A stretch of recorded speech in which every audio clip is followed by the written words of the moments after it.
News of a brutal murder is always shocking. Cordon has gone up around the building. Police said their search was still going on. He was maybe surprised at the amount of blood that produced. We know that he's very manipulative and charming. But when the crime is committed by a cop, it seems even more horrific. Locals knew the couple had not been getting on, but no one expected anything as vicious as this. Nobody wants to believe that police officers are criminals. To die at the hands of the very people sworn to protect us is, for me, the ultimate betrayal of trust. This man has brought shame on the Met. He's got a very warped moral compass and probably has some sort of power trip, a lust for power. In his mind, he probably thought, well, I'm a police officer, so I will get away with it. In this series, I'm going to unravel the outlandish plots, lies and deceit of officers who attempt to get away with murder.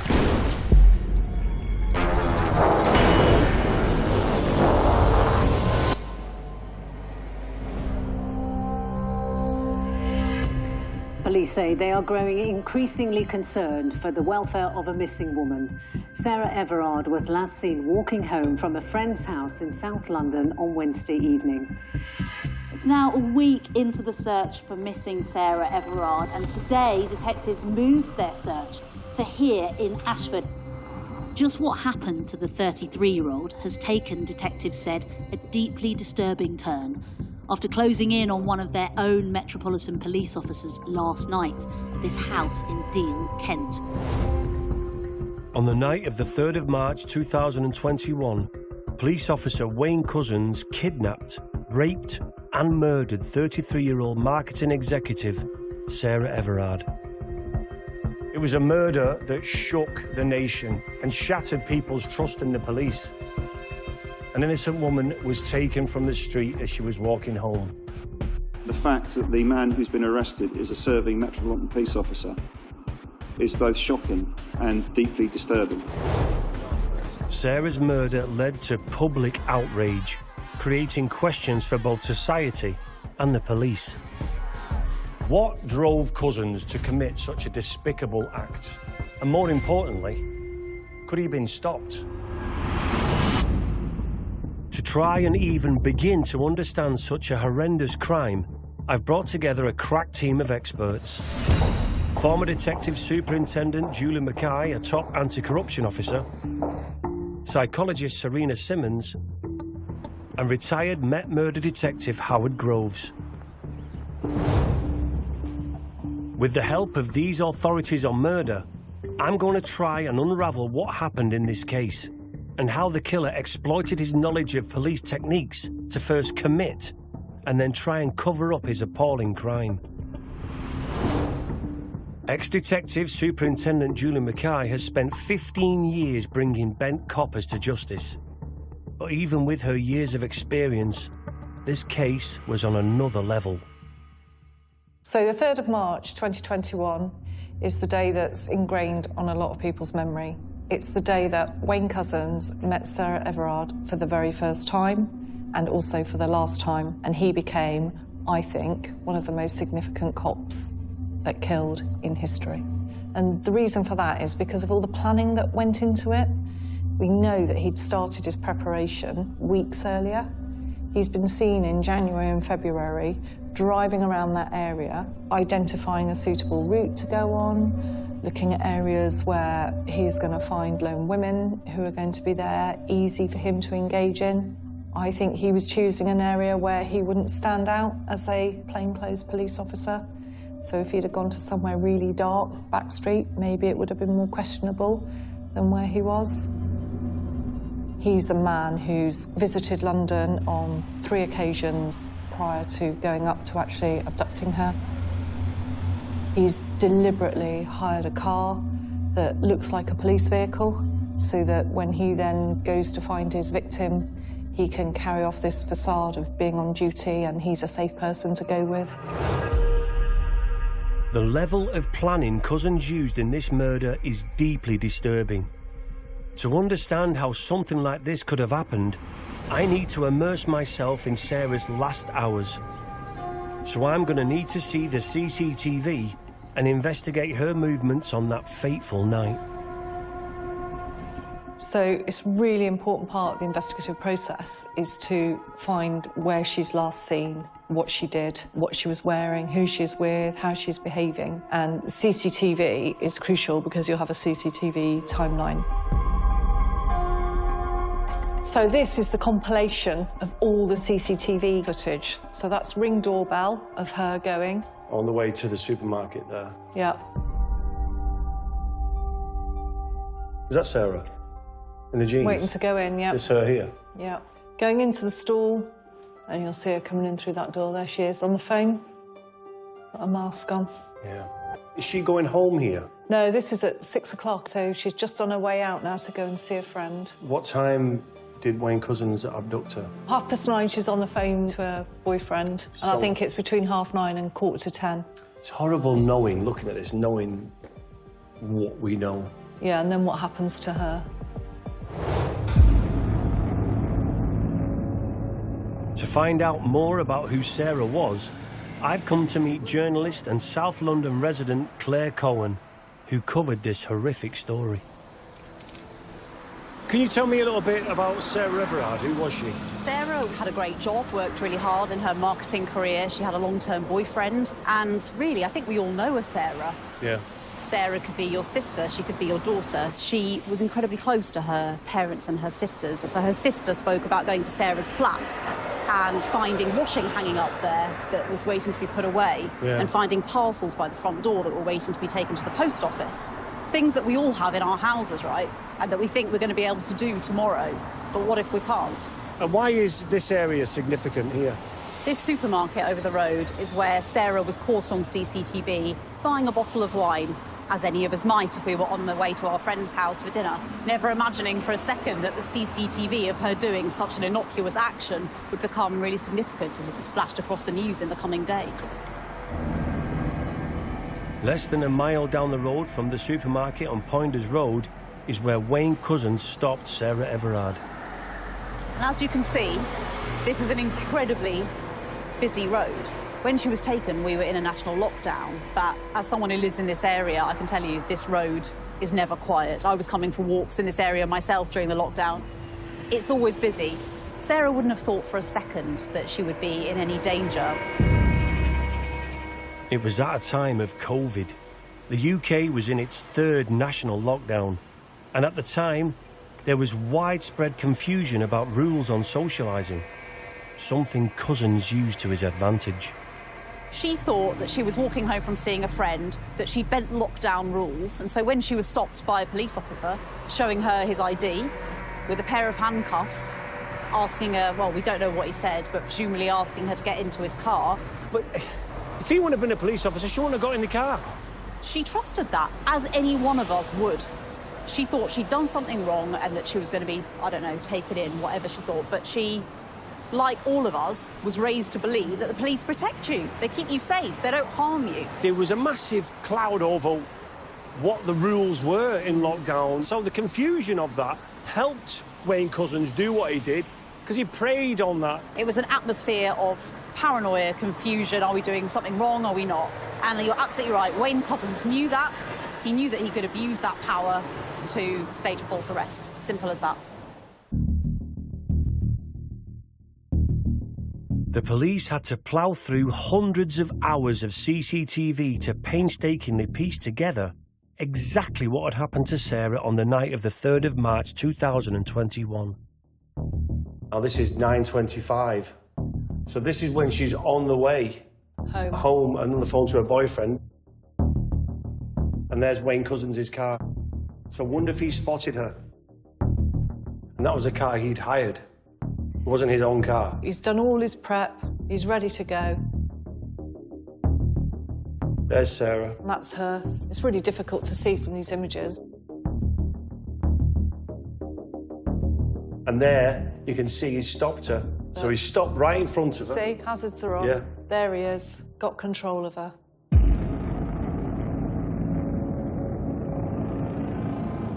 So this is the moment that we see Wayne Couzens meeting Sarah Everard, caught on the dash cam of a passing vehicle. Crucial bit of evidence, this. So what's this footage? And it shows the car with the door open. So this is Wayne Couzens in his car? Yep. And you see they just do it on repeat. So look at the time, 9:37 p.m. Right. Do you know, to find this bit of CCTV is like a needle in a haystack. So the pink arrow would be pointing to him there, and the yellow arrow would be pointing to her. Yeah.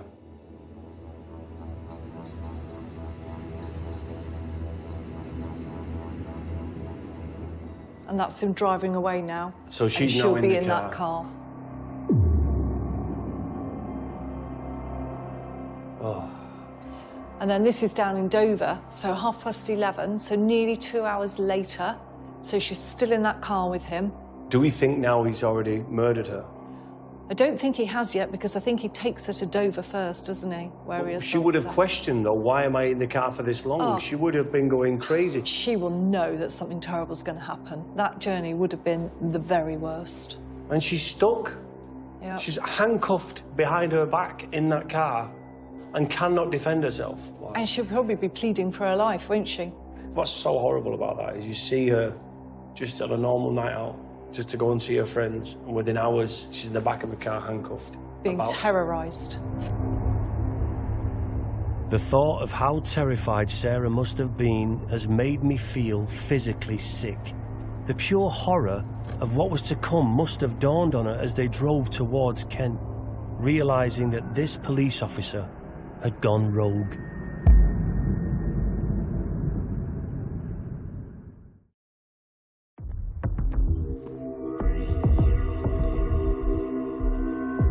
After months of careful planning, on the night of the 3rd of March 2021, Wayne Couzens abducted Sarah Everard from the side of the road. By the next morning, the 33-year-old marketing executive would be dead. CCTV would play a vital role in cracking this case. One of the earliest pieces of evidence against Couzens showing his level of premeditation and planning came in the form of him hiring a car. So this shows Wayne Couzens 3 days before he kidnapped Sarah. Is this the car hire place then? So this is footage that was captured of Wayne Couzens in the background there in the white Vauxhall, pulling out of the car hire enterprise in Dover.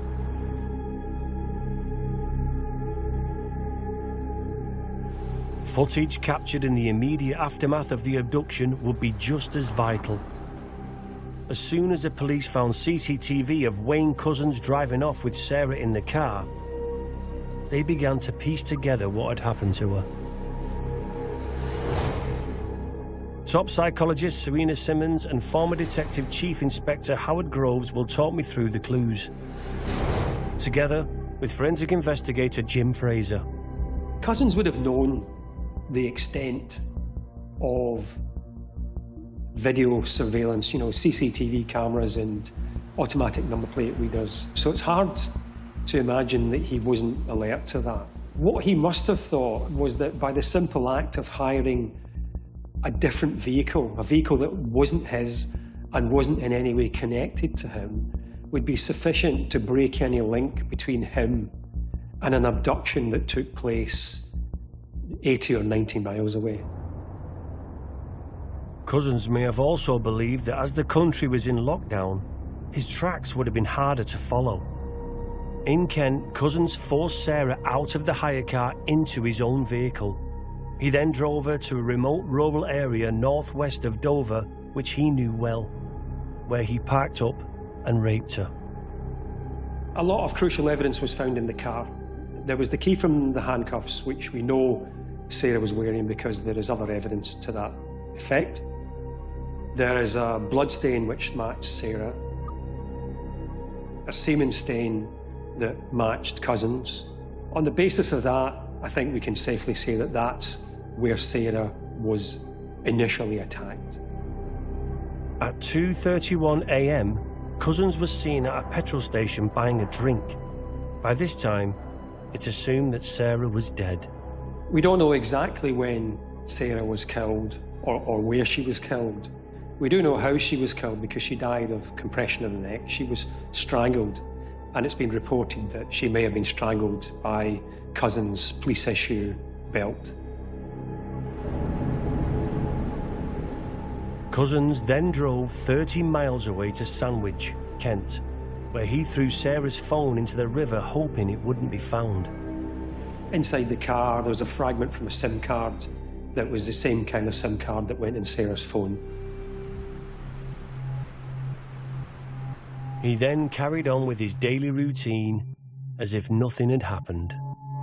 Immediately after the murder, Cousins was known to go about his normal daily activities. He went and got a coffee and cake, and in those following days he called the vets, go on a walk, take his children out, and sometimes we struggle to make sense of why someone might do that in this situation.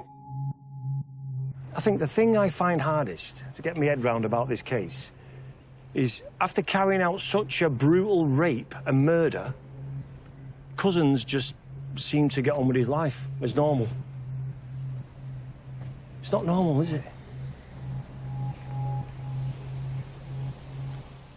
So we have to remember that someone like Cousins has this very, very rich fantasy life, and he's used to switching his personality, this persona, on and off. So he's this person at work, he's this person at home. He would have been thinking about this crime for a long, long time. How can someone literally murder someone and then go and get a coffee an hour later? But for him, he'd replayed that in his mind so many times. It was just the act. He did what he needed to do, and so back to normal life I go.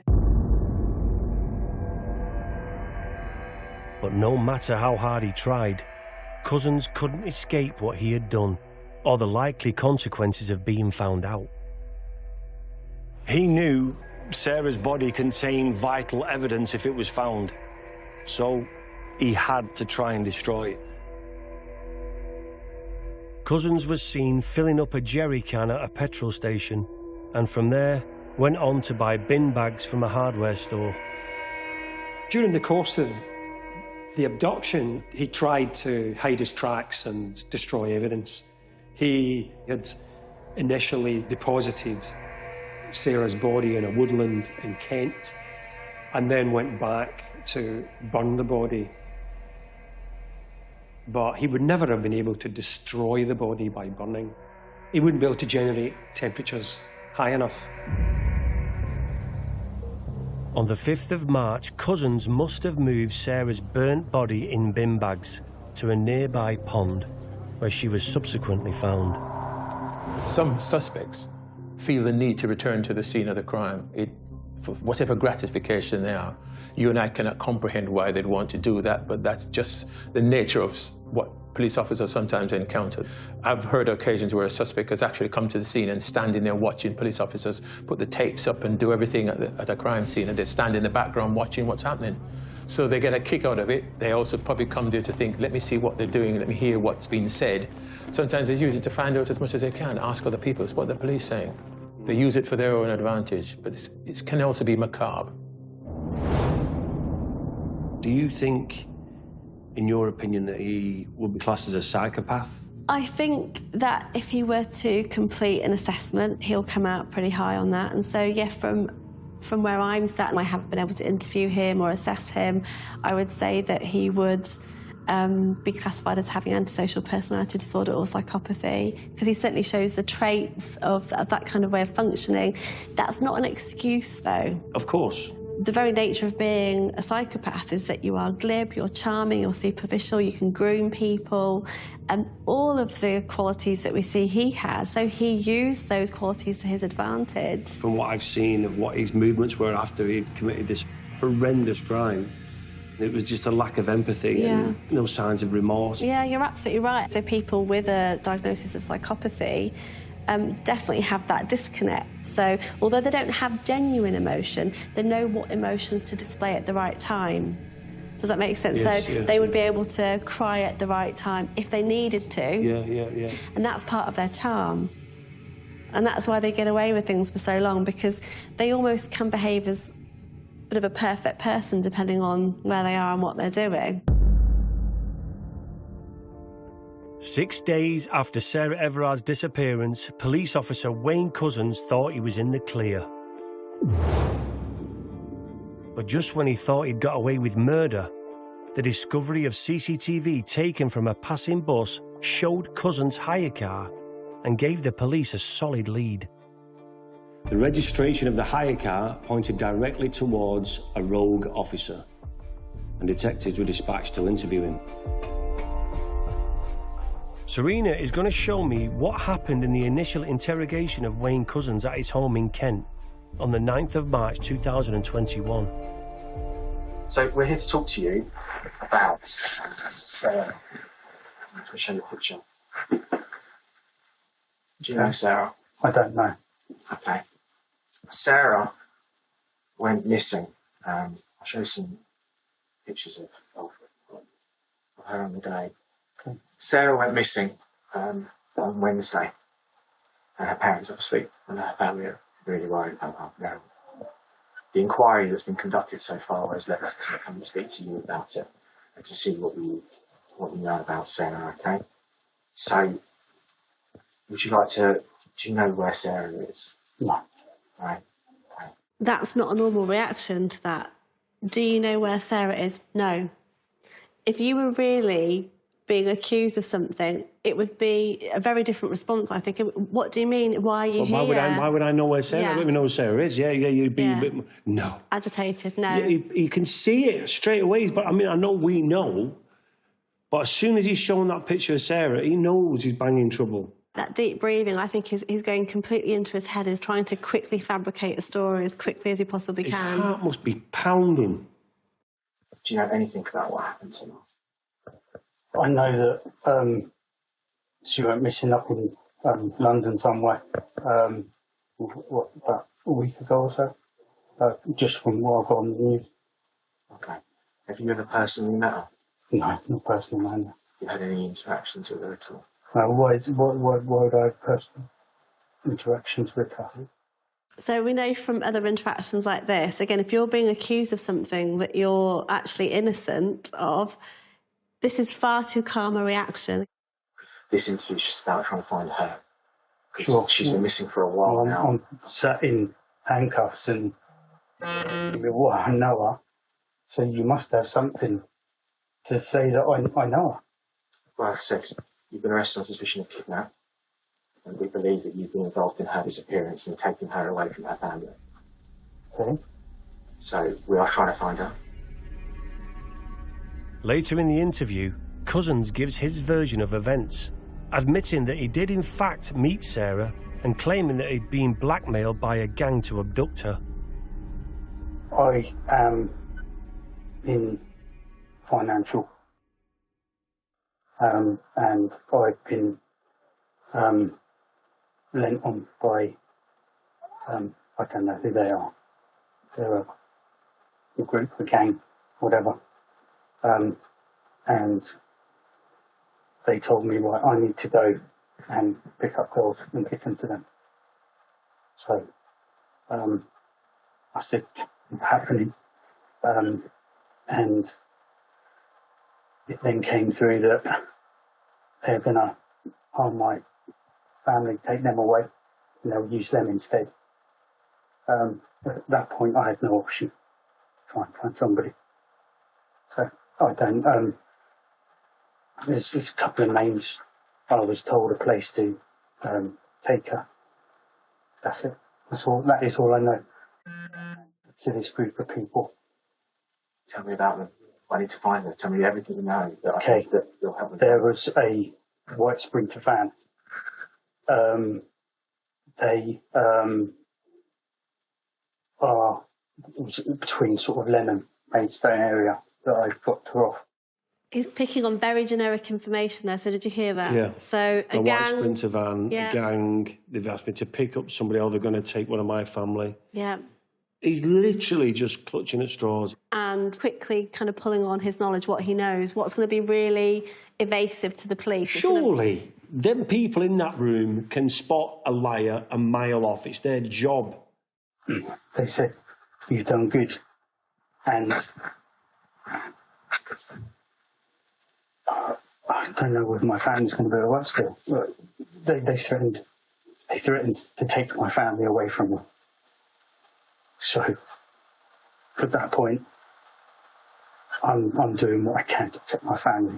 That's it. What's interesting is he's now putting himself in victim mode. Right, okay. So, again, very emotionally intelligent. Now, deflecting off what he's done. No, they're after me, they're after my family. I'm the victim here, you've got this all wrong. I'm the one that needs to be protected. So he's trying to deflect completely from his own actions. What this is telling me is he never for 1 minute thought they were coming to knock on his door, because he would be more prepared, and he isn't prepared because he's that arrogant and he's that sure of himself that he's thinking, they're not coming for me, I've got away with this. Yeah, I think you're right. When the police arrested Cousins on the 9th of March 2021, 6 days after Sarah's abduction and murder, they discovered his phone had been wiped, meaning potentially vital data was lost. But despite this, detectives were gathering a mountain of evidence that pointed towards his guilt.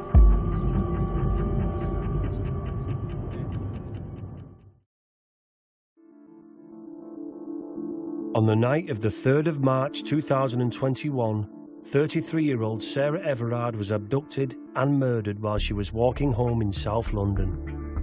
Her killer was a serving Metropolitan Police officer, Wayne Cousins. The news today that it was a Metropolitan Police officer who was arrested on suspicion of Sarah's murder has sent shockwaves and anger through the public and through the Met.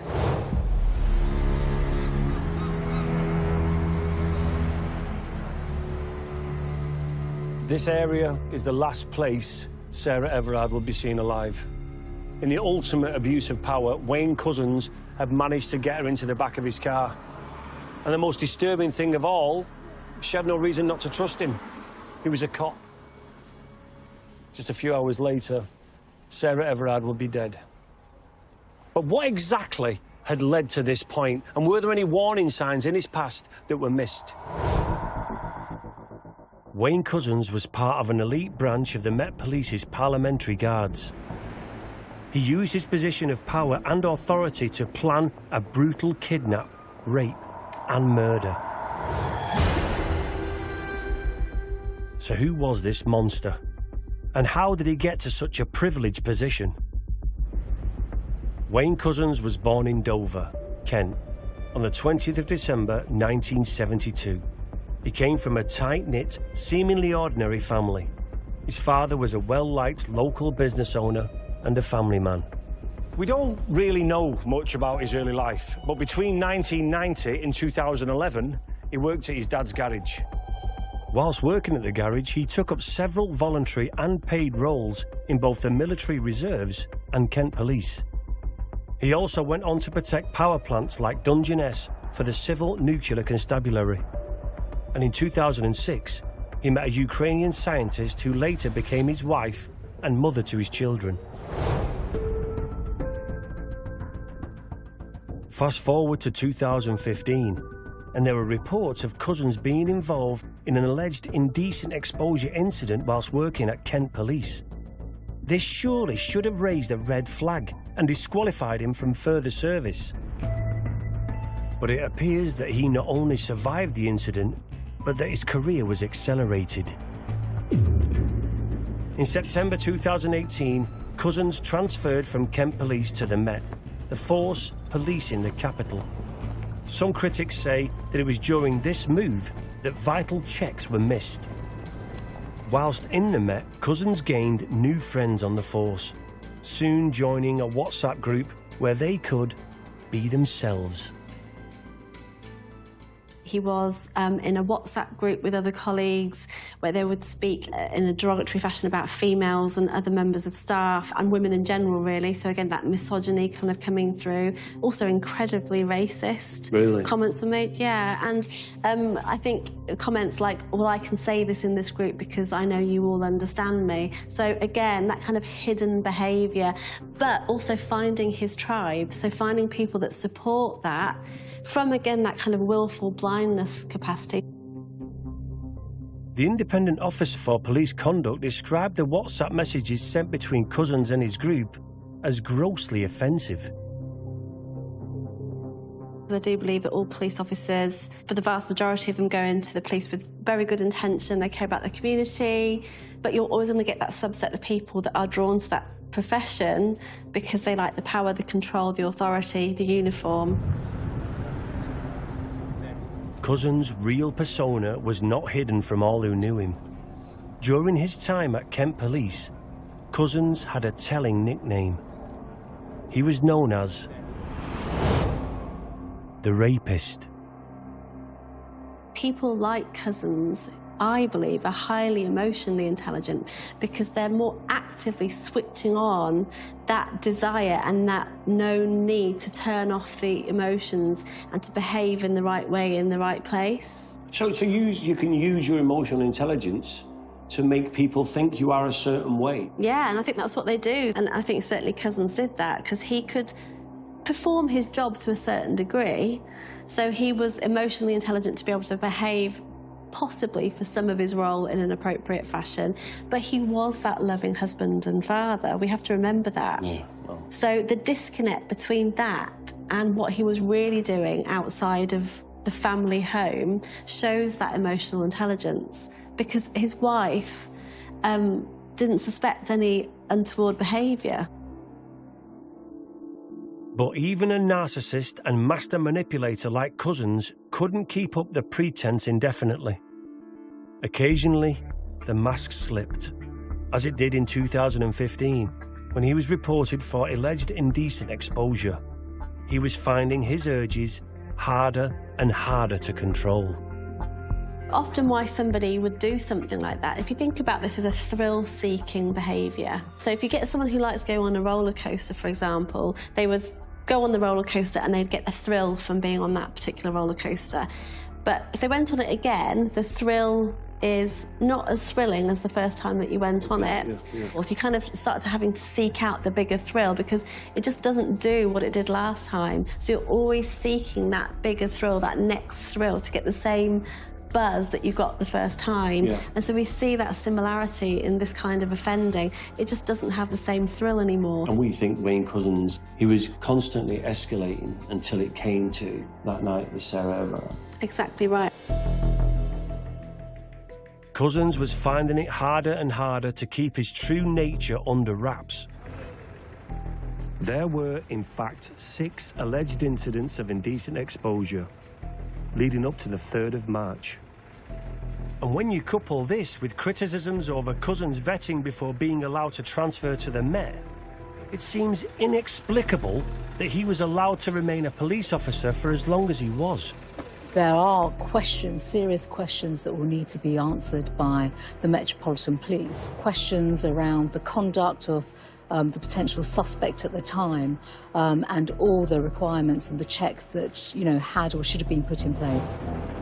This case not only sent shockwaves through the public, but within the force as well. Former Detective Chief Inspector Howard Groves has agreed to give me the inside view of how the police now regard the ongoing investigation of how and why Cousins' depraved tendencies were not picked up sooner. We know there was allegations made against Cousins, but what sort of allegations were there? There's allegations of indecent exposure, allegations of assault, but those matters are still ongoing and subject of criminal proceedings. But he was never disciplined for any of those matters at any point. But I think that there has to be an onus on his colleagues, many of whom would have heard and seen the things that he's said and done. And maybe if they had brought those things forward, they would have been corroborated by some of the allegations that had been made against him. But they chose not to. But when you see the end result of what he did and what was known about him before, it would be remiss if people didn't ask themselves or look in the mirror and say, why didn't I not do something before? Even more damning, there are clear signs that Cousins had used his police training and experience to plan and execute this abduction and murder in such a way the warning signs were there for all to see. Did he decide he was going to kill her beforehand? We will never know that. But he certainly had made preparations with some of the items that he'd bought that he was going to dispose of her remains at some point. But he should have known also as a police officer that the investigation would have been very rigorous and thorough, And with all of the technology around CCTV and everything else, the chances are he could have been found. But in his mind, he probably thought, well, I'm a police officer, so I kind of know what they're going to be looking out for, so I will probably get away with it.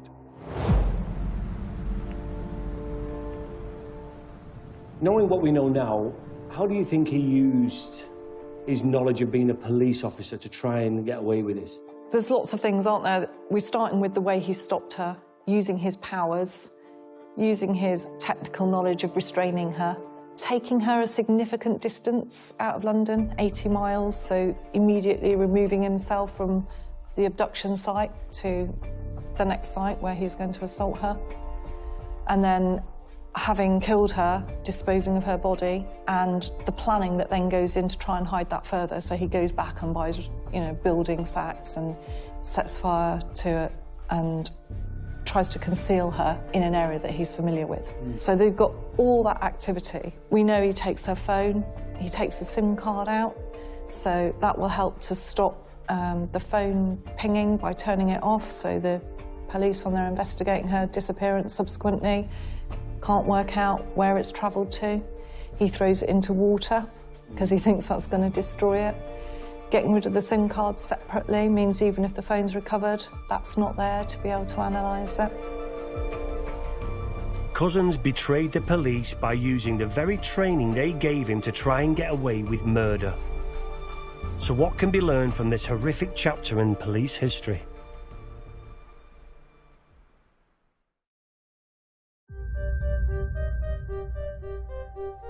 Sarah Everard was abducted from the streets of South London and murdered in March 2021. It was a callous crime committed by serving Metropolitan Police Officer Wayne Couzens. He'd abused his position as a police officer to lure her into his car before restraining her and driving her to a secluded spot near Dover, where he raped and killed her. So many of us relate to what Sarah did. I certainly do. I think if a police officer stopped me and challenged me, I would probably do the same as what Sarah did. And I think lots of females really relate to that in terms of what she did and why she did it. And I think her compliance and the sweet nature that she had, it contributed to the fact that he was then finding it much easier to coerce her into the vehicle. His key motivation, I believe, was sexual. And that's why you see that escalation over time of exposing himself, which got progressively worse by the sounds of it in terms of the severity of how he did it. And I therefore think that what he did to Sarah was motivated by sex. Could this have been anybody? We know that he'd been scoping that area for such a long time, looking for essentially a lone female. That was his target. It just had to be a female on her own. So Wayne Couzens, we think, and he was just a predator, and this was a perfect time for him to commit this horrible crime. Sadly, it was.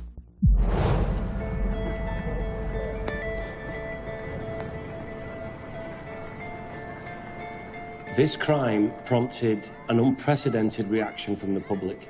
There was an outpouring of grief for Sarah Everard, but also a lot of anger directed at the police. The bandstand at Clapham Common became a focus for people to express their sadness, shock, and their anger. It should have been a moment of national pause for a young woman whose life was snuffed out cruelly, and instead it turned into a heavy-handed police response where they didn't take responsibility for what one of their own had done. You know what I keep thinking? I went to that vigil and I bent lockdown rules to do so, knowingly.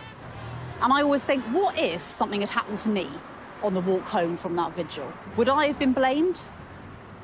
Or would suddenly the pendulum have swung and the police be looking inwards at their own, or be looking at perpetrators and why they're committing violence against women? Or would the blame have fallen on me? Yeah. I think we all know the answer.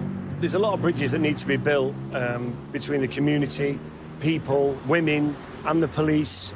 Do you think that's going to take a long time for the police to be able to earn the trust? I do think it's going to take a long time. There was a survey not long after the vigil, and I think 29% of women said they trusted the police. Right. I'm surprised it was that high. Really? And let's not forget the government's role in this as well. The Prime Minister came out saying that violence against women and keeping women safe would be a priority.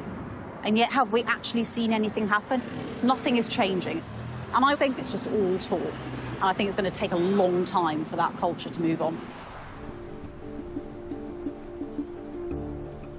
I think we should be brave enough to accept that actually there's good men out there as well as bad ones. Yeah. And that we should promote that, and those men should step forward to say we are here to protect the women that live with us in society. And also, for men, if you have got anyone amongst you who is degrading to women, or you have any red flags, don't be afraid to stand up and say, I'm not sure about this guy here, you know. Perhaps it's just all of us to be braver, isn't it?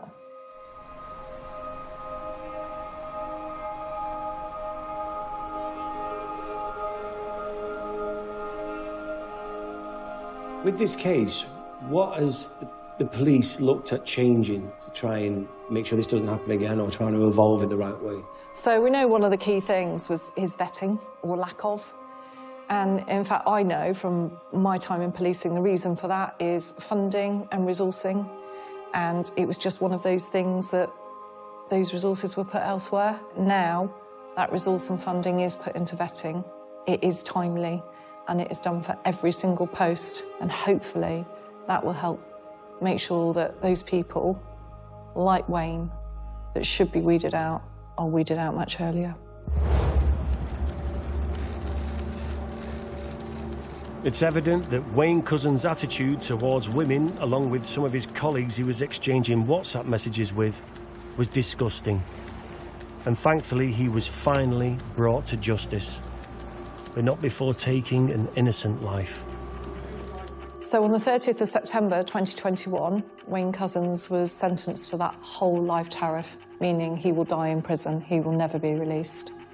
Subsequently, the CPS now have laid charges against him for those indecent exposures, those red flags that came earlier, and we'll wait and see what happens with that through the due court process.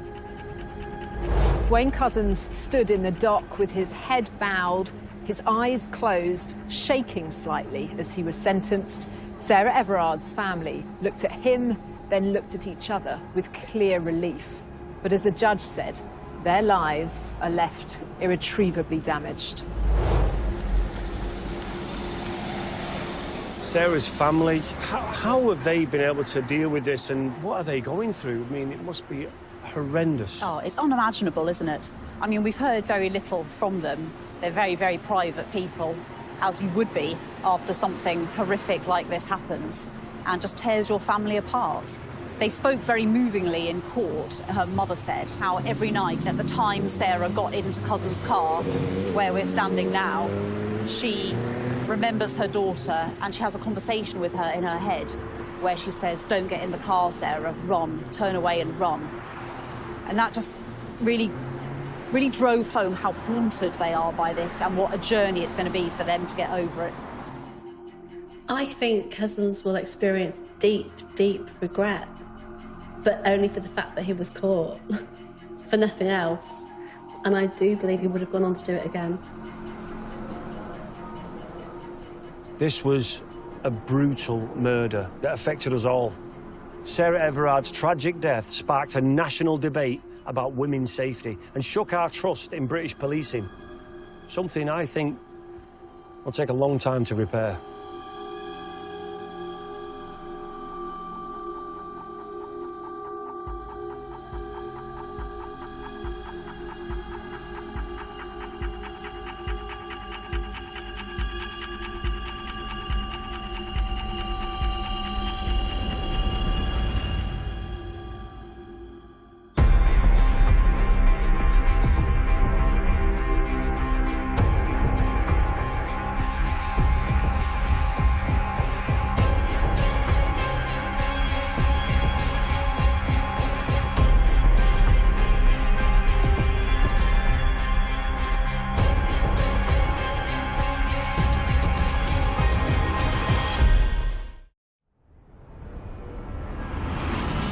News of a brutal murder is always shocking.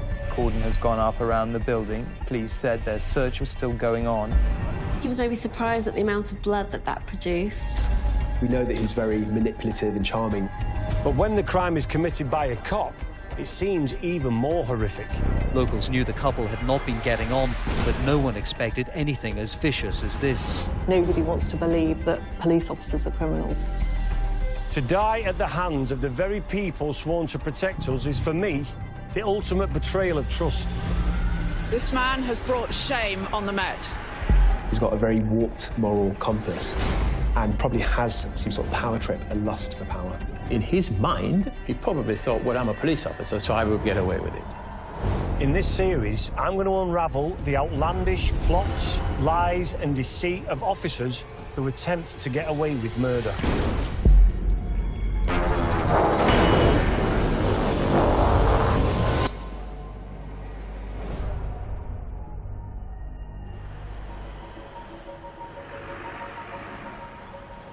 Stephen Jones was a celebrated police officer, cited for bravery. But on a cold January night in 1993, Jones's wife, Madeline, was found dead next to a crashed car. It looked at first glance like a tragic road accident. However, the more officers investigated, the clearer it became that this was no ordinary accident. This was murder. 37-year-old Madeline was killed by her serving police officer husband, Stephen Jones, a high-flying hero cop with 17 years service to his name. I think that what fascinates me the most about this case is how such a successful cop could commit such an awful crime. I've brought together a crack team of experts who will help me unravel what happened in each case and how the killer cop's training enabled them to cover up their crimes. Former top anti-corruption cop Julian Mackay, Serena Simmons, a leading psychologist, and Met murder detective Howard Groves, who helped solve over 50 murders. They are going to introduce me to some of the worst cases of killer coppers from around the world. Julie Mackay is a former detective superintendent that has spent a large part of her career dealing with bent coppers. And if anyone can help me understand how the mind of a bad apple works, it's her. So could you tell me about Stephen Jones? So on the day of the crime, he was at work, driving around, dealing with the public, responding to calls where people are perhaps reporting offences that have happened. But at the same time, he's using his police car to go and scout out how he's going to commit his crime later on that day. On the one hand, protecting the public and looking after them, and on the other hand, planning a crime that is going to destroy all public confidence in him and policing. So the first people that arrive at that scene, they assume this is just a tragic accident. Yep, so there's a couple driving along in their car and they come across this, her red little Metro that's left the road and she's by the side of it on the ditch and it looks like she's just had a crash. What's gone on? So they call the police. When the police arrive, there's a few things at play here, aren't there? Number one, she's dead. Yeah. Number two, what's happened? Number three, who is she? Yeah. Madeline Jones was quickly identified, and a man matching her husband's description was spotted near the crime scene. It's a bit of a remote area, but there was actually a witness that saw him fleeing the scene, and he was in his own car that looked a bit suspicious. When people turn up to tragic accidents like this, do they usually go into in-depth forensics? In this case, it was back in 1993, Yeah. and things were slightly different. So they would have gone up and had a look and thought, oh, right, that's pretty straightforward. The car's left the road, she's lying there dead, the windscreen's smashed, it's hit a tree, OK. So that first initial assessment, I think, was pretty straightforward. Do you think he relied on the fact of that time that they didn't really go into in-depth investigations or forensics or anything like this? He was probably using his police knowledge to think, they won't look too deep into this. Do you think that's the case? I think that's exactly what he thought was going to happen. Wow. Stephen Jones picked what he thought was the perfect secluded location for a seemingly tragic accident. This was the scene. Madeline's red Metro veered off the road into the remote Tinkersdale wood.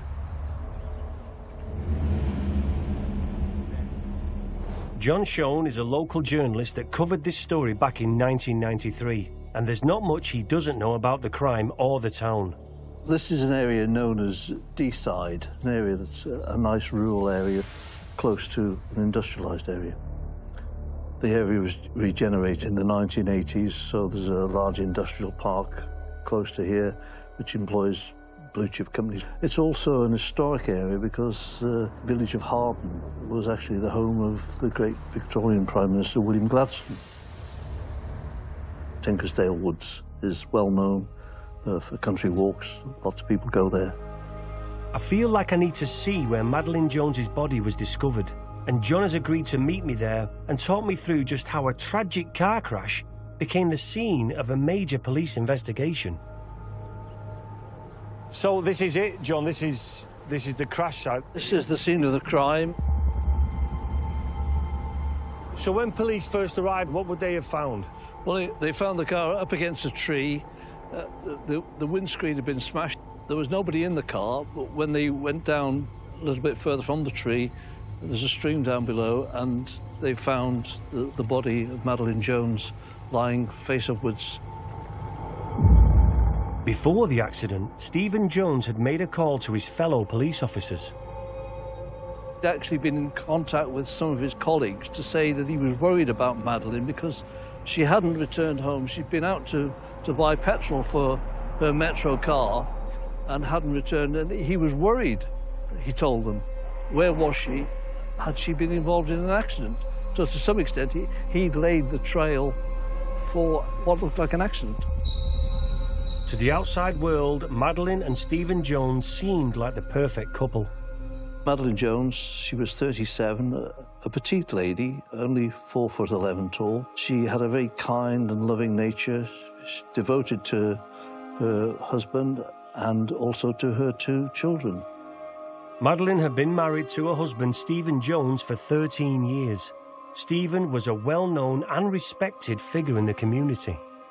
Stephen Jones was a well-respected police officer covering the area where he lived.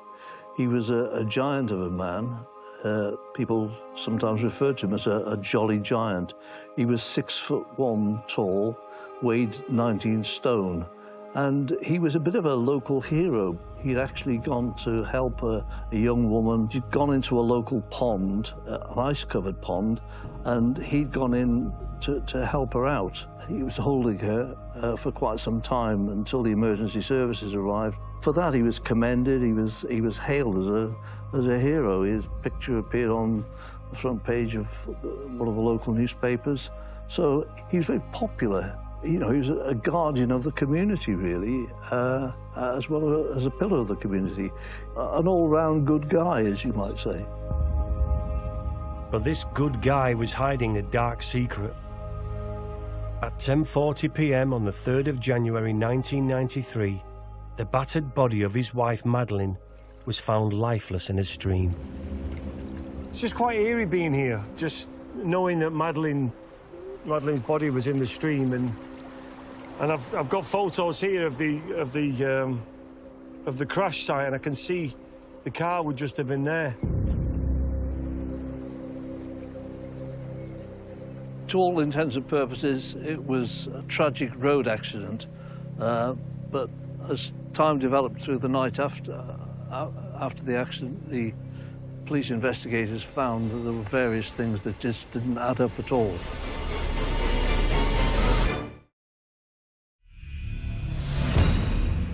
On a cold, wintry night in January 1993, the dead body of a police officer's wife had been found beside her crashed car.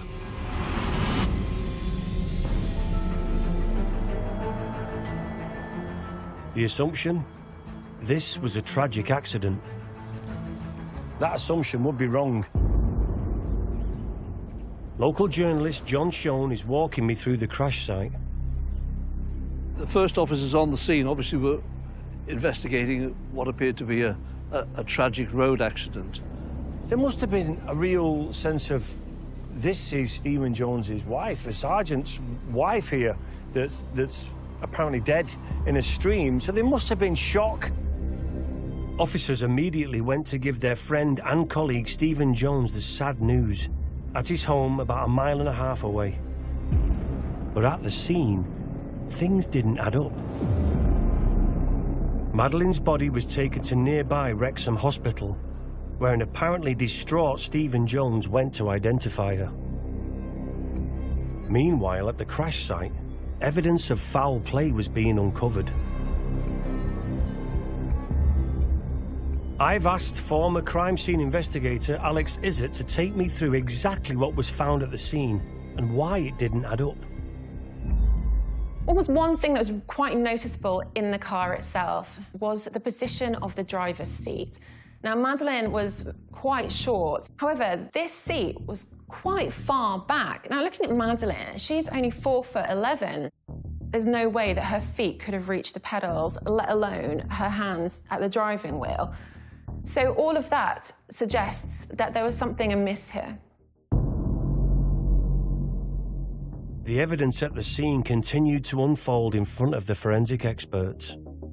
Looking at the vehicle itself, we're looking at the front of it and we're not seeing a huge impact there. So straight away, we're thinking, right, well, how did this vehicle get here? It doesn't seem that there was any skid marks, there wasn't any swerving on the road, and the speed that it went down the verge and hit the tree, it suggests that it wasn't actually going as fast as it should be.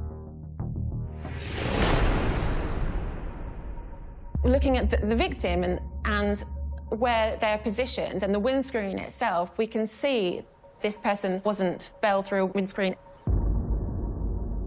The autopsy found that Madeleine had only one impact that caused this trauma to her head.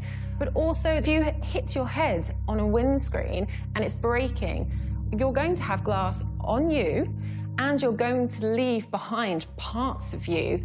There was no glass on Madeleine, in her hair, in her skull that we would expect to see. However, looking at this windscreen, there was damage to it, but oddly placed. There was 3 sets of damage which would be radiated from the windscreen, breaking it apart. And in there, where we expect the holes to find the blood and the tissue, what we see is rust instead, suggests that a metal object hit that windscreen. Away from the vehicle, away from the victim, a hammer was found in the undergrowth. Now, this was interesting. It seems quite out of place for where it was found. So this would also start alarm bells. So then, how did the body get to where it was? Well, there aren't any footprints. Well, there's no evidence of Madeleine crawling out of the car. We would have seen that movement. And when we get to the body and we examine it, we would have seen dirt on her hands, on her clothes, as she was trying to crawl away. But there's no evidence to suggest that. And then when we look to her autopsy, there's no evidence that she even survived to the point of being able to get out of the vehicle. The Home Office pathologist who examined the body, Dr. Donald Waite, ruled that the death had been by blunt force trauma to the left side of her head by a rod-like instrument with rounded margins between 1 and 1.5 inches in diameter. Something, in fact, like a truncheon. Madeleine's head injury clearly showed that there was one instant where she had been hit. There was some trauma, but it was by one impression. Stephen Jones was arrested and brought to this police station for questioning. He was very clearly the prime suspect in what was now a murder inquiry. The question was whether, with the benefit of his police training, he'd been able to successfully cover his tracks. In the early hours of the morning, John got a call about the accident. He could smell a story, and he headed to the station. Well, I came down here because there was obviously something going on. The rumours were buzzing around. So I thought the best thing to do is just come down to the police station and see if I could get some answers. So a senior officer who I knew very well, and I said to him, well Steve must be in pieces. And he said, well, actually, he's in the cells. That was unbelievable, really, to hear that. And what happened next for you then, once you found out that Stephen Jones was in the cells? surely everything then ramps up for you. I was down on the scene when the police actually were looking into his car, looking into the boot of his car, and I had a sound recordist and a cameraman with me, and the sound recordist said to me, "I think they've found a murder weapon." The police looked into the boot of the car. I was there when it was found. The cops had uncovered a metal truncheon, and along with that, they'd also discovered a blood-soaked bin liner and a police riot helmet. Now, obviously, this is a horrendous murder, whoever commits it, but the fact that it's a police officer that does this obviously ramps this up to another level. It's just unthinkable that a pillar of the community has murdered his wife in cold blood. Stephen Jones was confined to a cell, continuing to protest his innocence. And when the forensics examined the riot helmet that was found in the boot of Stephen Jones's car, they found minute traces of glass that matched Madeleine's car windscreen. The same glass particles were also found on Stephen Jones's clothes. He'd actually worn a police riot helmet as he drove the car into the tree to protect himself, of course. And that truncheon, which was also discovered in the boot of his car, was found to have microscopic traces of blood on it. So, just how did Madeleine Jones die, and why? Detectives believed that Stephen Jones put his plan into motion earlier on the day of the murder, and the scene of the crime wasn't the woodland, but the Joneses' family home. She's in the bath, and he was obviously gone out to his garage and got everything set up. So he's got his weapon out there, he's got his plastic bag out there, he's decided what he's going to do. So he takes her into the garage, and as soon as she steps into that garage, there he is, and he strikes her on the head with his steel truncheon. And he kills her instantly, right? Yep. One blow, and that's it. It seems extraordinary that a man with a seemingly impeccable police record, apparently happily married with 2 young children, could be capable of such savage cruelty. To shed more light on this case, I've asked former Detective Chief Inspector Howard Groves to help. Stephen Jones was seen by many to be a pillar of society, but in fact, he had a devious and cruel nature to him. With 30 years' experience and over 50 murder investigations, there's no one better placed to walk me through the evidence. With Stephen Jones in custody, the police theories began to come together. If you had attacked her upstairs, you'd have to get her downstairs, leaving evidence and bringing her all the way out into the garage afterwards. So it was easy for him to attack her in the garage, where it would be an easier process of then getting her into the boot. So how did Stephen Jones lure his wife into the garage? He wouldn't have wanted to disturb the children in the house. He had to lure her into the garage, and under the pretext that her brother was ill, having a heart attack, because he probably knew that she would be, if she was having a shower or whatever, she'd be straight downstairs and in the car and out. The way he murdered his wife was with a blunt instrument to the head. Yes. No, but it wasn't a standard issue truncheon he used. No. It wasn't a standard issue, no. The police standard issue truncheons are normally made of wood. And this item was made of steel, was it? Yes. It's a lot heavier, and obviously 1 or 2 strikes of that, and nobody would withstand that. He killed her with 1 blow. Exactly. What did he do? What was his next moves then? Well, he wrapped her head in a bin liner, and for the obvious reason, he didn't want to leave any traces of her blood in the premises or on his clothing, on his shoes. And then he put her into the car and then tried to recreate the road traffic accident, which he thought would be the thing that would take the police on a completely different route, and not realize that he was actually the person who had killed her. So Stephen Jones, being a police officer, would have been around traffic accidents. So he would have been using his knowledge here.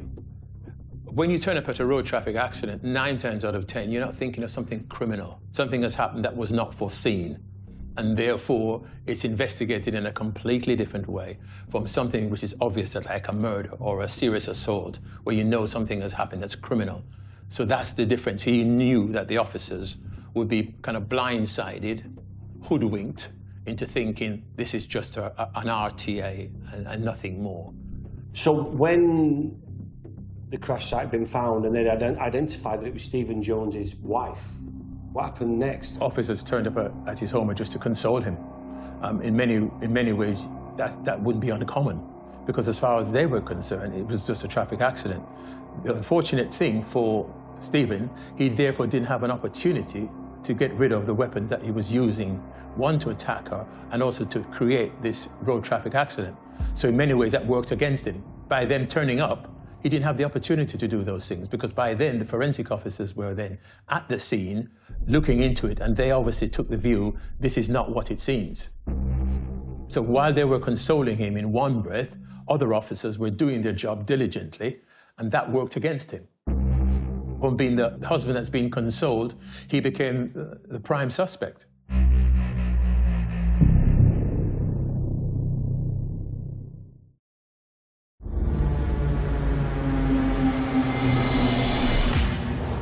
The thing about this case for me is understanding how, on the surface, someone can seem like a devoted family man, a top cop. But underneath the surface is a cold, calculated killer. In the days following the discovery of his wife's body, Jones had remained adamant he knew nothing about her death. A lot of times when you deal with investigations like this, there's denial by the suspect, and no different to Jones. He denied it as long as he could, but as the evidence mounted, he realized that he couldn't stick to the denial.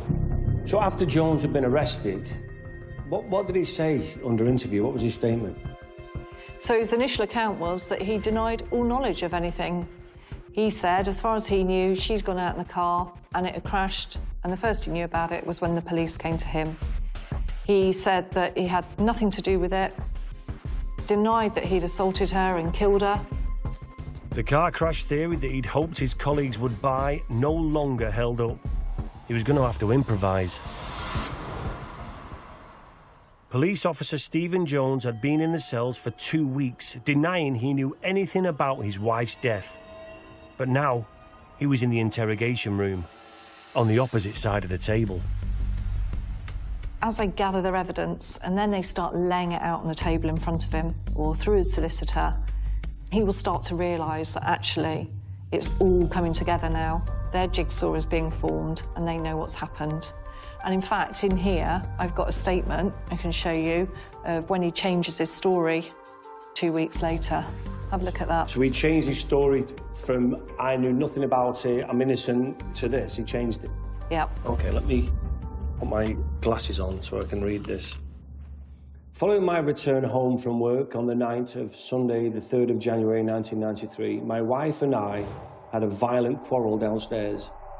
She accused me of infidelity and admitted to having an affair herself. It was a bitter, hurtful row and ended up in a struggle.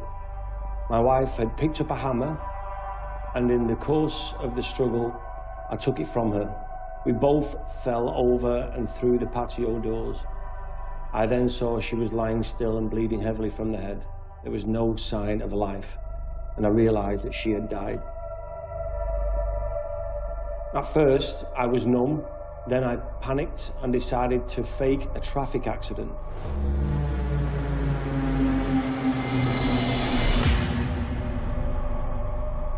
I carried my wife to the car and drove about for a while before deliberately driving into the wall on Tinkers. I then pulled my wife from the car and eventually walked away. I mean, it's so unbelievable, that statement. So from this account where he changed his story, and he mentions a lump hammer, that there was a struggle, how do we know that it wasn't a lump hammer that was the murder weapon, or she didn't bang her head when she fell through the patio doors? So if you remember when the pathologist comes out at the beginning on the night and he's not happy about the injuries, when he actually does the post-mortem, they can look and see exactly what that injury is like, and they can tell you exactly what sort of weapon has caused it. And as the investigation unfolds through that first day and they discover this truncheon, the steel truncheon, they take that to the pathologist and say, what do you think about this as the murder weapon? And, you know, I've done it myself where I've taken different weapons son that I was convinced was the murder weapon to the pathologist and said, what about this? And he's like, no. And so you have to go away, and when you've got the right one, he'll tell you how and why it's the right one. So they're pretty sure it wasn't the lump hammer, it wasn't the fall on the patio, it was definitely that steel truncheon that did it. But what drove him to such a horrendous crime when he must have known that there was every chance that he wouldn't get away with it? Nicknamed the Bull because of his 6'1", 19-stone frame, Jones had been in the force for 17 years and had an exemplary record. So why do seemingly good cops turn bad? What's it like for you to investigate a cop that you know is a criminal? So that's probably one of the most challenging bits of policing, and for two reasons. One, you don't want to believe that they're a criminal. Nobody wants to believe that police officers are criminals. So I think that's quite difficult for the whole of policing and the public to get over, as well as individuals. And then on the flip side, you want to know that if they are a criminal, you don't want them anywhere near your police force. And so you've got to be absolutely focused on getting to the truth. So if we look at the case here with Stephen Jones, for example, what is he like as a cop and a criminal? At the very beginning, no one thinks he's a criminal. Madeleine and Stephen Jones had been married for 13 years. They had 2 sons together and on the surface had a wonderful marriage. What was going on behind the scenes? Psychologist Serena Simmons is going to help me get into the mind of a murderer. What sort of a man would you say Stephen Jones is? He's a man with an incredibly fragile ego, I think, to start with. He really wanted to portray the right kind of character in his job. He wanted to climb the ranks. He was really intent on presenting a really together profile of who he was in his career and with his family. So he wanted that family set up, and it was really important that people knew he was a good husband and father, maybe behind the scenes. But actually, there's a really fragile ego underneath all of that behaviour that we actually see. Something that wasn't seen, but came out in court, was that Stephen Jones had been having an affair with a woman half his age, and this was something that he'd been determined to keep secret. We found out that he was having an affair with a 17-year-old barmaid from his local pub, and he'd been having that affair with her for about the last 18 months, so that was prior to him going on to then kill his wife. So again, just that kind of person that thinks they can keep that part of their life separate, it's hidden, he can get away with it, and also he's entitled to do it. So there's very much a sense of entitlement in his behaviour, and that's why he really kind of groomed that relationship. I think he thought he could keep that affair on the quiet. Do you think there was an element of what Stephen Jones did here, that he didn't want to give up that public persona or public perception? Go back to that person where the community knows who he is, people look up to him, respect him, he's this pillar of the community, essentially. But to be divorced no longer presents this family man status. Right. And there's another question as well, is why kill your wife? There's other options, and you just think, what? This is your wife, you know, the mother of your children. Why didn't he take the other option and have a conversation and say, it's not working anymore, you know, like most people do? Why did he go to that extent? So again, you're showing to have a rational mind, which is amazing. That's what most normal people would do. They think, you know, this isn't working. How can I logically work through this with my partner and come to a conclusion where we're all happy and the kids are going to be okay? But someone like him, who, again, we don't know enough about their relationship, but I'm getting a sense that they were really maybe quite unhappy behind the scenes. Right. And for him, it was simpler in his brain to get rid of her, just to remove the issue. But again, you have to remember that that's paired with the kind of arrogance he had, because he thought he would get away with it. He just wanted to remove the issue, remove the problem, and he thought he could do that. But it wasn't just an affair that Jones had kept secret. There was another powerful motive: money. So as the police start to investigate all the circumstances now around Jones and what he's done, they discover that in 1992, so less than a year earlier, he's taken out a life insurance policy on his wife that's worth £60,000 if she dies in an accident. So is that quite common then for you as an investigator to come up against people that have committed murder for financial gain? It's much more common than people realise that pressures of finance, so either the fact that they don't have any money, they owe a lot of money, or they could come into a lot of money as a result of killing a partner, is a big influence on people and their decision-making. And in particular, I think with police officers, they feel really vulnerable if they haven't got that financial stability, because it undermines them and how they're presented in their community, and, you know, they should be in a position of strength financially. How often is it for police officers or cops going from good to bad when money is the influence behind that? I think there's two things that make police officers corrupt, and money is a really big, significant one. And it doesn't always result in killing. You know, it can be working with organised crime groups, it can be even as little as shoplifting. And then the other one is always around sexual motives and preying on vulnerable women for sexual gratification. They're the two key things when you look at corrupt cops. Stephen Jones, though, he gets out insurance on his wife, and then she dies in an accident shortly after. It seems obvious that he wasn't going to get away with it. And with hindsight, it's great, isn't it? Because we now know the answers to all those questions. Yeah. If you turn it on its head, though, he's taken that life insurance policy out a year earlier. It wasn't just a couple of weeks earlier. Right. He's obviously thought about this for a while, and are there other ways to get out of his marriage? And he couldn't. And then we know that he's planned this murder, and so it's actually gone on for quite a long period of time, this planning. But in his mind, because he's done it over a long period of time, he probably thought he had all bases covered. He thinks because he's a respected figure in the community, he's going to get away with it.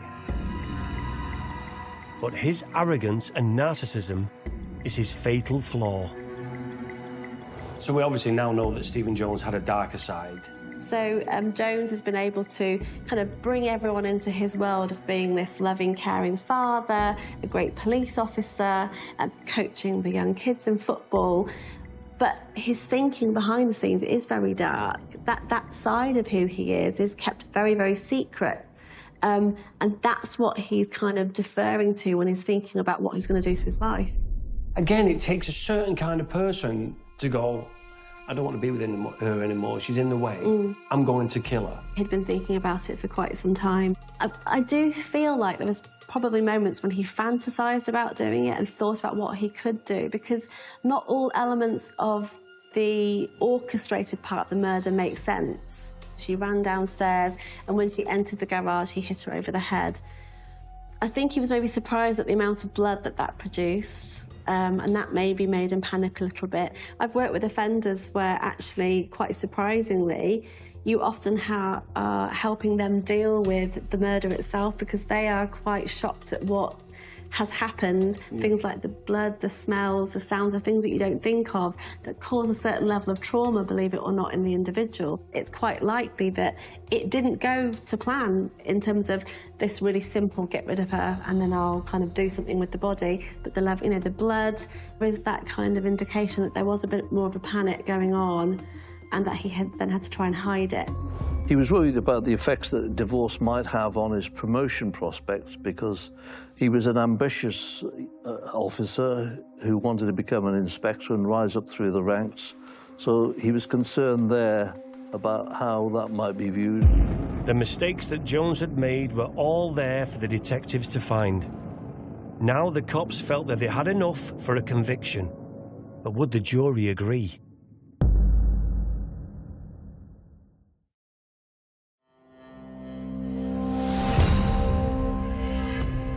In January 1993, it had taken the police hours to realise that Madeleine Jones's death wasn't the result of a tragic accident, that was in fact murder. Her police officer husband, Stephen Jones, had brutally murdered her at home and then staged the accident, but he'd botched it. I'm looking at this footage here of the car. Obviously looks like it's been in a big crash, you know, the windscreen's damaged and it's hit the tree and all that, but I mean, how stupid. I mean, he's a police officer who's been around crimes. He didn't even put the seat back. His seat was for a 6'1" guy and Madeleine was 4'11". He made so many mistakes. I mean, he thought it through, but he didn't think it through. I just think, how stupid can you be? I'm glad he was stupid, because that's what got him caught. The pathologist had ruled that Madeleine had died of blunt force trauma, which police believed had happened in the garage of their home.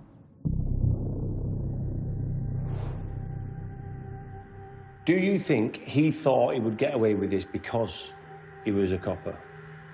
I think there's no doubt the fact that he was in the police at the time made him think he was invincible and that he thought it out and he would get away with it. How does that make you feel as a police officer yourself? I find it really quite sickening because there's so many good people in policing who work really, really hard to do the best they can. And then you get these rotten apples abusing all their power and using their inside knowledge and that cover of his uniform, his police car, to go and plan what he thinks is then going to be a perfect crime. As a police officer, you're quite annoyed to think that when you should be out there serving the public, yeah, doing the right thing, policing, as you do day to day, but you are more fixated on killing someone like your wife or someone close to you. Of course, as a police officer, you're incensed by that, but unfortunately, police officers are just like other human beings. They will sometimes have their own agendas about whatever it may be. So I kind of take the view that it's sad, it's upsetting for a police officer to have done something like that, but we don't live in an ideal world, and unfortunately, there will be some officers who will abuse their position, their knowledge or experience as being a police officer in order to do something that we would describe as heinous. For all his calculated planning, he still made so many mistakes.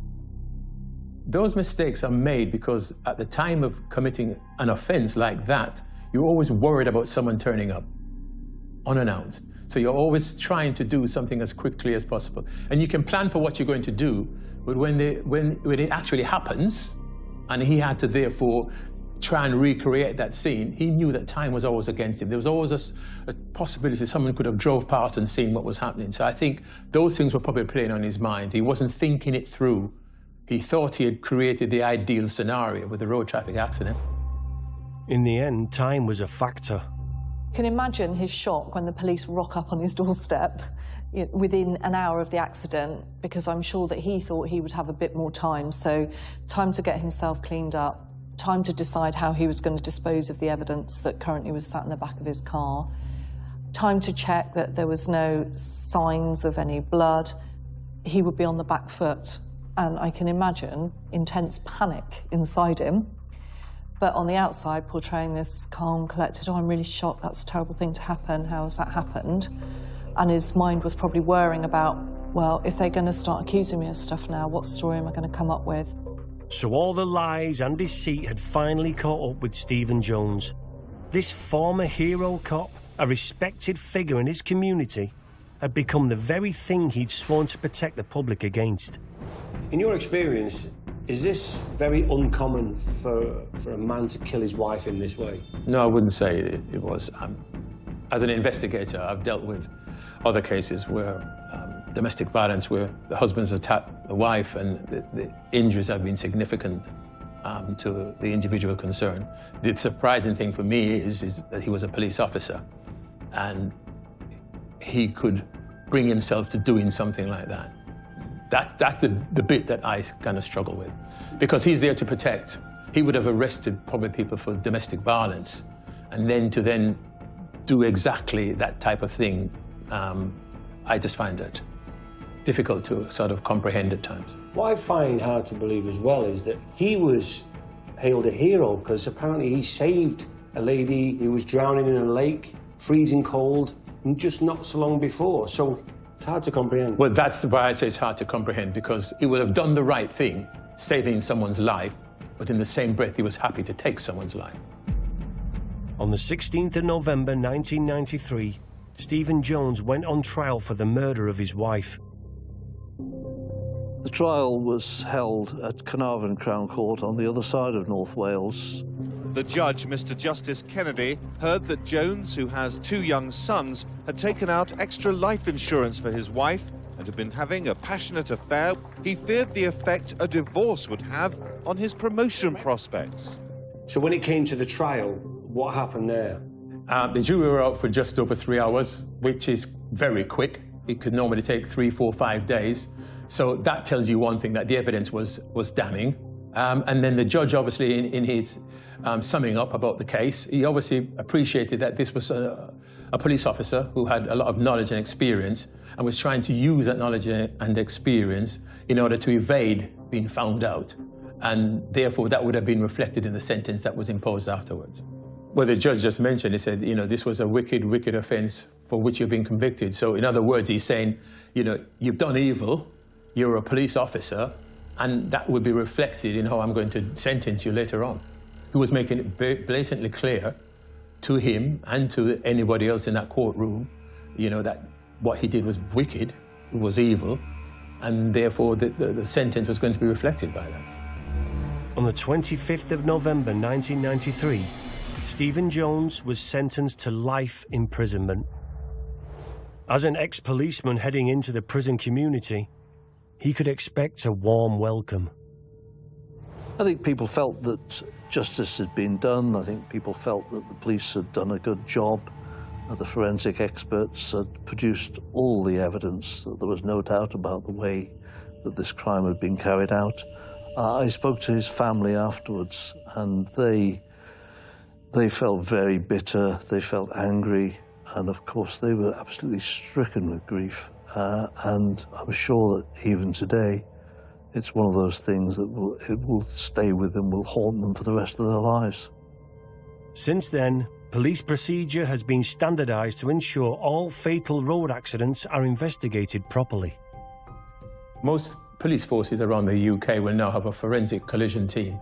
So they will be officers who have got the expertise and the knowledge to investigate road traffic accidents where somebody dies, as compared to constables turning up at a scene of a road traffic accident where someone has died and they probably only got 3-6 months between them. They wouldn't have the knowledge and expertise in order to investigate those matters. So that was a good example of learning from what had happened.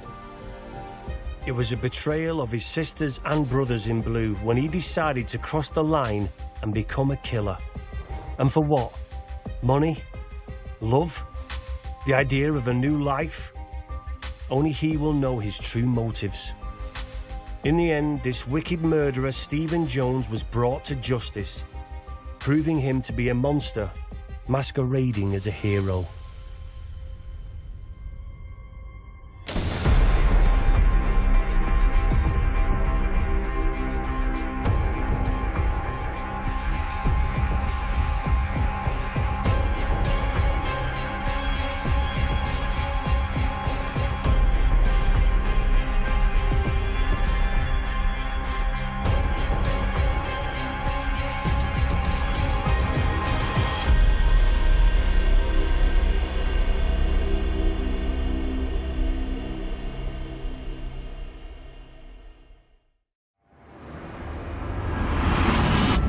News of a brutal murder is always shocking. The cordon has gone up around the building. Police said their search was still going on.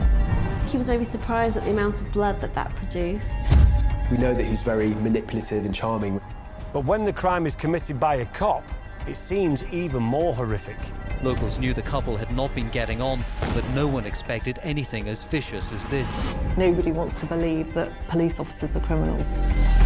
To die at the hands of the very people sworn to protect us is, for me, the ultimate betrayal of trust.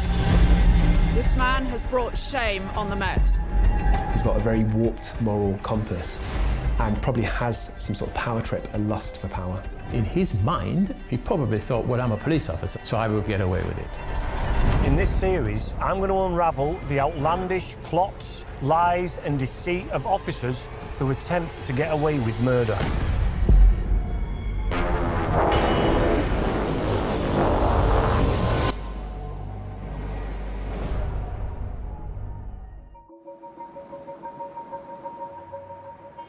On the morning of the 29th of August 2019, Keith Farquharson, a retired detective inspector, was asked by his wife of over 30 years, did he still love her? Less than an hour later, Alice Farquharson would be dead. Keith's account was that she had fallen out of bed and had a heart attack. When paramedics arrived, they found Alice's lifeless body and an apparently devastated Keith Farquharson. But was the former cop telling the truth? Keith has provided all these accounts and they just didn't seem to fit with the circumstances and what he was saying had happened. It just didn't add up. Alice's untimely death left the community in shock and a mystery that had to be solved. How had the mother of three met her death? And could her ex-police officer husband have been responsible? I've brought together a crack team of experts to try and begin to understand the tragic circumstances around Alice's death. Former Detective Superintendent Julie Mackay, a top anti-corruption officer, psychologist Serena Simmons, and retired detective Howard Groves. With the help of these experts, I'm going to try and unravel what happened in this case and whether Keith Farquharson exploited his knowledge of police techniques to cover up his crime. Former Detective Superintendent Julie Mackay has years of experience investigating cases just like this. She's the first person I need to see to learn more about the Farquharsons. This case is about a cop called Keith Farquharson, who was a Scottish officer. He would have joined policing in the 1980s, and he had a long career in the police and had reached the rank of inspector. He'd retired and had a job as a bus driver. He lived with his wife Alice, and they had by then grown-up children. They'd been married for 33 years. So could you tell me a little bit about Alice, Keith's wife? She was completely dedicated to him, to their three children. She was an assistant at the local primary school and absolutely adored by the community and the children, and cared very, very much for making that a good place. Really enjoyed her work, and nobody had a bad word to say about her. And from what we know, their marriage was a stable one. From the outside looking in, people thought everything was okay at home, there was no signs. From the outside looking in, it looked like a perfect marriage. But in August 2019, the apparently harmonious relationship came to an abrupt and tragic end. Across Aberdeen and North East Scotland, this is Original 106. The body of a 56-year-old woman has been found at a property in Aberdeen. Police were called to a house on Angusfield Avenue this morning.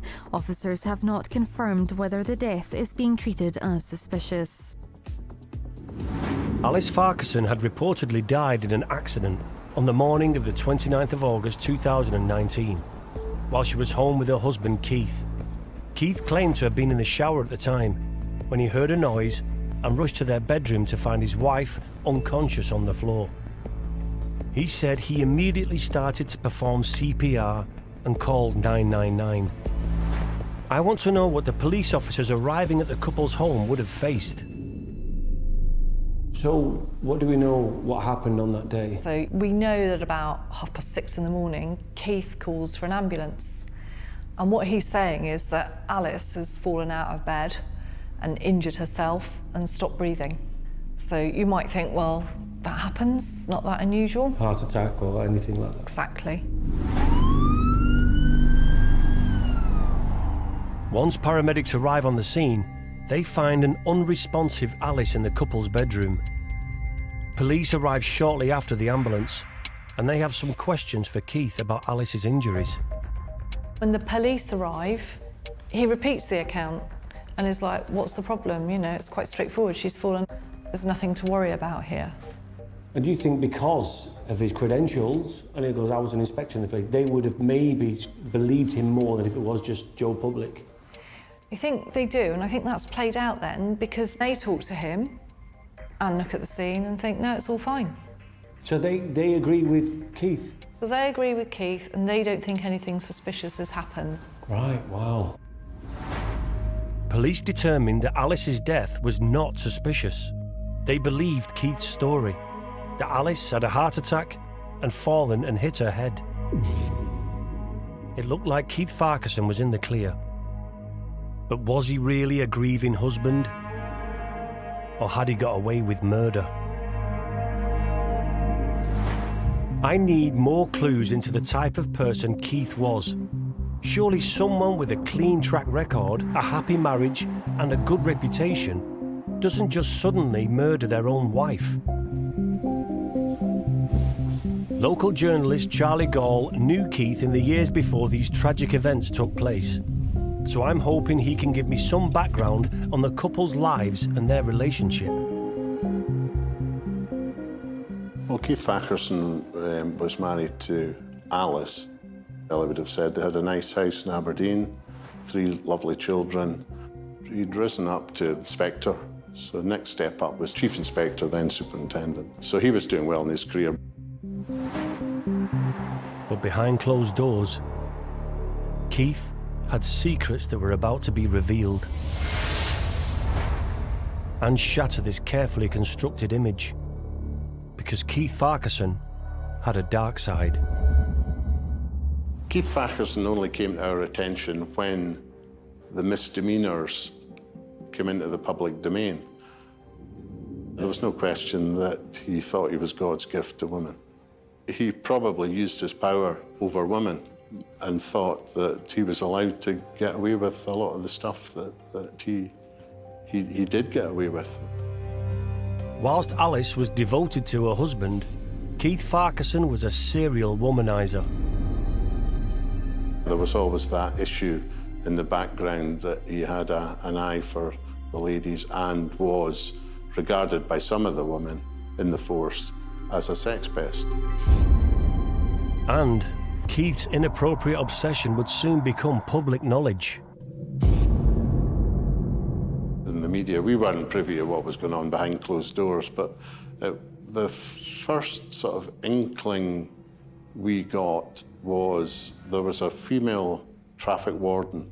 Story was leaked that she had been having a fling with senior officers, and Farquharson was one of them.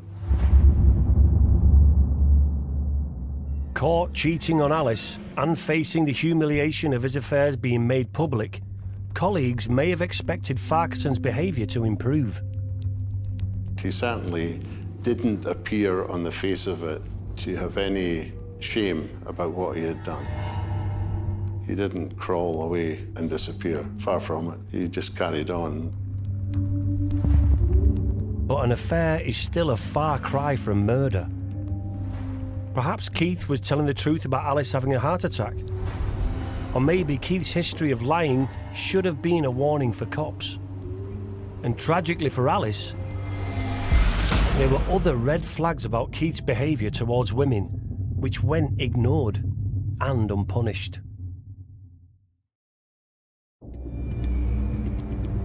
Before his retirement in 2010, Keith Farquharson had a long and accomplished police career, during which he rose to the rank of inspector. But it was a career ultimately tarnished by scandal and abuses of power, including an affair in 2008, something which caused huge distress and humiliation to his ever-loyal and loving wife, Alice. Former Detective Superintendent Julie Mackay spent part of her career investigating bent coppers. She's been looking into Farquharson's career for me. So we know that in 2008 he'd had an affair that Alice became aware of, and Whilst that stopped that relationship, that reignited in 2019. When we go back and look at his policing career, he was what would have been termed in the 1980s as a womaniser, serial womaniser. So he had affairs with different women over the course of his policing career. He'd also had affairs with 2 other women. But Keith Farquharson wasn't just having affairs.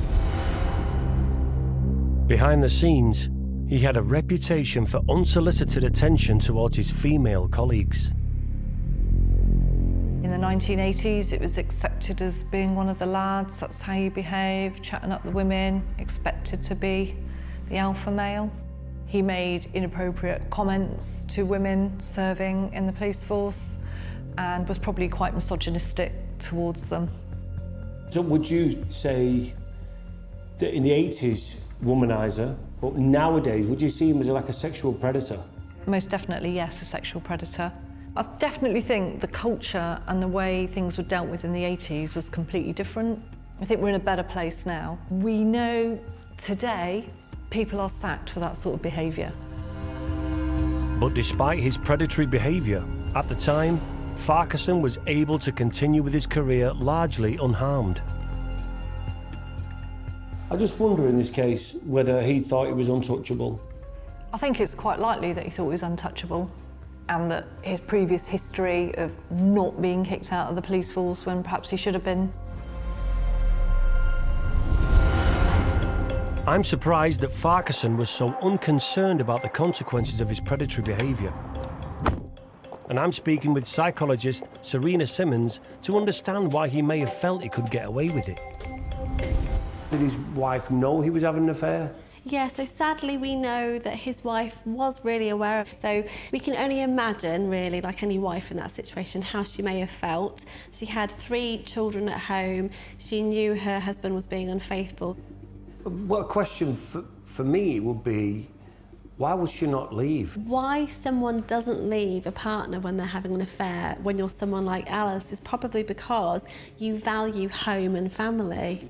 I think for Alice, what we know of her is she was really a homemaker. She was a mother at heart. In fact, she worked in a school and the people who worked with her in the school would refer to her as the school mum because she was a really kind of nurturing character, really cared about the kids.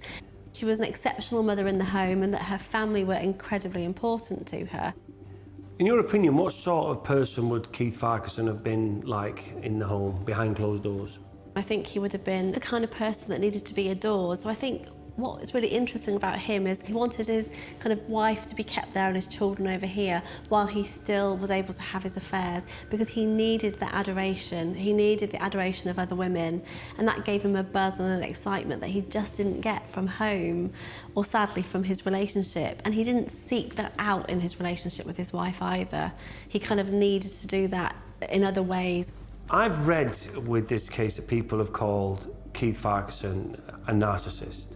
Can you explain what a narcissist is? Yeah, so a narcissist is essentially someone who believes, in this case it's easy to describe it as someone who believes the world revolves around them. They are the most important person. What they say goes. They have a very, very inflated sense of self-worth and an ego. And they believe that people should listen to them. What they say goes.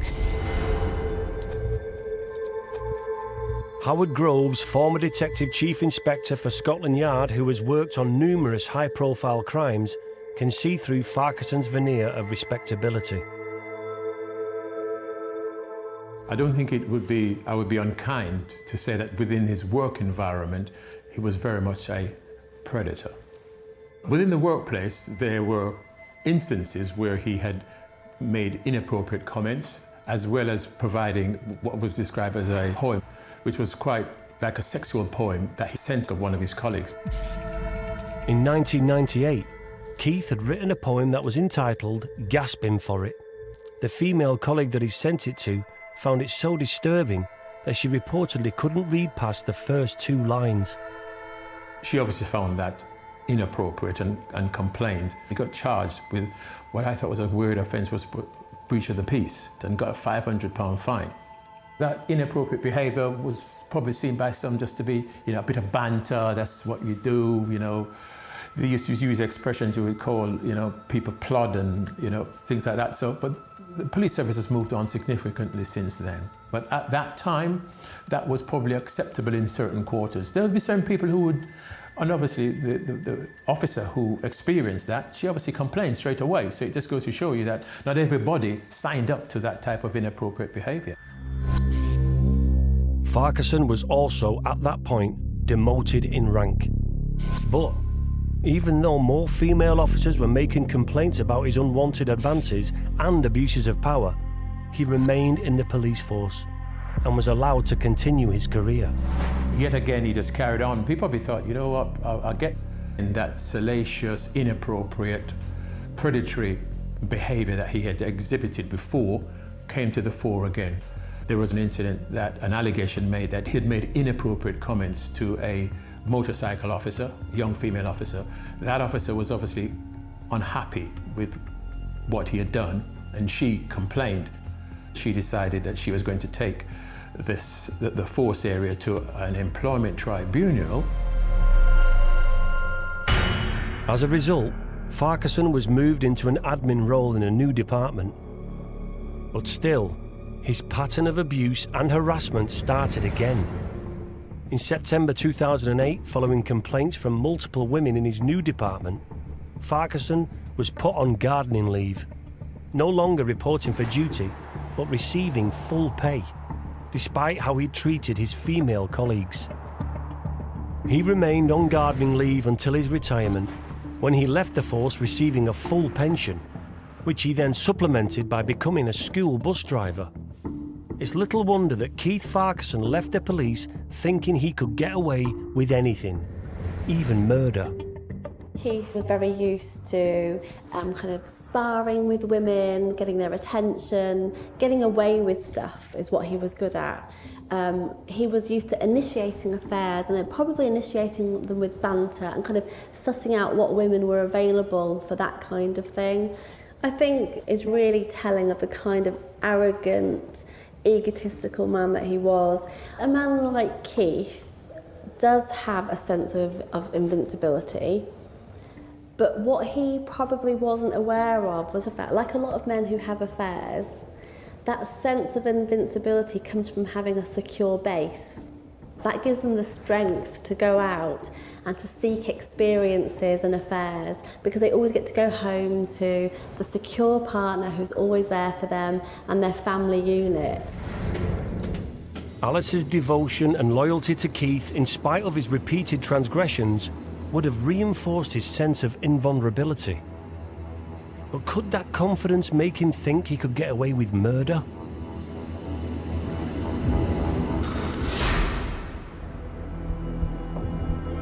Charlie Gall was reporting the case and remembers how much the news of Alice's death shook the community. He has some more details of the morning of the 29th of August 2019 that may give me some new insight into Alice's final moments.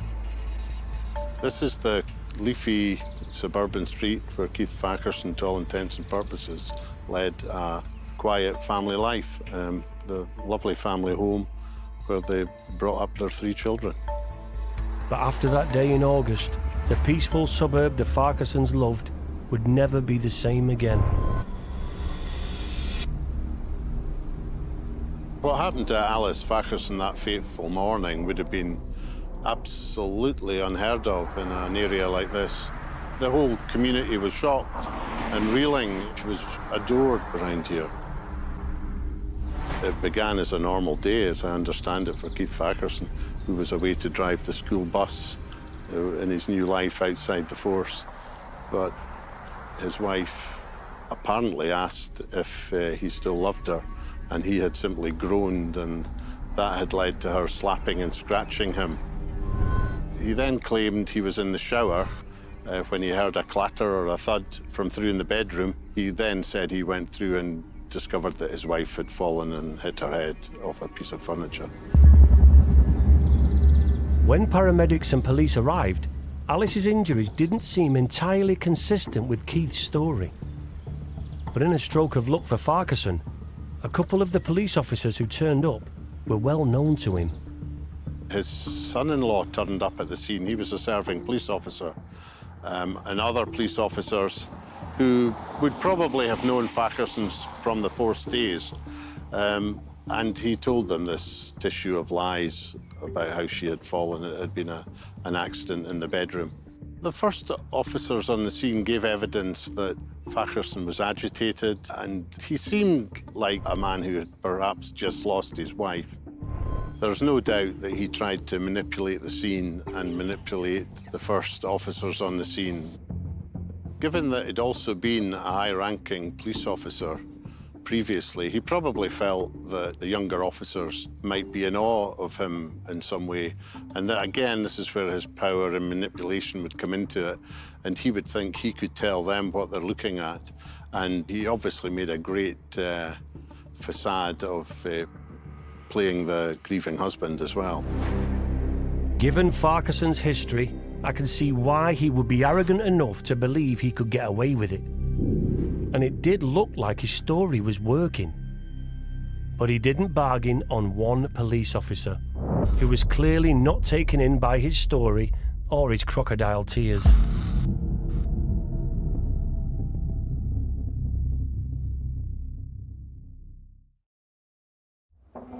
On the 29th of August 2019, 60-year-old Keith Farquharson called paramedics claiming that his wife had fallen in their bedroom and died, having suffered a heart attack. He said that he'd been in the shower at the time, and when he heard the clatter, ran to Alice to try and help her. He attempted CPR but could not resuscitate her. Officers at the scene reported Keith was agitated and emotional, as they would expect from a shocked and grieving husband. The death of 56-year-old Alice would be felt much more widely in the local community too. It was hard to believe such a tragic incident could have befallen such a well-loved woman. That was until the case took an unexpected turn, when an unannounced visitor arrived at the crime scene. There was another more senior officer arrived, and he wasn't satisfied that it was a non-suspicious death. I suspect, looking at the scene, having heard what Fakerson's initial account was, probably looked at it and thought, there's something not right. They would also, of course, have known Fakerson's background, his affairs.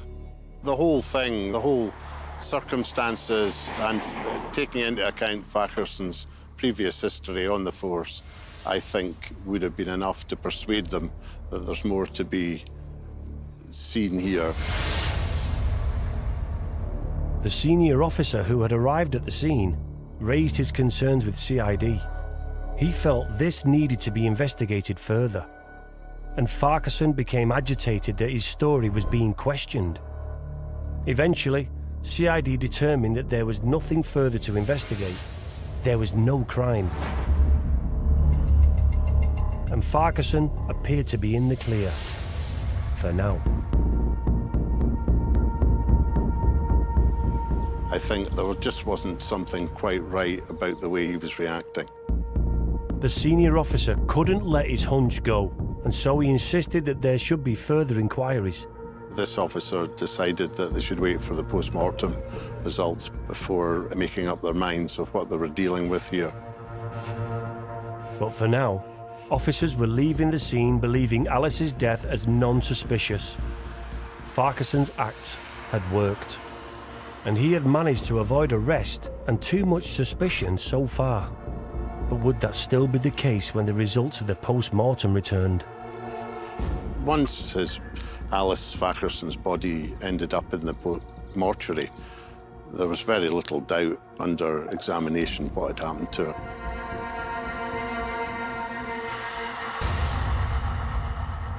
So in a case where someone dies unexpectedly, so they don't have a medical condition and it's not predicted, and they haven't seen a doctor recently, there's routinely a post-mortem's carried out. And there's a difference between a forensic post-mortem where you gather all your forensic evidence and a straightforward examination. So it's a straightforward examination, but when the pathologist is conducting the post-mortem, they're just not happy that actually she has died in the circumstances that are described. and there's indications of strangulation has taken place. And so they flag it, and it goes back to being opened as a police investigation again. Jim Fraser has studied this case. He has over 40 years' experience working as a forensic investigator, so he knows exactly what the examiner would have been looking for during the post-mortem and what they would have found. What makes this case sort of tricky to investigate is that it's a very enclosed crime scene and a very enclosed incident. There are no other witnesses. It's not that there's blood or there's weapons. It's also quite difficult to cross-check and corroborate any version of events. I think the paramedics were suspicious. The inspector was definitely suspicious, and I think he was explicit about that. Then along came the CID, so they kind of slowed things down. You would have thought they would have been a bit more alert to it, but it may be, in fairness to them all involved, that this actually all looked very benign. People do die in bed, and, you know, to all intents and purposes, it looks perfectly natural. It looked like Keith had used his inside knowledge of police investigations to his advantage. It was going to be difficult to prove beyond a reasonable doubt that he was guilty of playing a part in Alice's death. Unless, of course, the results of the post-mortem could prove otherwise. The only way that you can cross-check or corroborate Keith's story is by post-mortem examination of the body, which is why that should have been done as speedily as possible. The purpose of a post-mortem examination is to establish the cause of death. The cause of death may be suspicious or non-suspicious. At first, there was nothing about the state of Alice's body to indicate anything other than a natural death. But then the forensic pathologist found something she wasn't expecting. What the forensic pathologist found in this instance was tiny blood vessels called petechiae, and what she described as florid under the eyelids. These are minute blood vessels that burst when a neck is compressed. Suddenly, the case had changed. Officers could now be certain that Keith was not telling the whole truth. There had in fact been some kind of obstruction of Alice's airway which helped to cause her death. But that still didn't make him guilty. And pathologists still needed to determine what exactly had happened to Alice. After further examination, the pathologist reported that Alice had signs of blunt force trauma, resulting in bruises on her face. Bruises that were likely caused by something or someone gripping her mouth and nose.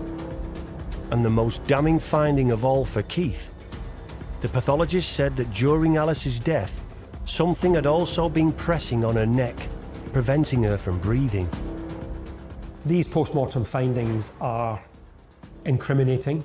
The post-mortem findings established that Alice had died by neck compression. The cause of death is strangulation. Keith's story was a lie. Alice hadn't had a heart attack and fallen. She had in fact been strangled. And now former Inspector Keith Farquharson was a prime suspect in his wife's murder. Had he killed Alice and attempted to use his police knowledge and connections to cover it up? She had been strangled. The only person who was available to strangle Alice was Keith.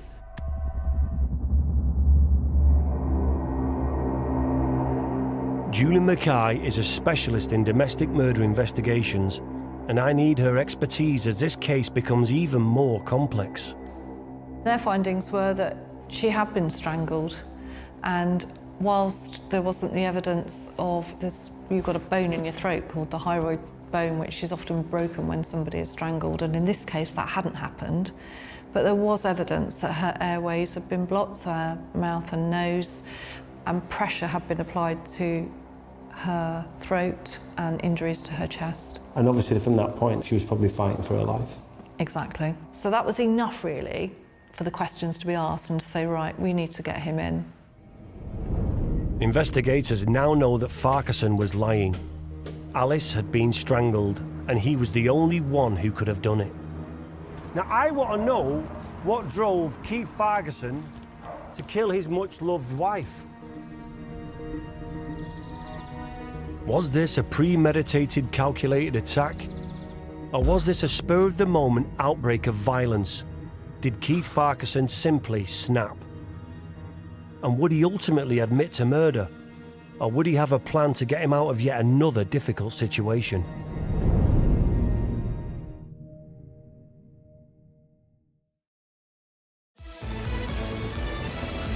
Headlines this morning. A 60-year-old man's been arrested in connection with the murder of Alice Farquharson. The 56-year-old was found dead in her home in Aberdeen yesterday.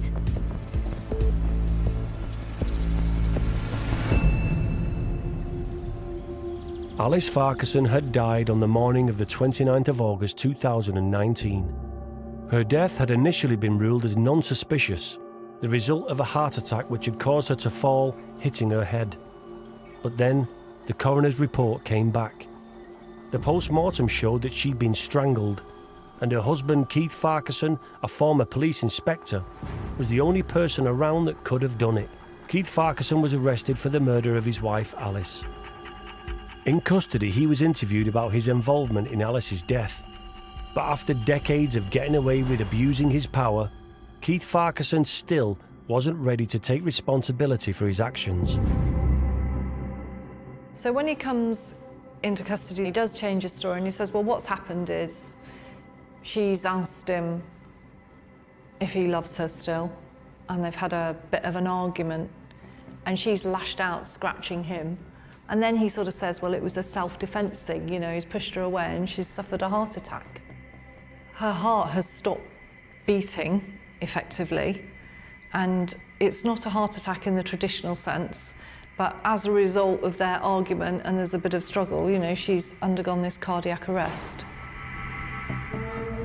Keith had now changed his story, admitting that he was in the room when Alice died, rather than in the shower, as he initially had claimed. He admitted that they had argued and there'd been a struggle, but he was still adamant that he had not killed her. Instead, he claimed she suffered a heart attack during their fight.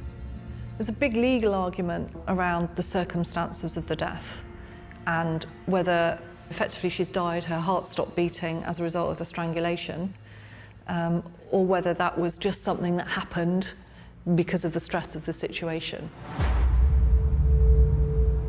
The case went to trial in February 2020 at the High Court in Glasgow, with Keith Farquharson maintaining his innocence. But would the jury buy his story? I want to know if it's really possible that Alice could have died of a heart attack, as Keith was still insisting when he went to trial. Or was this just more lies from a former police inspector used to getting his own way? Keith Farquharson phoned the emergency services in the early hours of a weekday morning, saying that he thought his wife had had a heart attack. Paramedics would have seen possibly hundreds of people who have had heart attacks, so they are very familiar with what a heart attack looks like. But his wife also had abrasions to her face. She was lying outside the bed. These are not necessarily typical findings of somebody who has had a heart attack. In these circumstances, if she had a heart attack, there would be visible signs in her heart. It's what they call gross pathology. They get the heart and they cut it into slices and they look at each slice and you will see damage to the heart. When you have a heart attack, an infarct, you get patches on the inside surface of the heart. The pathologist would recognise and establish that. So what about Alice's post-mortem? Would that in any way support Keith's story of a heart attack during a struggle? The findings in this case were that there were certainly no signs of a heart attack. The pathologists had found signs of asphyxiation that they would not expect to see if Alice had in fact died of a heart attack. The investigation into Alice's death could determine with certainty that Alice had died from strangulation, not a heart attack.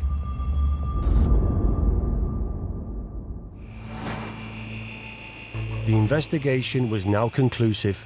Keith's new story was a complete fiction. Alice had not died of a heart attack as a result of either the struggle or through stress about her marriage. She had been strangled to death.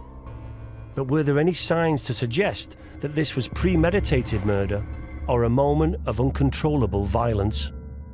The turning point would have been the post-mortem and the report that was produced by the pathologist to say that her neck had been compressed, that her airways had been blocked, and that she had blunt trauma across her body. That is completely, you would not have expected if she just had a heart attack, because he obviously tried to give the implication. With forensic investigators and police now sure of the cause of death, would Keith finally admit to what he had done and why he had done it? Now, with the ego that Keith has, he's not going to tell us anything that makes him vulnerable. So Keith says that she had said, do you love me, or something along those lines about feeling a sense of love from him. I personally don't believe that that's what she said on that morning, because someone like him wouldn't tell us what she really said, especially if it implicated him in some way or made him look small or made him look vulnerable. Someone who has spent his whole life not telling the truth, why would we believe the words he spoke? With the new evidence and Keith still maintaining his wife's death was not his fault, his defence team took a chance to get Keith a lower sentence. They were going to give him an opportunity to plead to culpable homicide. In other words, saying, I'm culpable because I was responsible for her injuries, which resulted in her death, but I didn't mean to do it. So they give him an opportunity here to plead to a lesser offence. Even in his new defence, Keith persisted in his delusion that the story of Alice's accidental death would be believed, despite all the evidence mounting against him. But the prosecutor determined that this plea was unacceptable. There was too much evidence that Keith had murdered Alice and then attempted to cover up his crime by lying to the police and paramedics. The culpable homicide plea was rejected. So that was it. Once the decision had been made, it would be full steam ahead as far as a criminal investigation would take place. And he was then a suspect of murder. Keith would now be tried for murder. In the confines of the court, Keith was able to tell his own version of events to try and convince the jurors of his innocence. In his arrogance and narcissism, he must have thought that having lied for so long and got away with it, he could continue to do so with impunity. Maybe psychologist Serena Simmons can give me some insight into how she thinks a former police officer entrusted with public protection could commit such an awful crime and be so deluded as to think he could get away with it. I think on the morning that he killed her, something happened, something was said that triggered him to take the opportunity to do what he did. For all we know, she said something about leaving him or I'm unhappy. That may have been too much for him and he wanted to stop her from speaking. I don't have to be with her, I can get rid of her, or at least I can stop her talking. He held his hand over her mouth, very telling. The words that she spoke, though, we will never know whether they are the words that she actually spoke on that morning. Police were thinking the same as Serena. Keith's story still didn't add up, and a clear pattern of behaviour had emerged which suggested that whether premeditated or not, there was a very obvious motive for his actions. To try and make sense of it, they'd started to tie his past behaviour to the case. In particular, one of his affairs in 2008. I think he had rekindled a previous relationship. He'd refused to give up the PIN number for his phone. He was just being awkward, trying to probably delay the inquiry. He would have wanted to maybe scrub his phone, but they did get hold of the phone, and sadly there was even messages on the phone from his wife where she'd been pleading with him, you know, love messages, but also there was evidence of other women that he'd been in contact with. Police found messages that were sexual in nature on Farquharson's phone. It's thought that Farquharson had rekindled his affair from 2008, and Alice may have found out and confronted him, leading to the pair having a struggle that resulted in Alice's death. Though he was now on trial for murder, Keith maintained his story with a few subtle alterations. He now claimed that Alice had asked him if he loved her, and when he groaned in response, she attacked him first. He claimed he had only acted in self-defence, that a struggle ensued, and that Alice had died of natural causes. He stuck to this story despite the overwhelming evidence of the post-mortem. He would plead not guilty to all charges. But it didn't work. After decades of abusing his position, Keith Farquharson finally got his comeuppance. On the 23rd of March in 2020, he was sentenced in the court to 15 years imprisonment. And what that means is he must serve 15 years, but it's a life sentence. So he'll always be what we call a life licensee. It just means he won't be released for 15 years. So he's not eligible for parole until 15 years, and then it'll be reviewed then? Absolutely. But to Keith, who had spent a lifetime abusing his power and somehow managing to get away with it every time, this must have been a rude awakening for the former copper. He feels hard done by. He didn't kill her, it was her fault for challenging him, and she shouldn't have. So I think he did think he was going to get away with it because of his arrogance, and he'd got away with it effectively before, hadn't he? So, not killing, obviously, but bad behaviours before. Wow. Keith Farquharson was a man who, over the course of his career, constantly abused his role as a trusted and decorated officer to harass and degrade women. All the warning signs were there that he should never be trusted. Finally, justice has been served. He was a predator at work. He had extramarital affairs. Alice was aware of them. There was a fight between her and him, and he obviously took it to the nth degree, and she was killed. That he would have done that and then tried to cover it up. Cowardice, really, but you often find that with the sort of philandering, cheating, serial cheats, that you know, they're cowards at heart as well.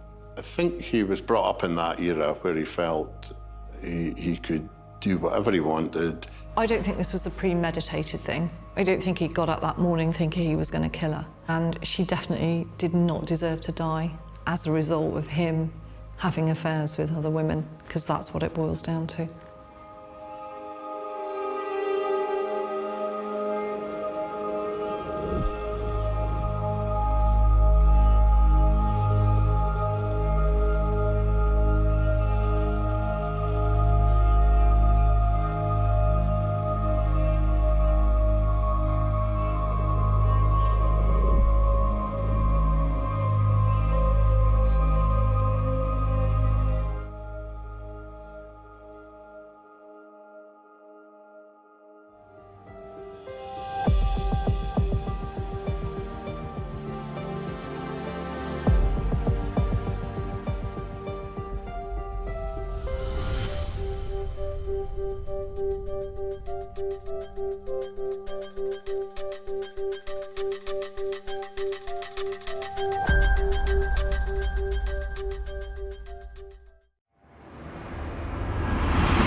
News of a brutal murder is always shocking. A cordon has gone up around the building. Police said their search was still going on. He was maybe surprised at the amount of blood that produced. We know that he was very manipulative and charming. But when the crime is committed by a cop, it seems even more horrific. Locals knew the couple had not been getting on, but no one expected anything as vicious as this. Nobody wants to believe that police officers are criminals. To die at the hands of the very people sworn to protect us is, for me, the ultimate betrayal of trust. This man has brought shame on the Met.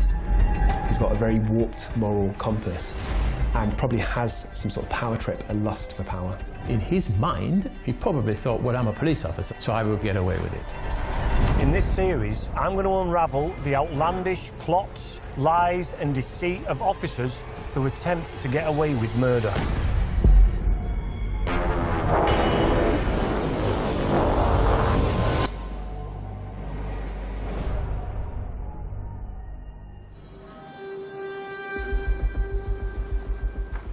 On the 5th of June 2009, Los Angeles police detective Stephanie Lazarus reported for work as normal. She was well respected, well liked, and had 26 years of service to her name. But that day, her life and career would come crashing down. Her fellow detectives had laid a carefully constructed trap, and Stephanie was walking right into it. Because what she didn't know is that her colleagues had uncovered evidence of a murder that had been hidden for over 2 decades. Evidence that proved Stephanie Lazarus was a killer. These people are pointing at you for whatever reason. I don't know why. That's just crazy. I mean, that's absolutely crazy. To lead me through the investigation, I brought together a crack team of experts who will help me unravel what happened in this case and how the killer cop's training enabled her to cover up her crimes. Former top anti-corruption cop Julian Mackay, Serena Simmons, a leading psychologist, and former Met detective Howard Groves, who helped solve over 50 murders, are going to introduce me to some of the worst cases of killer coppers from around the world. Julian Mackay is a former detective superintendent that has spent a large part of her career dealing with police officers trying to get away with breaking the law. So if anyone can help me understand how the mind of a bad apple works, it's her. So this is Stephanie Lazarus. Yes, and as you can see, Stephanie was an LAPD police officer. She was working for Los Angeles Police Department. And this case is a really strange one because it actually goes back to 1986. And it started with a couple. The guy called John Rutten began a relationship with a lady called Sherry Rasmussen. We know that John and Sherry were really happy together. It was like a true love story. They were living together. They were both really successful in their own independent careers. So when was the crime committed? So on the 24th of February 1986, we know that John had gone to work as he always did. Sherry was still at home and he'd tried to ring her mid-morning. When she didn't answer, he rang again during the course of the day, but she still wasn't answering. Now, a neighbour noticed that the garage door was open and that Sherry's car was missing. There were some workmen nearby and they discovered a purse, which later was identified as belonging to Sherry, discarded outside on some grass. Of course, these things don't really become relevant until John gets home at 6 o'clock in the evening. And he sees that there's some broken glass. And when he goes into the house, he notices that the whole property has been ransacked. There's items thrown about the place, lamps that are broken. And as he goes through, then he makes that grim discovery of Sherry lying there with 3 gunshot wounds to her body. As well as the gunshot wounds, Sherry had an unusual bite mark on her arm. The crime scene had all the hallmarks of a burglary gone wrong, and the case was quickly shelved by the LAPD, with no suspects identified. Wind forward to over 2 decades, and on the morning of the 5th of June 2009, in LAPD headquarters, veteran detective Stephanie Lazarus was approached by 2 fellow cops, stating that they had information on a case she was working on. Little did she know, her police colleagues had other intentions and would capture it all on camera. Stephanie, I don't know if you know my partner. Hey, great. Hi. Stearns, nice to meet you. See you guys. How's it going? Good. Milling around. Well, have a seat. What this is I didn't want to bring this up in your squadron. You're going to bring somebody in, right? Yeah, well, I can explain the whole thing to you. I didn't want to talk about this in the squadron because I don't know who people are listening. That's true. But we've been assigned a case that we've been looking at. Okay. It's a new case, and as reviewing the case, there's some notes to see as far as your name being mentioned. Okay. Do you know John Rutten? John Rutten? Rutten. Were you guys friends or anything else, or? Yeah, we were good friends. Yeah. In 1986, John Rutten was a recently graduated engineer from UCLA and had been married to Sherry Rasmussen for 3 blissful months, until tragedy struck. Local journalist Howard Brewer has covered this case in detail. Sherry Rasmussen was a real doll. She was a nurse at Glendale Adventist Hospital. She was a supervisor there. She had also been a student athlete. She was kind of tall. Sherry and John were crazy about each other from the moment they met at UCLA in 1984. John and Sherry lived in a condo in the middle of the San Fernando Valley, which is essentially a suburb of Los Angeles.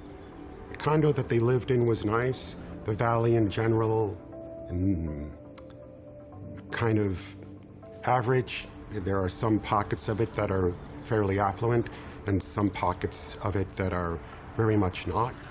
And the area was a little bit sketchy in spots. There were burglaries here and there. It was not Beverly Hills. It was the land of the beautiful people. It encapsulated glamour and prestige. But if you scratch beneath the surface, drug addiction and gang violence was lurking. I lived out here in late '86, early '87, and I think that was around the time that you had people just randomly shooting each other on the freeway. It was a little bit rough. There was a lot of crime. It was on the 24th of February 1986 that crime caught up with the happy couple. John had been trying to reach Sherry throughout the day. She was not answering her phone, and he didn't know why. But he found out when he came home, walking into the house and seeing Sherry had been murdered.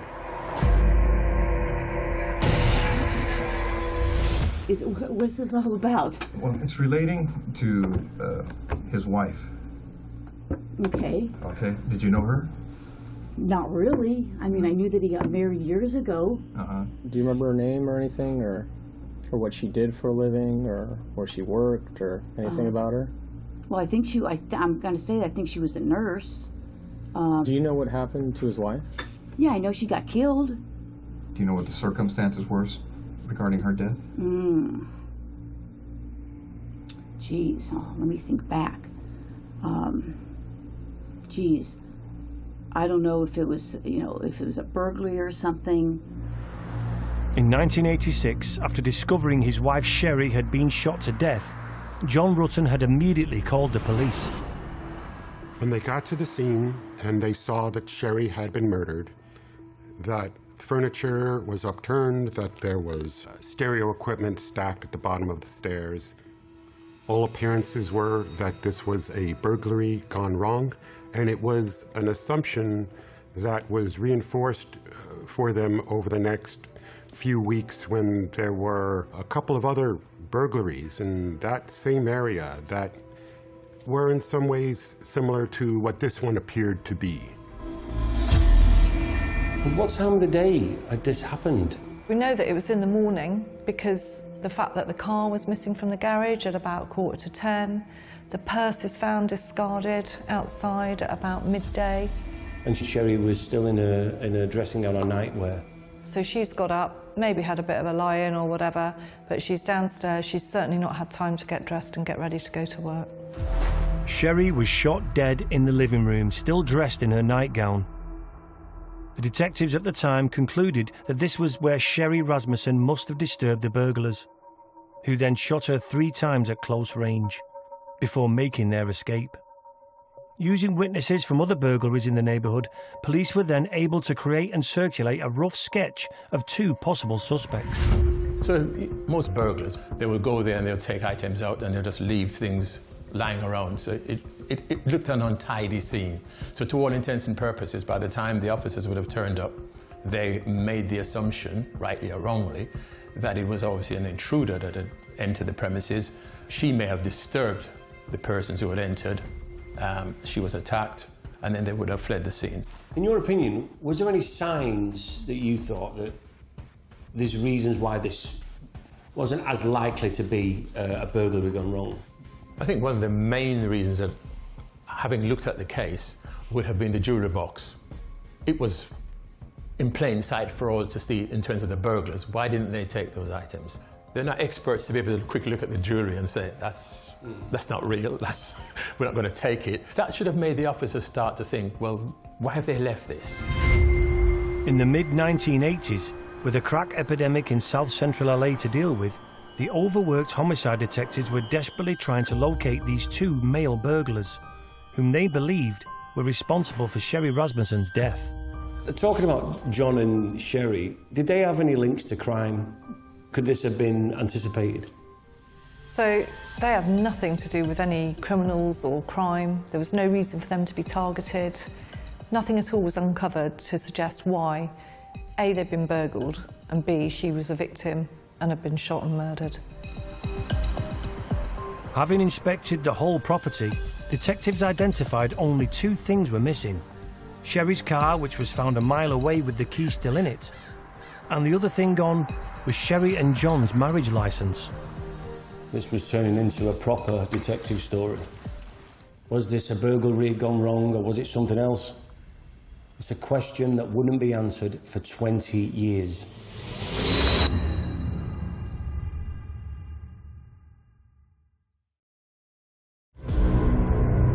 In February 1986, in Van Nuys, Los Angeles, the lifeless body of 29-year-old Sherry Rasmussen was found in her California home.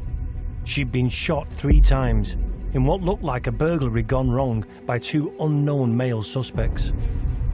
But the murderer had left something on the body. When the forensic examiners were there in 1986, they discovered a bite mark on Sherry's arm. And they could say that happened about the time she was killed. The police officers worked the scene and gathered evidence, like the bullets found in or near Sherry Rasmussen, later identified being from a .38 caliber gun. To talk me through what other evidence was discovered, I've asked former crime scene investigator Alex Izzard for her insight.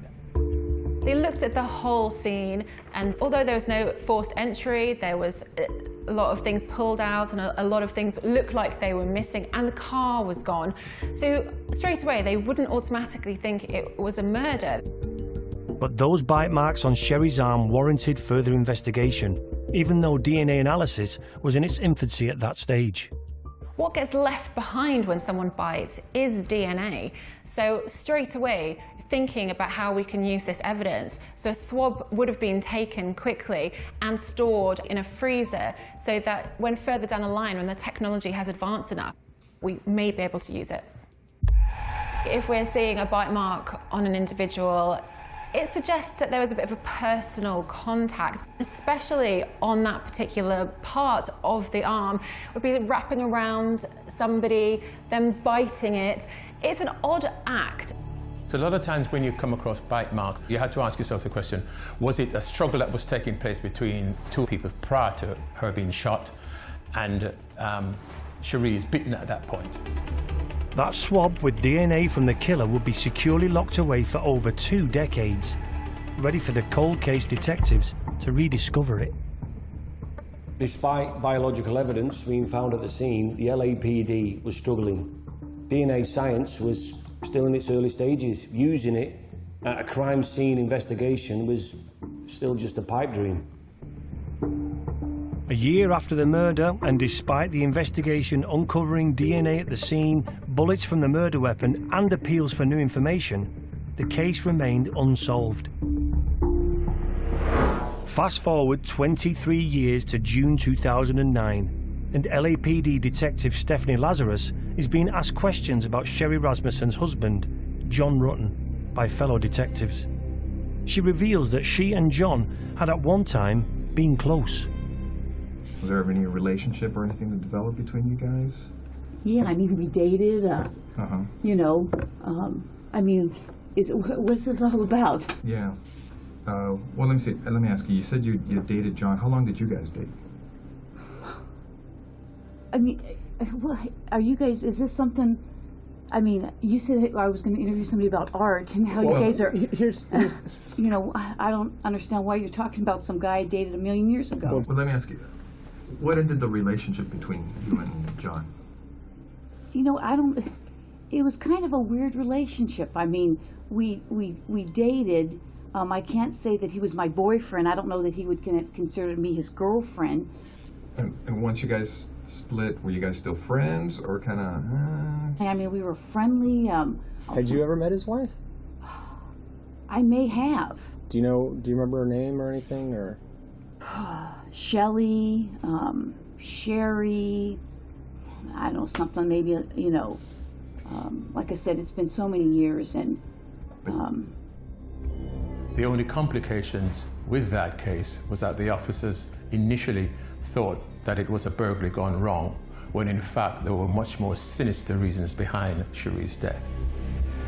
Stephanie claimed that her and John Rutten's relationship had ended prior to him meeting Sherry, but it seems Lazarus wasn't quick to let go. Well, like in many real stories, the ending of the relationship between John Rutten and Stephanie Lazarus was not a tidy one. Stephanie tried to play it cool around John, but once she learned that John had gotten engaged to Sherry Rasmussen, she started to unravel.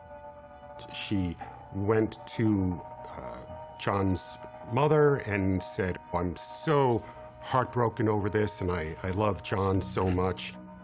I would say Stephanie was interested in sleeping with John and then using that as some kind of leverage to try to break up the couple. We know that Stephanie was obsessed with John, and she didn't like the fact he was with Sherry. So she used to use any excuse to go round there and see him, to the point where she was a nuisance and stalking them. You said you thought his wife was a nurse. Do you have any idea where she was working at the time, or? Now that you're bringing that up, I think she worked at a hospital somewhere. And yeah, I may have met her at a hospital. At one point, I mean, he may have been dating her, or I don't know, maybe he was married. I don't even remember.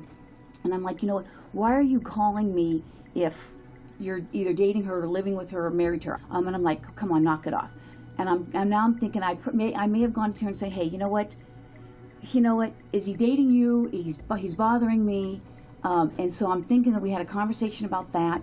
Like at her work, or at their house, or? I'm thinking it was a hospital somewhere in LA. When you said like, hey, he's calling me, he needs to knock it off, or what have you. I mean, was that civil? Was there? I mean, no, there was not. I don't think there was anything.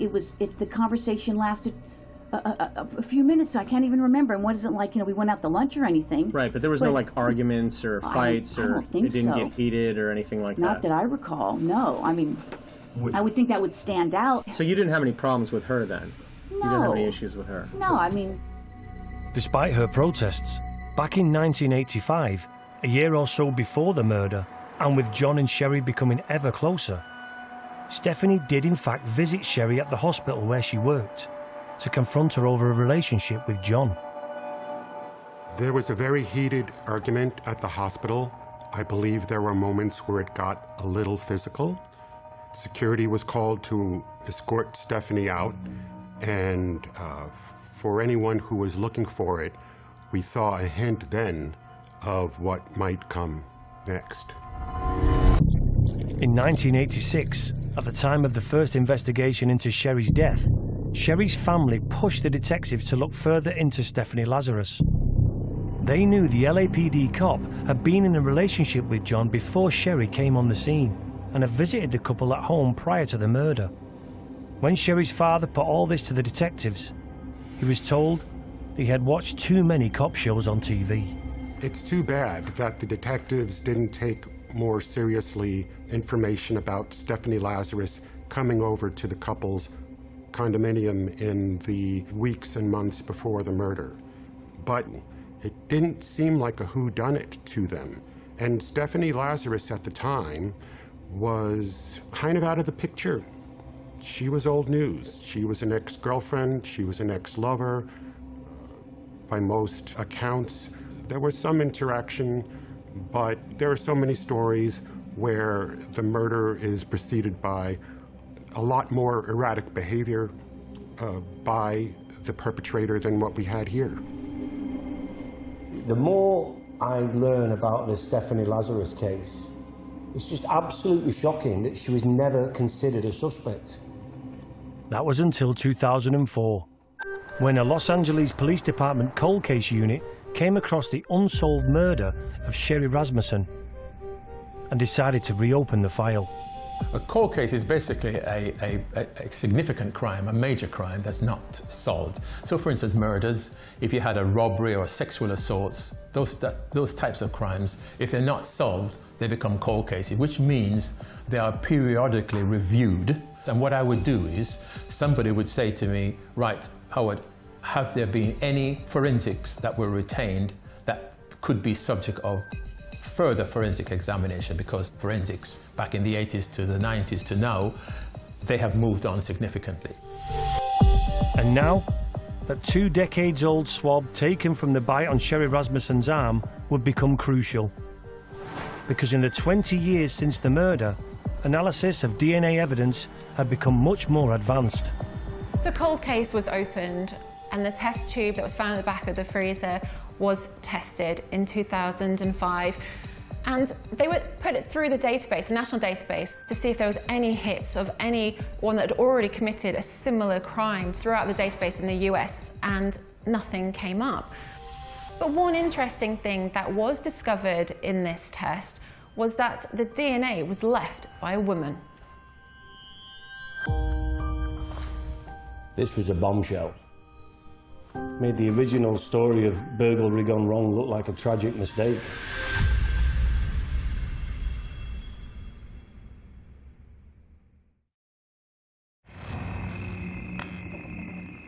LAPD detectives investigating the murder of Sherry Rasmussen in 1986 had finally made a breakthrough. Nearly 2 decades after the crime, in January 2005, DNA analysis of a bite mark on Sherry Rasmussen's arm confirmed that it had not been left by a male burglar disturbed in the act, as detectives had first thought, but by a woman. The original theory of a burglary gone wrong was beginning to unravel. There was no forced entry at the front door and the alarm was off, and it seems that Sherry was upstairs in her bedroom. There's 2 gunshots to the sliding doors. Somebody went up there to kill Sherry. They shot at her and they missed. There's even gun residue on her face, so that person must have been quite close to get those shots out. This image here is the bite mark on the arm of Sherry. She's there in her nightgown and there's a bite mark there. Quite possibly there was a bit of a struggle. And if Sherry's got her arm around the killer like that, trying to restrain her, perhaps she's seen the gun. Yeah. And then of course the killer bites her to get her to release it and then shoots her. The LAPD cold case investigators were now beginning to look at the entire crime scene through fresh eyes. The cold case detectives thought that the struggle started upstairs and then ultimately came downstairs where Sherry was killed. Interestingly, the stereo that looked like it was about to be taken out in a burglary and then they just abandoned it had an interesting mark on it, and it turned out to be Sherry's blood. How had Sherry's blood got to that stereo that was put there after Sherry was dead? And what's more, the bullets used to shoot Sherry Rasmussen were .38J plus P ammunition from a .38 caliber gun, standard issue for LAPD officers. My understanding is that they were issued only to LAPD officers. And even if you were an LAPD officer and you had a private weapon, you could only use those bullets in that firearm. When the cold case detectives took another look at the investigation files, they saw that Sherry Rasmussen's family all pointed the finger to one particular LAPD cop, Stephanie Lazarus, who, as well as her standard issue police firearm, also owned a second gun that matched the caliber of the murder weapon. And that weapon had conveniently disappeared. Stephanie Lazarus filed a police report in Santa Monica saying, hey, somebody broke into my car, stole my gun, and that way they could never connect that gun with the shooting. And Santa Monica PD, LAPD, they didn't like share information back in the 80s the way they do today. So it's like the investigators in the LAPD probably did not even have it on their radar that Lazarus reported a lost gun, 13 days after the murder, which in hindsight is one of the things that seems kind of shocking. But as a policewoman and later a police detective, she knew how to commit the perfect crime. More damningly still, when investigators re-looked at the case, they saw there'd been reports from Rasmussen's family, friends and work colleagues of several instances of Stephanie showing up at Sherry's home and workplace unannounced.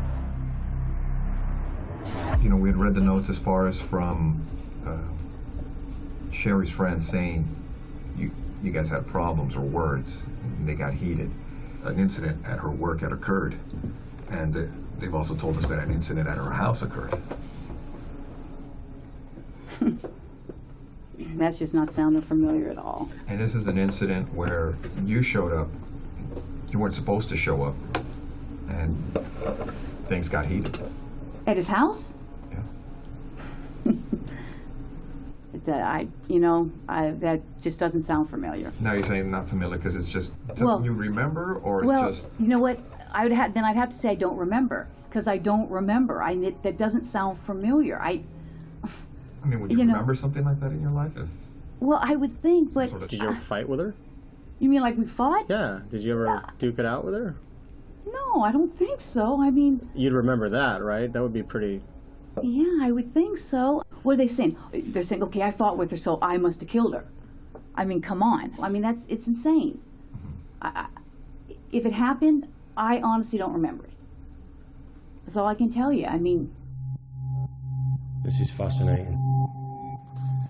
It looks like Lazarus had planned an almost perfect crime. And using her police know-how, she'd thrown the cops off the scent for over 20 years. As it becomes apparent that Stephanie's a suspect, they then start looking, the investigators, as to what indicators are there that a police officer has done this, and understanding her movements on that day, as well as what she would have known about Sherry and John. So she's taken trouble to cover her tracks. She knows Sherry is on her own on that day and John is at work. Although there was some broken glass at the scene, what she didn't quite do well enough was make it look like it was a forced entry. She's gone there on her day off. She's used her own personal weapon, albeit with the police ammunition, to commit the murder, and then got rid of it. Because she knows if she used her own weapon, police weapon, then there would be questions about where that had gone if she had to then get rid of that one. She's been aware of the fact it needed to look like a burglary, another crime, not the murder. And also the fact that, certainly in 1986, men were suspected of committing burglaries, not women. And certainly, very few women who are cops kill. As the cold case investigators ramped up, detectives searched the California Firearms Database. And there, on an entry dated 9th of March 1986, 13 days after the murder, was a record of Stephanie Lazarus reporting a .38 caliber revolver having been stolen. This clue had been waiting to be found for 23 years, but no one had looked for it. The evidence was stacking up against Stephanie Lazarus, but it was all circumstantial. They knew the secret to solving this case was in her DNA, and they had a plan to get it. By chance, Lazarus's office was located next door to the very cops now investigating her. Detectives were given special authorization to acquire a DNA sample surreptitiously, using the LAPD's internal surveillance unit. They either needed to clear their fellow officer of the crime or take a murderer off the street. Investigators followed her to a big warehouse store, and Stephanie got a soda, and the detectives watched her throw the soda can in the garbage, and when they went over, they picked it out of the garbage, they grabbed the straw, and now they had their DNA evidence. Her saliva. They took this DNA evidence from the saliva, they compared it to the saliva from the bite mark, and finally, years later, they had a match. They knew who had killed Sherry Rasmussen. The DNA was a match for Stephanie Lazarus. The decision was made to get Lazarus into a secure area of the police building, an area where all visitors, even cops, were forced to hand over their weapons. They were taking no risks with their suspected murderer. I've asked psychologist Serena Simmons to talk me through the footage and what might be going through the mind of Lazarus as the interrogation progresses. She doesn't know why she's been brought in at this point, but it's all been done under a friendly guise of, can you just come in and we want to talk to you about the case. Now what's interesting here is that to go into this room she had to release her weapon, and that was one of the main reasons that she was asked to go into this particular space. But what we can see here is that the officers are very, very clever in terms of how they've approached this. They're very, very friendly in their demeanour. They don't seem to be of any threat to her. So she goes in very, very unaware of what's about to happen. And it's why they've really set the scene well for what they then go on to ask her. Do you know John Rutten? John Rutten? Rutten. The police officers have done something very deliberate. They mispronounced his name. So they said John Rutten when they know it was John Rutten. They've deliberately done that to make her feel more at ease. She feels comfortable being in control, and that's how they want her to feel at this stage, because the more in control she feels, the more information she'll divulge. Was there ever any relationship or anything that developed between you guys? Yeah, I mean, we dated, you know, I mean, what's this all about?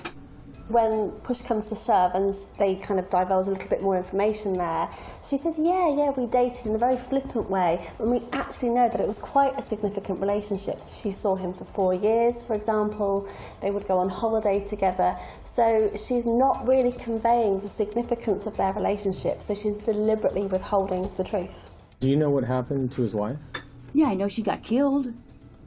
So this is the first time that there's reference to Sherry being killed, and this is the first time that Stephanie verbalises for herself the fact that she knew she was murdered.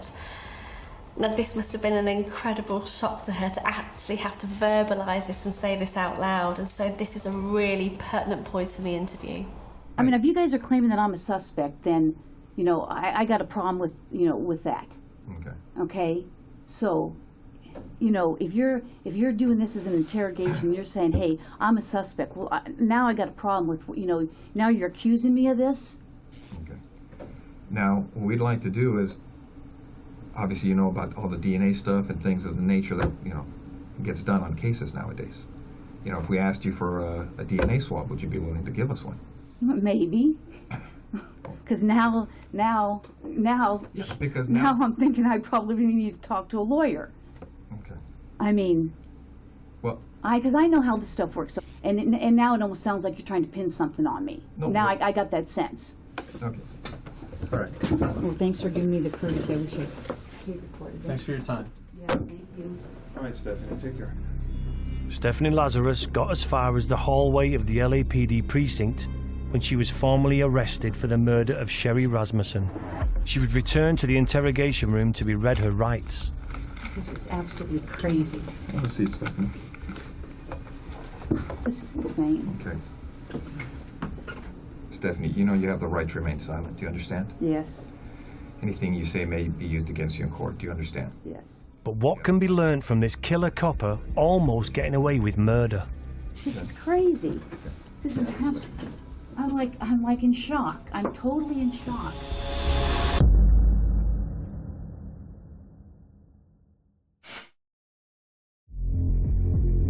Over 2 decades later, damning DNA evidence discovered in a bite mark on Sherry Rasmussen's arm was matched to Stephanie Lazarus.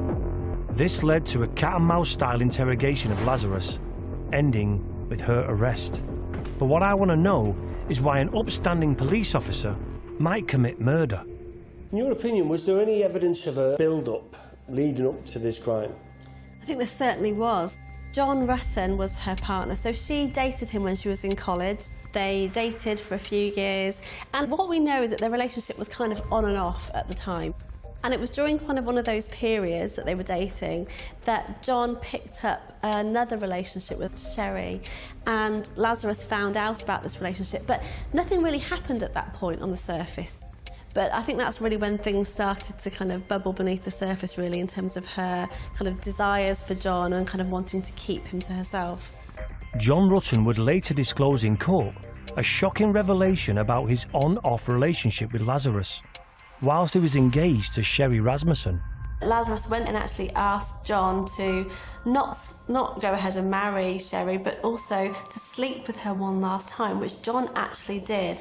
And really, for someone of Lazarus's mindset, this is someone who is feeling abandoned and trying to retain that relationship. So that would have really given her a sense of hope that really there's something still here, he might still want me, and that would really reduce her feelings of rejection. For Lazarus, I believe that the murder she committed was completely functional. She saw Sherry as a threat. She felt like she owned John, and she felt that deep sense of rejection and abandonment when he got together with her. Is this jealousy the motive? Yeah, so when women do kill, typically in these situations, it is for the reasons you've said, so acts of jealousy. Sometimes it's for financial gain. Once she'd got rid of the person who she felt was a threat, which was Sherry, a lot of that upset, I imagine, dissipated for her, because this isn't someone who's committing murder over and over again. This was a functional act. So I think that after she got away with that, she would have felt a deep, deep sense of relief. Stephanie Lazarus had worked as a diligent and well-liked cop for decades, and had progressed from a beat cop driving a patrol car to become a highly respected detective in the LAPD's art fraud department. But now, all that was in tatters. Thanks to the DNA evidence discovered on Sherry Rasmussen's body, Stephanie Lazarus was about to face justice. This case is a perfect example of how far we've come with technology. When this incident occurred in 1986, surprisingly, it wouldn't be that long until the very first case of DNA fingerprinting, as it was called then, was used in a court case, but it would be years until it was used regularly enough.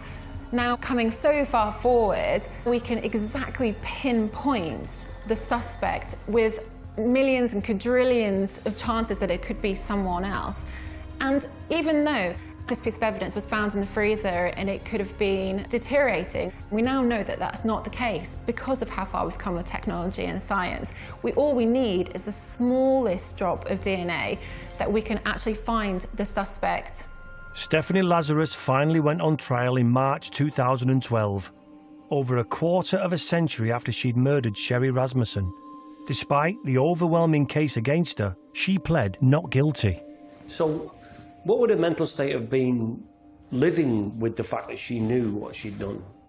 When we look at Lazarus's behaviour over the years after the event, she goes back into kind of the normal ebb and flow of life. So she starts another relationship over time, she starts to rise in the ranks of the police. So she seemingly is able to compartmentalise that part of her life. That's something that I did, no one knows about it, no one has to know. In March 2012, Stephanie Lazarus was found guilty of the murder of Sherry Rasmussen. It only took the jury about a day to convict Stephanie of first-degree murder. She was sentenced to 27 years to life in prison and will remain behind bars for, I believe, at least another 12 years before she's eligible for parole. To 2034, something like that. The sentence handed down to the disgraced cop was the maximum that could be given under California state law, and reflected the 23 years of deceit that allowed Lazarus to almost get away with murder. So Stephanie got 27 years. When it comes to sentencing for murder, is there a difference between the UK and America in their sentencing and how long you get for murder? Is there a difference? Yeah, so the UK's got really strict sentencing guidelines that the judges have to adhere to, and there's all sorts of things that can influence extending it, aggravating factors. The US, as we see in the news, is completely left of field, and often they give sentences that are clearly going to be far longer than anybody can ever live. And they too will have their sentencing guidelines, but they are a lot longer than the ones that are ever given out in the UK. But the question remains, why did it take so long to bring this police officer to justice? There have been many unsubstantiated rumours over the years, one being negligence by the LAPD detectives in 1986, all too keen to ignore the evidence which pointed to one of their own. Incompetence is something that nobody would want to be labelled with, but if you realise that you've made a mistake, sometimes it's just best to put your hands up and say, we've made a big mistake here, let's try and... They could have done that 5, 10 years before, not 23 years. Just think of the family, because for me, look at the stress that family would have gone through. One, they didn't know to start with who killed their loved one.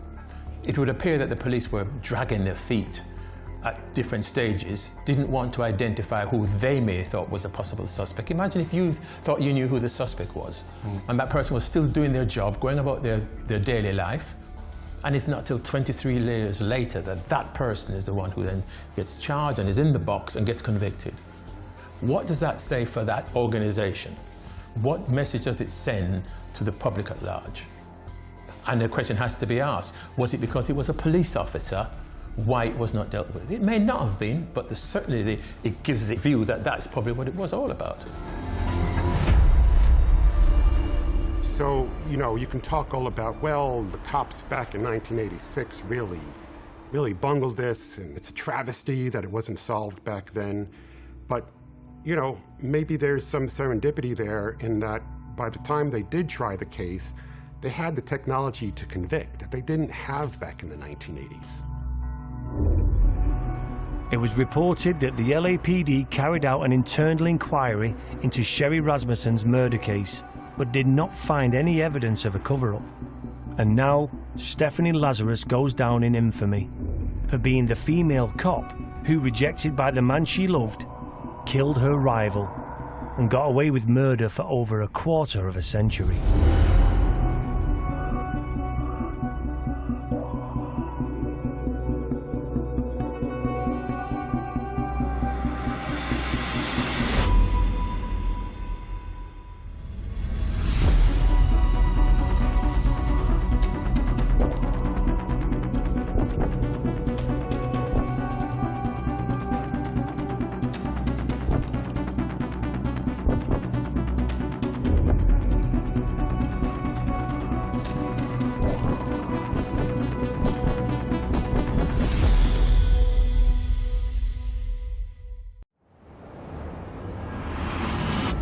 News of a brutal murder is always shocking.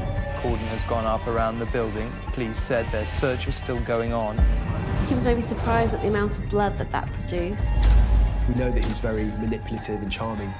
But when the crime is committed by a cop, it seems even more horrific. Locals knew the couple had not been getting on, but no one expected anything as vicious as this. Nobody wants to believe that police officers are criminals. To die at the hands of the very people sworn to protect us is, for me, the ultimate betrayal of trust. This man has brought shame on the Met. He's got a very warped moral compass and probably has some sort of power trip, a lust for power. In his mind, he probably thought, well, I'm a police officer, so I will get away with it. In this series, I'm going to unravel the outlandish plots, lies and deceit of officers who attempt to get away with murder.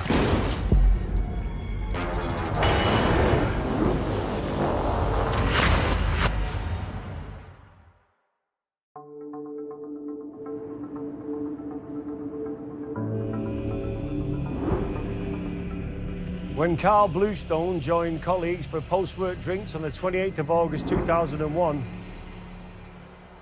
fellow officers had no idea that by the end of that evening, Bluestone and most of his family would be dead. At 9 p.m. that evening, the next-door neighbour of Carl Bluestone heard a bang at their back door. It was Carl's 7-year-old daughter. She was in distress, and the police were called. Officers were called and they entered the house and found a scene of carnage. Jill had been fatally injured in the kitchen area. One of the children was at the foot of the stairs, one was in a bedroom upstairs, and another child was in a bunk bed. One of the children had fortunately been able to get out of the house and alert a neighbour who phoned the police. The first responders were confronted by a truly horrific scene and the bodies of 2 young children, one of whom was only 18 months old. Harrowing is probably a good way of describing it, but I knew from the outset that this was going to be a major investigation. When you're going into a bloody scene, so that's traumatic in itself, involves multiple casualties. Yeah. You're trying to work out who is alive, so can you save anybody? And you've got children involved. It's just overwhelming. How did 31-year-old Jill Bluestone end up dead, along with her 2 youngest children?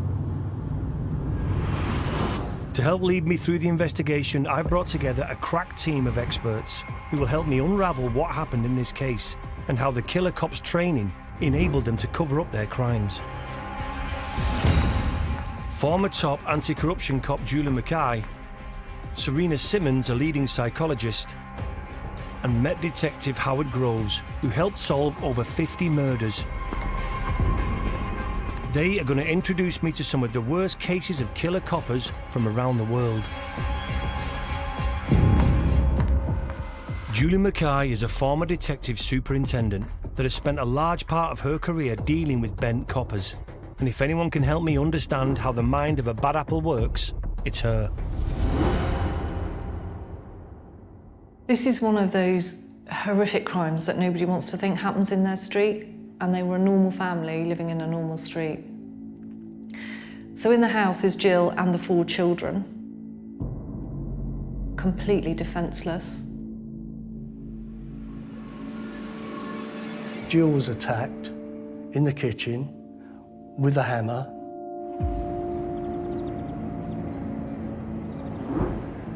A child was attacked at the foot of the stairs, and then 2 other children were attacked upstairs. The Bluestones lived in the suburban town of Gravesend in Kent with their 4 children. My first impressions of this suburb where the murders happened is that it's quiet and family-friendly. With Jill's job as an accounts manager at Basildon Council almost 30 miles away, she was always busy. To have a high-powered, high-pressured job as well, you need to be quite a strong person to be able to do that. She was described by her sister years later when we did a report on her, that she described her sister as a strong woman. She was not a wallflower, she's not a shrinking violet. Local journalist Carl Eve can tell us a bit more about the place the Bluestones called home. Bluestones were seen as a successful professional family. Jill was a high flyer in the council. She was effectively going places. She had a respected job. She was liked by council officers. Her boss, the chief executive, saw her as someone who was going to go much, much further and perhaps even become the chief executive of her own council one day. Carl was in the police, would have been respected by his colleagues. And in the street, they must have been seen as just a successful family. You know, 4 kids, personalised number plate on the car. They must have been looked at as people who were going places, who were doing well. Jill had been married to her police officer husband for 7 years. How was Carl Bluestone seen amongst his peers as a police officer? He had had a career in policing that was untainted and had served his community well and was well thought of where he was based down in Kent. How could such a picturesque town with outwardly respectable, loving people such as the Bluestones become the setting for such barbaric murders? I've come to Gravesend myself to meet the senior investigating officer on the case, former Detective Superintendent Colin Murray. What was Carl and his family like? How was he seen in the area? Well, the neighbours thought they were a lovely family. spoke to the children, knew Carl was in the police. He was friendly, Jill was friendly. Just an ordinary family living amongst, you know, nice people. It's quite a nice area up here. And Carl himself, how was he seen amongst his friends in the police force? Well, he was on what we call a tactical team, which was a group of police officers, mainly men, who would carry out various jobs like search warrants for people, you know, for other police officers, be deployed into high crime areas. And they had a camaraderie, a friendship and a sort of kinship amongst them, and they were all sort of pally and got on and banter and that sort of relationship, really. So Carl was seen as a nice guy? Yeah. But on the night of the 28th of August 2001, Carl would inexplicably turn from a nice guy into a monster. And the actual day it happened, he was in the pub having drinks. Yeah, he'd finished work, he'd done a day shift that day, went to the local pub, then went home and had dinner. We know from the neighbours that he was watching telly, The Bill, the old police programme, and then the neighbour heard an argument develop. And next thing the neighbour knew was one of the surviving children came out of the house and was banging on the door, very distressed, saying Daddy was attacking Mummy, and can you call the police?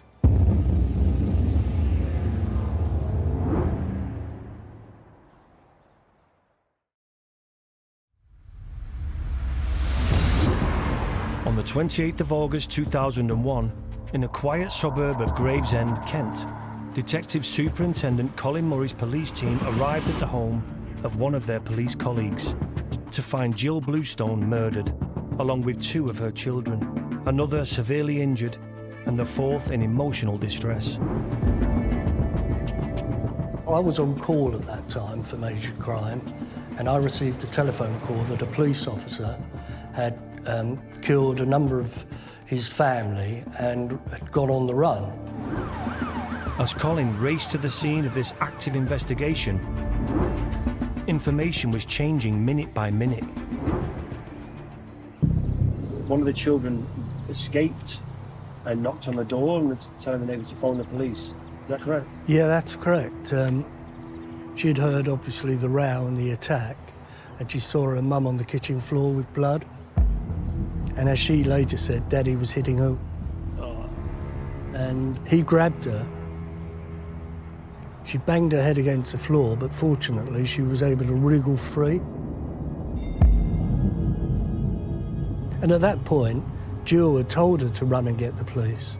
So she was obviously still alive, but the attack obviously continued. How old was the child? She was about 6 years of age. So you imagine how terrified that child must have been. It's horrendous.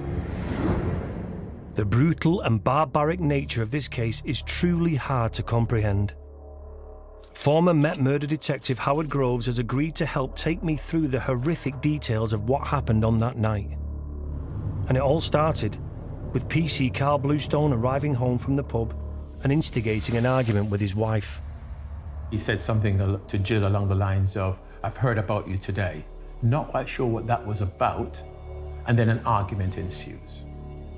And then, following on from that, he attacks Jill downstairs, and I think she gets at least 10 blows to the head. 10 blows to the head? Yes. With what? Just his hand? With a hammer. With a hammer? Yep. 10 blows to the head. He then attacks 2 of the children, and they get either 6 or 10 blows as well. So we're talking about 29 blows just to Jill and 2 of the children. That does not include the attacks that he also made on one of the other children who managed to survive. It's just so hard to comprehend how you could even... It's just children. Yeah. Innocent children. Yeah. Now, I've done 34 years, and that one still chokes me. So how can a police officer, a family man, do something like this? Top psychologist Serena Simmons has dealt with murders before like Bluestone, but even for her, this was on another level. It's an appalling case. He did use a hammer. which actually is very different to a lot of the other cases I've seen where typically men will maybe set fire to something or they will use suffocation, like carbon monoxide poisoning. So the fact that he used a hammer from a psychological point of view, there's something very telling about that. That to me says he was triggered. There's underlying anger there. So what could have triggered Carl Bluestone to such an extent that he would murder his wife and children? In the days leading up to the crime, was there any strange behaviour from Carl? So we know that he did actually go just a couple of days beforehand and he bought some rope. And why did he do that? And what was he thinking of and what was going through his mind? One of the assistants says something, ask him what he's doing, what he's going to do with it. And he says, I've got a heavy furniture to move, almost as heavy as myself. At the family home, the first responders were faced with a murder scene of unimaginable brutality, but also a terrifying question. Where was Carl Bluestone? With his knowledge of specialist tactics and training, he could pose a genuine threat to investigators. Had he left the house and the area, or was he still inside, somewhere out of sight? So as far as the first officers were in attendance, they'd have seen what was in the house, and Carl could have sprung from anywhere, could have attacked them. I mean, it would have been a very quick-moving event, and obviously very distressing, but quite frightening, I would have thought, for the first officers. Then the neighbour told them that there was a noise from the garage, and that's when they went to the garage with torchlight and found Carl.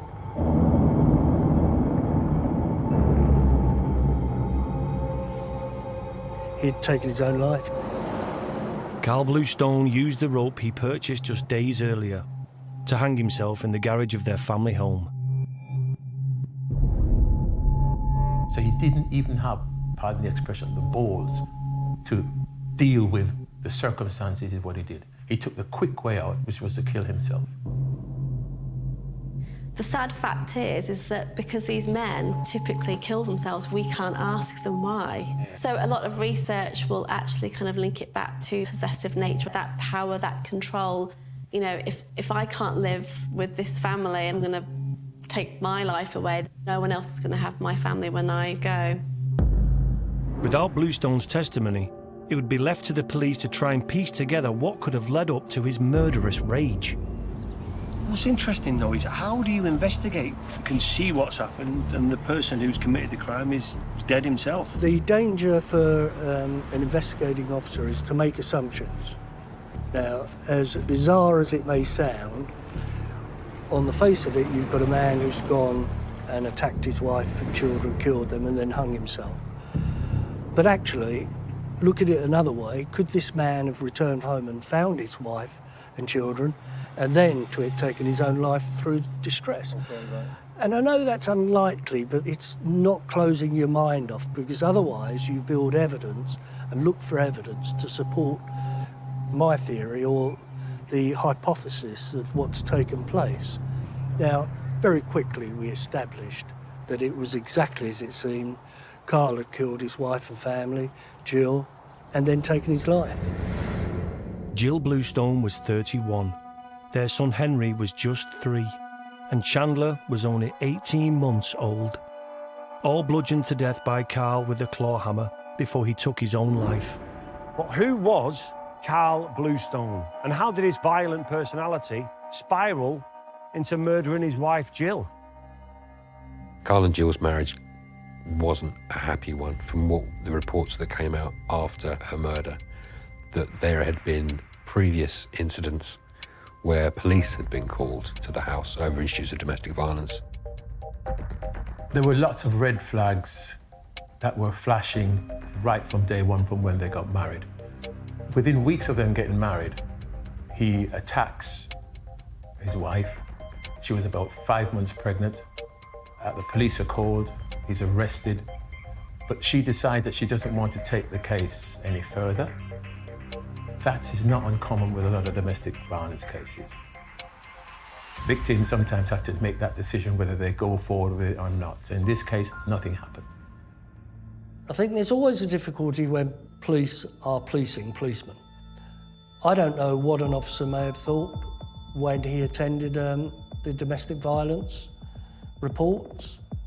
Certainly if that was me, I would be reporting to my supervisor that perhaps I couldn't deal with this, or shouldn't deal with it, or seek the assistance of that supervisor to deal with it.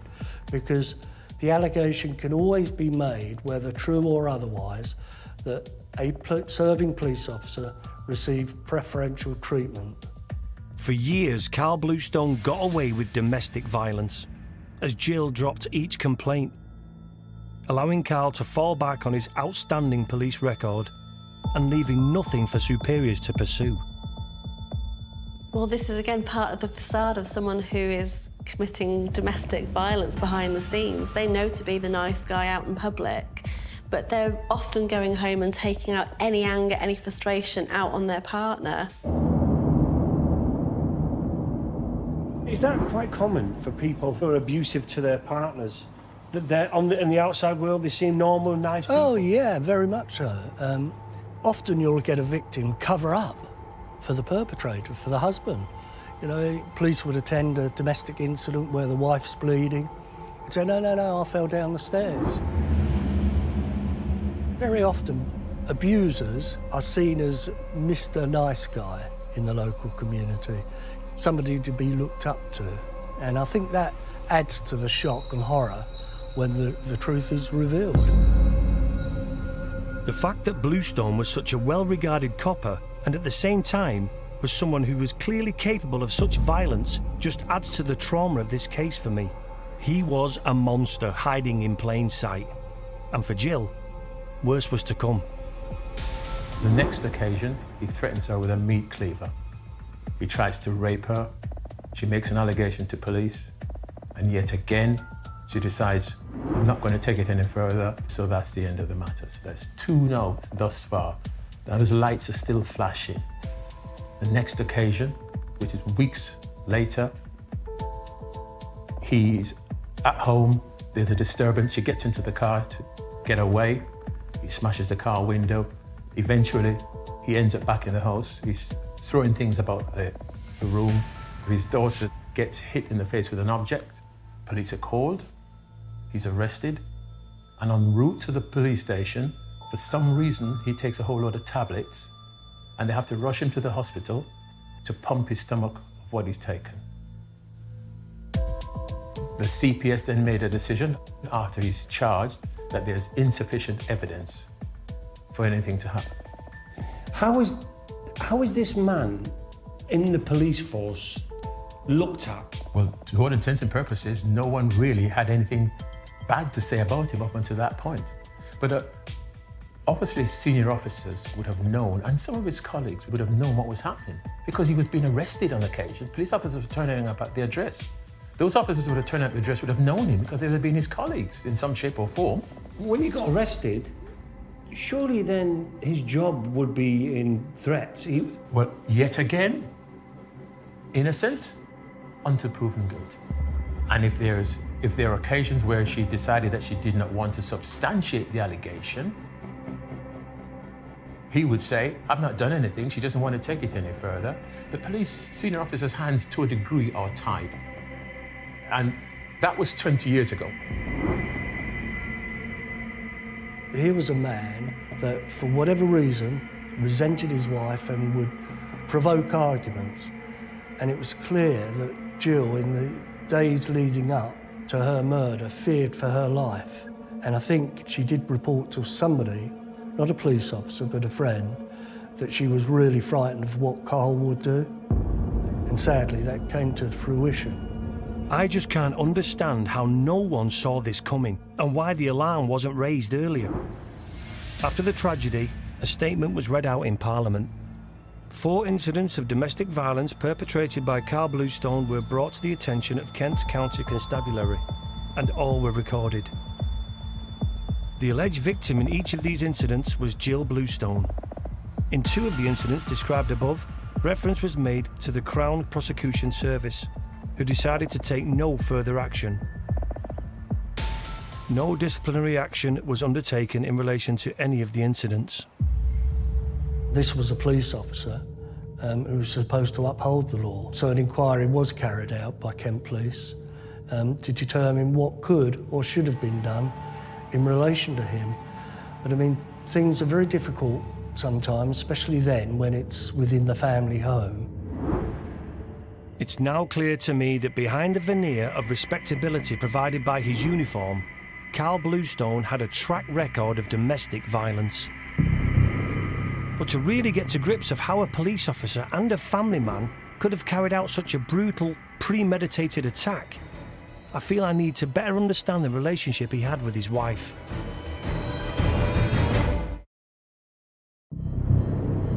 On the 28th of August 2001, Carl Bluestone returned home from an evening drink with police colleagues and brutally murdered his wife Jill and 2 of their children before hanging himself in the garage of their family home. I want to know what could have led a police officer to murder his wife and his 2 children and leave his other 2 children seriously injured.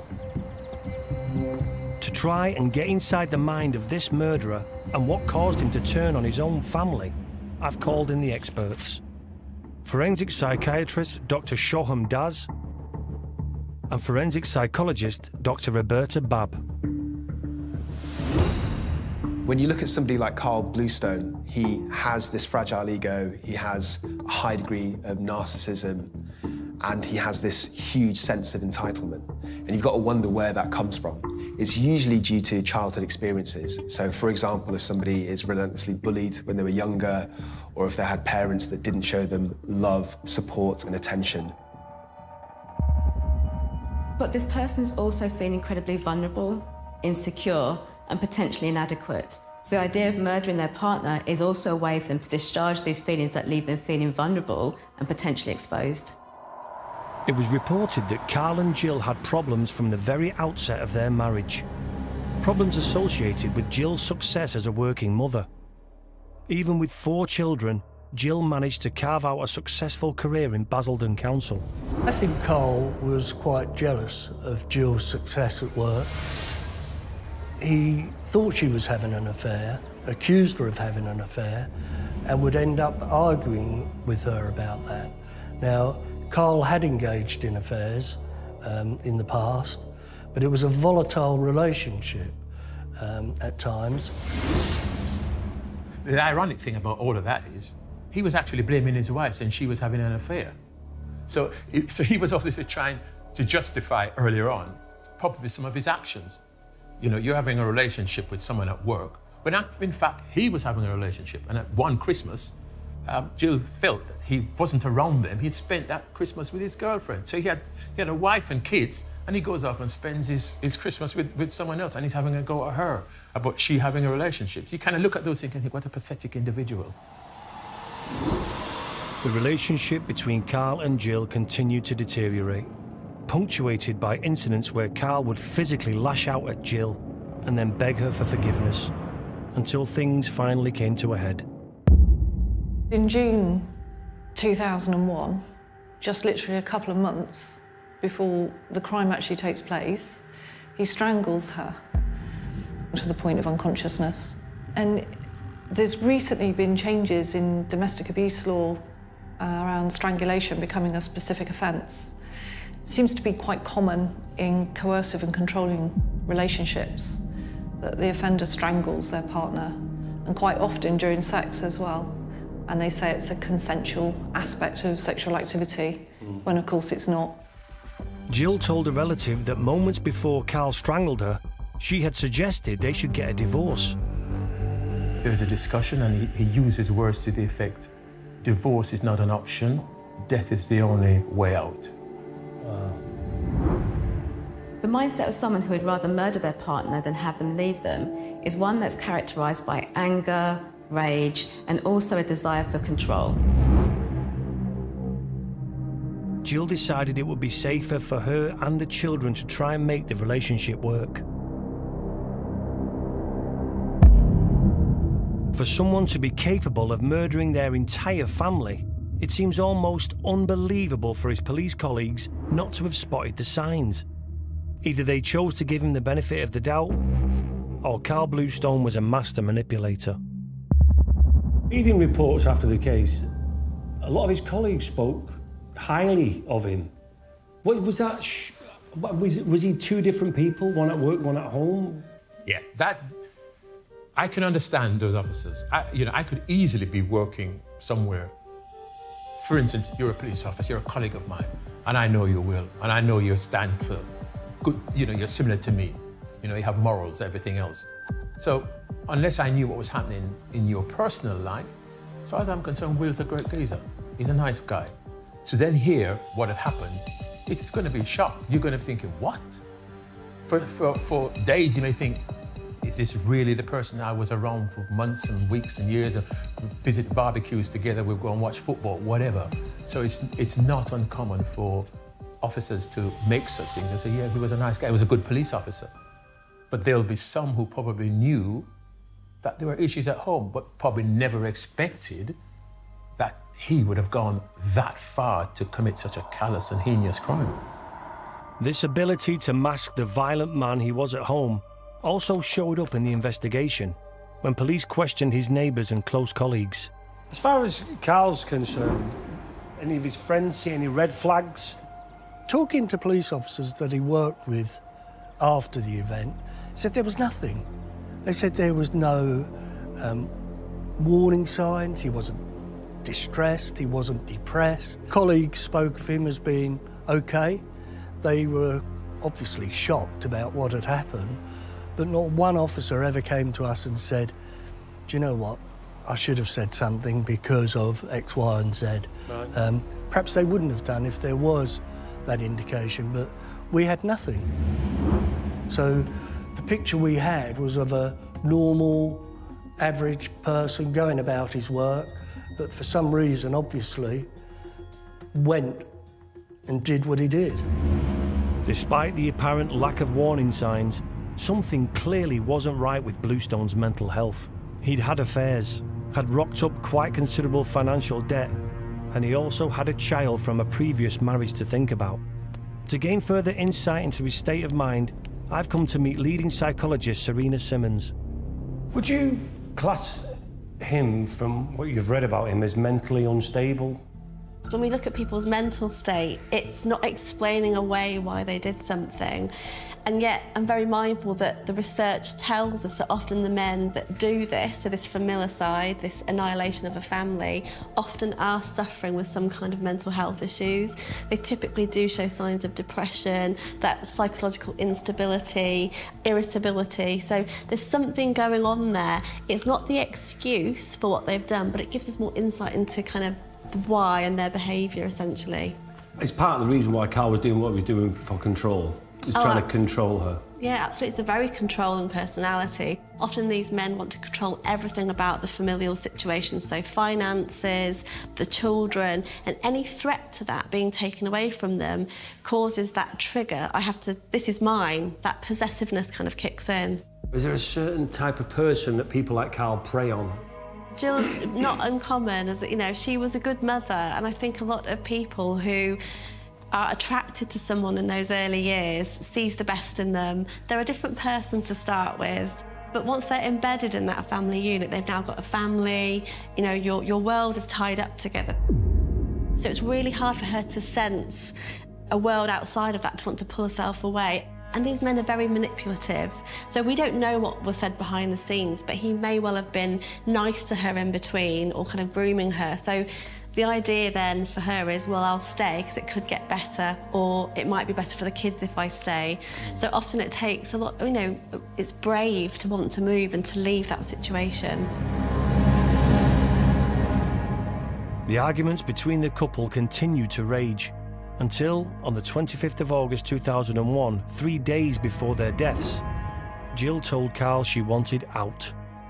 I think there were several attempts to reconcile the marriage, but towards the end, it was quite clear to Jill that she had no option but to leave the family home.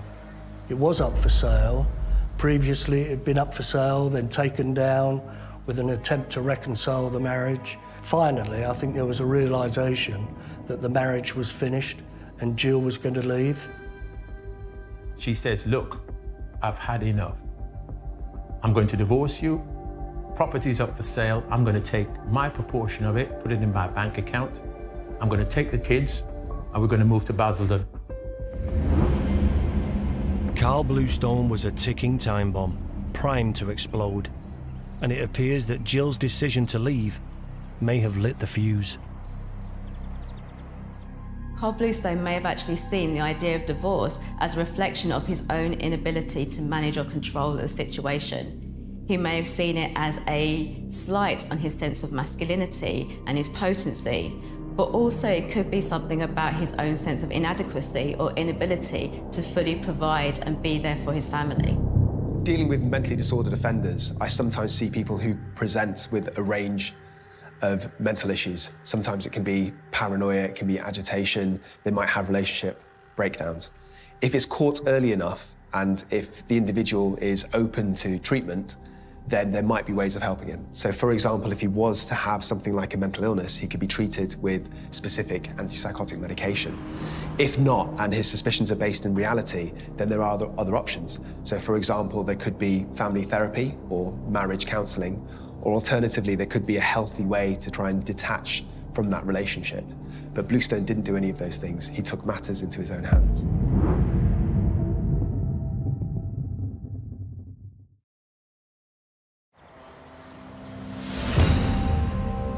On the 28th of August 2001, Jill Bluestone had completed her workday at Basildon Council as normal.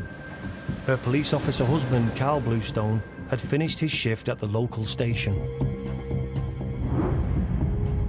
So there was nothing unusual about him on that day. You know, he'd been out with his colleagues for a drink after work. He'd gone shopping on the way home. He's engaged with a neighbour and had a friendly chat. And then when he gets in, they're sat down watching the TV together. So if you were to ask the question, did he come home from work thinking, I'm really cross, irate, I've had a bad day, I'm now going to go and take it out on Jill and the children? Absolutely not. None of those indicators were present. Just as the 4 children were going to bed, a heated argument broke out. An argument that seemingly triggered Carl into an uncontrollable rage, in which he bludgeoned his wife and his 2 young children to death. When you look at the circumstances surrounding the murders committed by Carl Bluestone, this, in my view, was one of the worst cases that I've ever come across. But could these murders have been prevented if Carl Bluestone had been charged and sent to prison for the domestic abuse he committed earlier in their relationship, first in 1994 and again in 1999? If he'd have been charged, convicted and dismissed from Kent Police, would that have saved the life of Jill and the children? And I've never thought that a real possibility. If anything, it may have exacerbated the whole situation. I don't think even when he was arrested, if he'd have been charged, if the evidence was there, convicted and sacked from Kent Police, some people thought that could have prevented him from doing what he did. My thoughts on that were, it might have prevented him doing it as a serving police officer, but I don't think it would have cured the problems within that marriage. While friends and neighbours of the Bluestone family struggle to come to terms with the apparently senseless slaughter, a clearer picture is now emerging of the police officer's troubled domestic life. Kent Police have revealed that Carl Bluestone, pictured here with 18-month-old Chandler, one of the sons he killed, was arrested 2 years ago after an earlier violent dispute with his wife. There is this, we'll just deal with it in the house. Rather than take that step of, no, let's be proactive rather than reactive. Let's really deal with him. Let's consider the risk. What is the risk element? What kind of risk assessment was done after his second arrest?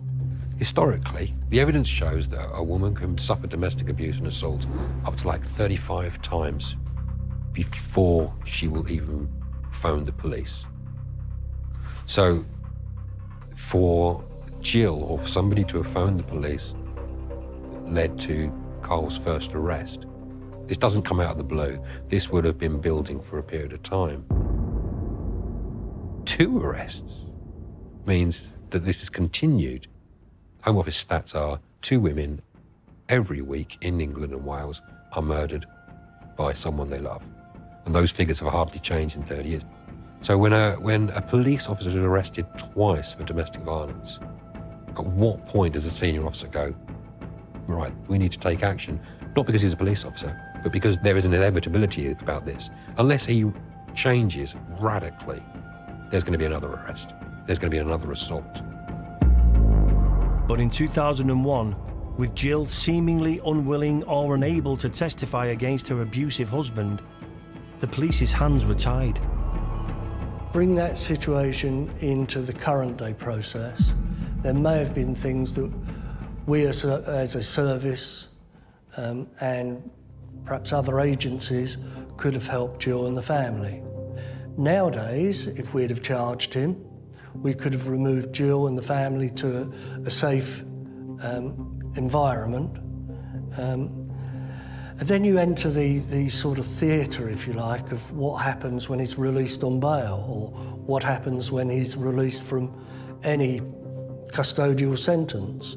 But police service are better equipped now to deal with events like that than they were 21, 22 years ago. But in a murder like this, which has become a national news story, it was difficult for the police force not to come under fire from those who thought more should have been done earlier. When Carl Bluestone had been arrested multiple times for domestic abuse. How did it affect the police force? Well, it shook Kent Police to its foundation. You've got a serving officer who's killed his wife, children. On the face of it, a normal, everyday cop who's done what he did. It did have an effect on policing. What was then called the Association of Chief Police Officers would have been briefed. The leading chief on domestic violence would have been made very aware of this. I know that our Chief Constable had questions from the Home Office, which had been directed from the then Home Secretary. It received national publicity because, fortunately, it is such a rare event for that to happen. We're in a different place now with where victims don't press charges or don't want to. They call it evidence-led prosecutions. There is the joy of body-worn video. So as soon as an account is given, it's captured, isn't it, in a format that can be used even if that person doesn't want to go to court. Understanding of domestic abuse and accepting that police officers do it is widespread now. I think back then it was just brushed under the carpet, and was it just the stress of work? He didn't mean to do it. Lessons from this and just learning and understanding about domestic abuse, changes in legislation, have all helped towards preventing this type of offence happening again, particularly when it involves a police officer. Because Carl Bluestone took his own life, there would be no trial. But instead, the case was heard by an inquest. On the 6th of November 2001, Kent coroner Roger Hatch recorded a verdict of suicide on Constable Carl Bluestone, an unlawful killing of his wife Jill and sons Henry, aged 3, and Chandler, who was only 18 months old. The inquest sparked a local and national debate about domestic violence. And local journalist Carl Eve spoke candidly to one of Jill's council work colleagues. I remember having a conversation, he's like, yeah, we'd see her come to work with bruises, Carl. We kind of like didn't know how to approach it, didn't know what to say, so, you know, she would laugh it off, and we just accepted it. Because no one wants to have to broach it. Is your husband beating you? Are you all right? And victims don't want to necessarily wash their dirty linen in public. And so she may have been holding back information for a variety of reasons. But certainly what followed that murder in Basildon, there was a lot more understanding about people do know.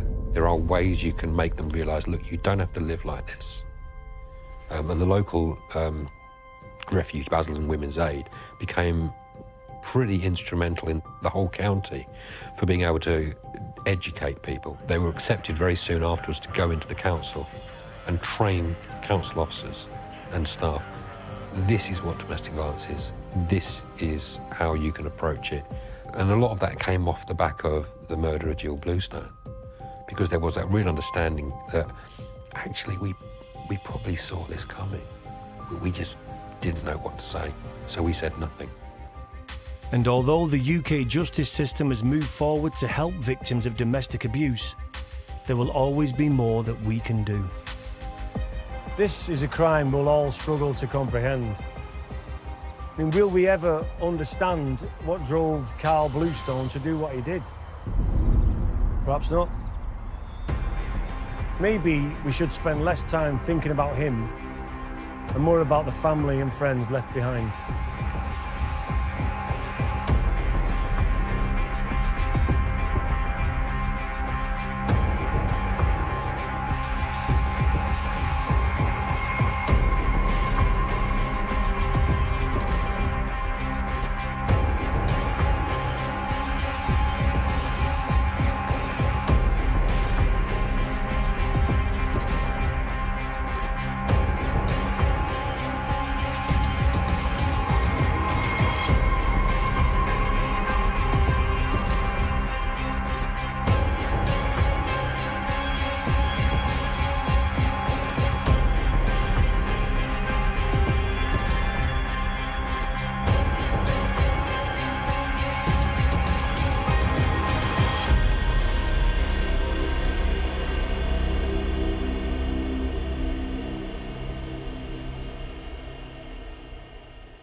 News of a brutal murder is always shocking. Cordon has gone up around the building. Police said their search was still going on. He was maybe surprised at the amount of blood that produced. We know that he's very manipulative and charming. But when the crime is committed by a cop, it seems even more horrific. Locals knew the couple had not been getting on, but no one expected anything as vicious as this. Nobody wants to believe that police officers are criminals. To die at the hands of the very people sworn to protect us is, for me, the ultimate betrayal of trust. This man has brought shame on the Met.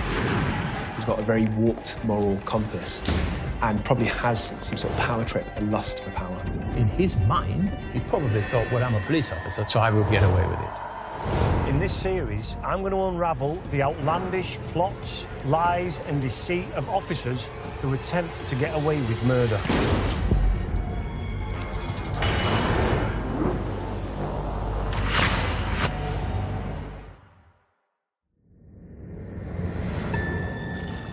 The 20th of May 2014 started as a bright and sunny day in Sydney, Australia. But the day would end with the death of 20-year-old student Jamie Gow at the hands of Roger Rogerson and Glenn McNamara, two former New South Wales police detectives. This was one of the most documented murders in Australia, carried out by a pair of bent coppers with a long history of criminality.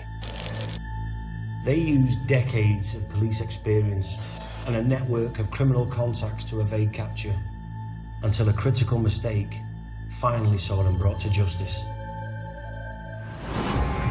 I've brought together a crack team of experts who will help me unravel what happened in this case. Top anti-corruption cop Julie Mackay, psychologist Serena Simmons, and Met homicide detective Howard Groves. With the help of these three authorities on murder, I'm going to try and unravel what happened in this case and how a criminal enterprise that spanned decades was finally brought down. This is a complicated case, so I'm speaking with former Detective Superintendent Julie Mackay, a leading expert on murder investigations.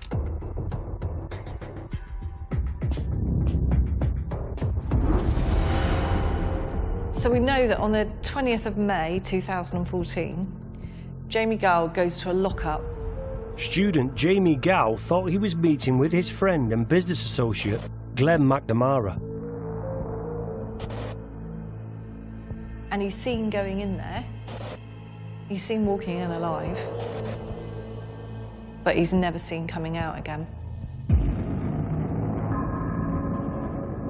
A search began for Jamie, and videos emerged showing the young student full of life. And now, he had simply vanished. He would never be seen alive again.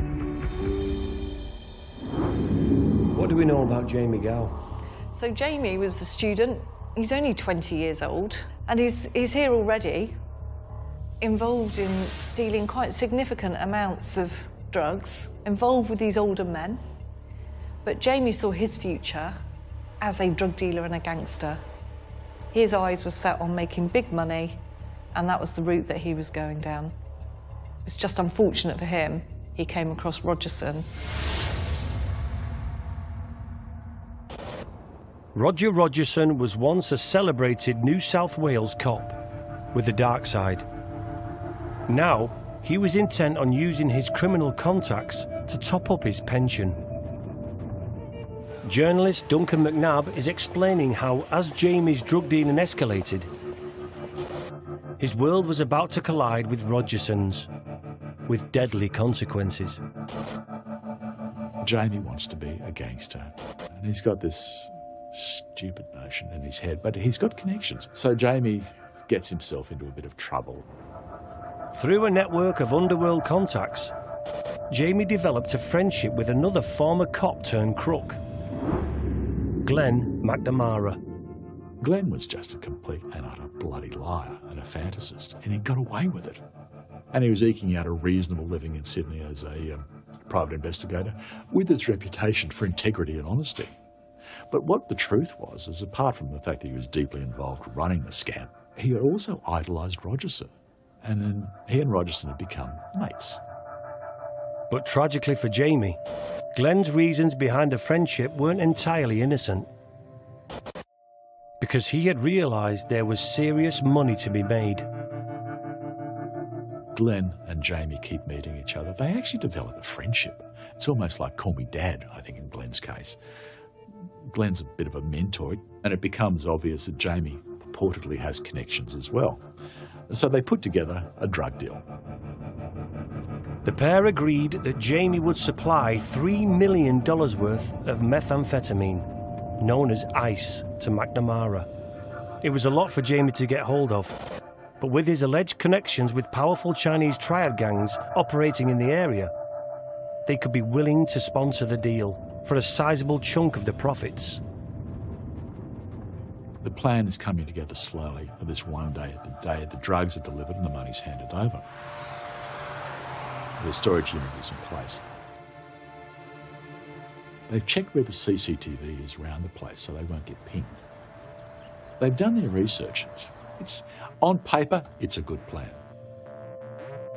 But it was a plan Jamie Gow would never see through. Little did Jamie know, Glenn McNamara had brought in his good friend and fellow ex-cop Roger Rogerson into the deal. Rogerson, by then over 70, had a fearsome reputation. He and McNamara had no intention of keeping up their end of the bargain with Jamie. But they do arrive at the agreed time, as planned. The only thing they don't have is the money, nor do they have any intention of bringing it with them. They come with a gun. It's just a cold-blooded, calculated murder of a gullible young drug dealer, a gullible young wannabe gangster. He thought he was dealing with nice old friendly Glenn, and he was about to introduce his old mate Roger.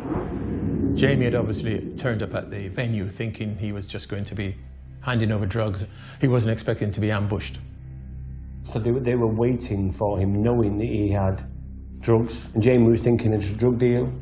It's something he'd done before. I'm sure he had probably numerous times. He wasn't expecting anything other than that. Tragically for the wannabe gangster, the drug deal would end in betrayal and murder. Jamie Gow would never be seen alive again. But what exactly had happened to the 20-year-old student? and what had led to his death at the hands of two veteran cops.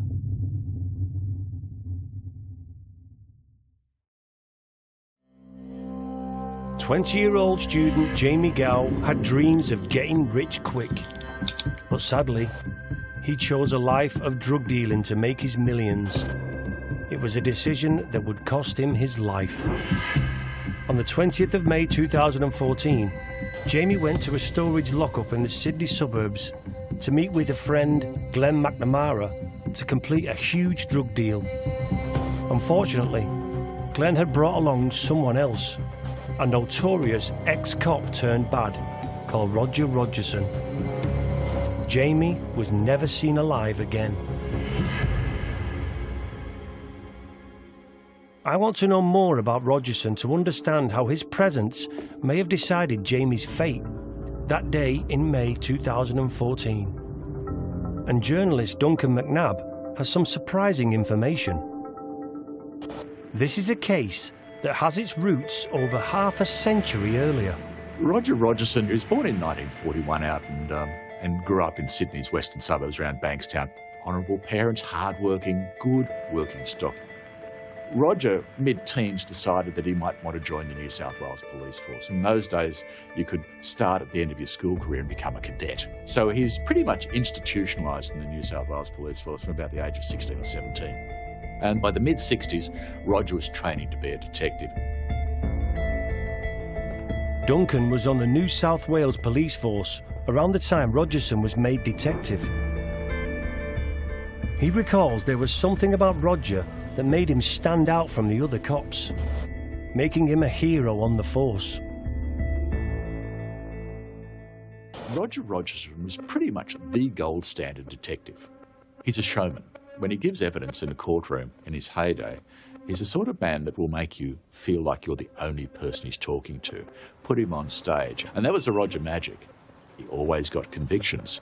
Go to court with Roger as the accused, Roger gives evidence, and you pretty much will be convicted because he was so compelling. Roger was the bloke we always aspired to be. And his superiors saw some significant talent in Roger. He was a very good detective. He was tough, he was pretty fearless, and he was malleable. But Rogerson's stardom within the force, coupled with the admiration of his peers and superiors, also made him a target.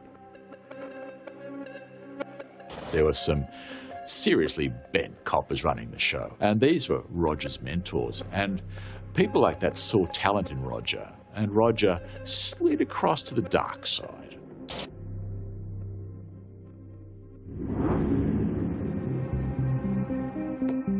But how could such a rising star be turned so easily?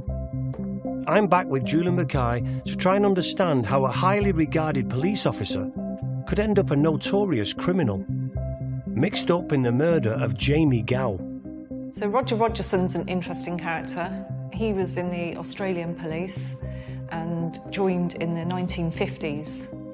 He actually shone as a brilliant detective, and he got a lot of convictions. But if you scratch beneath the surface, there was allegations of bribery. New South Wales' most infamous cop, Rogerson, appeared to be fraudulently creating confessions and evidence to suit his own agenda. When you talk about Roger Rogerson being a corrupt cop, what was his corruption sort of based on? So his corruption was based on being friends with the criminals. Organised crime gangs were his best mates. And then what seems to be happening is he's turning a blind eye to some of their illicit activities, in particular their drug dealing, and he is getting money. And as time goes on, he then becomes involved in the drug dealing himself and is using his position of power to facilitate crime as well as detect crime. He starts to forge his links with effectively his partner in crime, a guy called Glenn McNamara, who's a fellow cop. Roger Rogerson and Glenn McNamara were basically untouchable as cops in New South Wales. They strutted around as though they owned the place. Even after their careers ended, which was some nearly 40 years later, they continued to associate with criminals. Dr. Shoham Das is an expert forensic psychiatrist. He's interested in how Rogerson's unique personality traits and early career success set him up to become a famed and powerful criminal, hiding in plain sight. What I think is interesting about Rogerson's early career was that he was lauded for his work. He was seen as almost a hero-like figure. And I think that might be relevant because it might have fed into his ego and his narcissism, and it might have given him a self-inflated, grandiose self-image. If somebody has a very inflated idea of themselves, it can make them feel almost untouchable, almost like the law and social norms don't apply to them. I think another element can be the actual culture within the police force. So it tends to spread. If there are other corrupt policemen, they often try and recruit their new peers and colleagues into their schemes. Firstly, so that they can make more money overall, but also because they'll be more trusting of colleagues who indulge in the same kind of corrupt activities as they do. But was this renowned cop turned bad really capable of the ultimate crime, murder? And if so, what led him to the point where his idea of right and wrong became so distorted? To figure that out, we need to look back a few decades. I think it was in the late 70s when he met a man called Neddy Smith, or Arthur Stanley Smith, I think, to give him his full name. Neddy grew up brutally, was in boys' home from the time he hit double figures. I think one of his first visits to boys' home was for stabbing his brother. By the age of 16, he was running a couple of prostitutes as their pimp in the King's Cross. By his early 20s, he'd been to jail a few times, sexual assaults, robberies, that sort of stuff. Neddy needed someone to give him access to police information and access to people who would look the other way on his criminal enterprises. That person was Roger Rogerson. Though Rogerson maintained for decades that Neddy was no more than an informer, it is believed that Neddy was a key accomplice, and their relationship marked a major turning point in the officer's switch from hero detective to alleged bent copper. Protecting Neddy would mean huge amounts of money coming Rogerson's way. Rogerson was, in his early days, a good cop. And I think even at the beginning of his downfall, when he met Neddy Smith, he was still a damn good cop. The alleged dodgy deal between the pair may have initially been profitable, but in 1981, a new player emerged on the scene. Local drug dealer Warren Lanfranc threatened to bring the corrupt scheme crashing down. Warren was dealing a lot of drugs for Neddy, and Neddy and Roger were getting complaints that they'd been watered down a bit, which is a big no-no. You know, there is integrity in drug dealing, and he decided to also do an armed robbery, which wasn't sanctioned by anyone. Warren's exploits could ruin everything and draw too much attention to Rogerson and Neddy, which would be a disaster. Something had to be done. Warren Lanfranchi is summoned to meet with Roger Rogerson.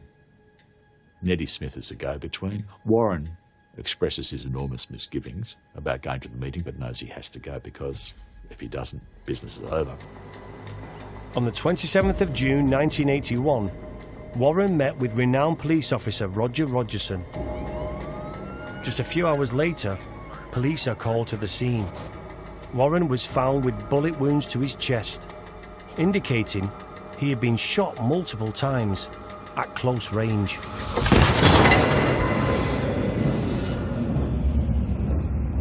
Rogerson claimed he had shot Warren in self-defense. The police, who then rush to the scene, find that Warren has a gun in his hand. What a surprise. Questions were raised about Rogerson's involvement, and even Rogerson himself may have realised what a turning point this moment was for him.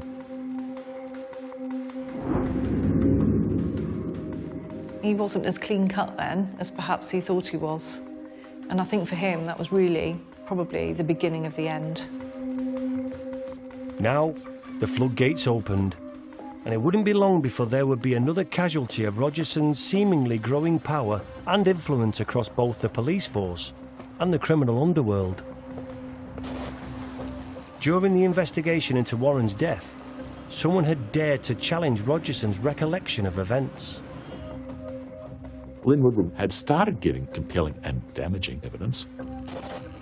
24-year-old Sydney sex worker and friend to Warren Lanfranc, Lynn Woodward, planned to testify that Rogerson had offered to bribe her with drugs to support his version of events. Her evidence would have been crucial to the investigation. It was supposed to turn up the next day to court, but it is a strong suspicion that she was intercepted that night by Rogerson and Nettie Smith, or people acting on their behalf. She's never been seen since. With the disappearance of the key prosecution witness, Rogerson was now able to successfully avoid conviction. But the case had changed the public's perception of Rogerson and the force.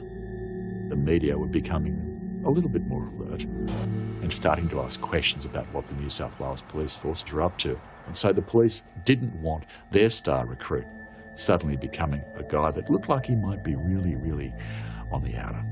So Roger started to become persona non grata. Rogerson was quickly moved to another department, leaving the media storm to blow over. But far from deterring Rogerson, he gained confidence from these events. Despite being a serving police officer, he had been associated with a drug dealing operation and implicated in a gangland execution. And he'd gotten away with both. Over the following years, he grew even more self-assured and considered himself untouchable. 3 decades later, when he crossed paths with Jamie Gow, the young student and wannabe drug dealer didn't stand a chance.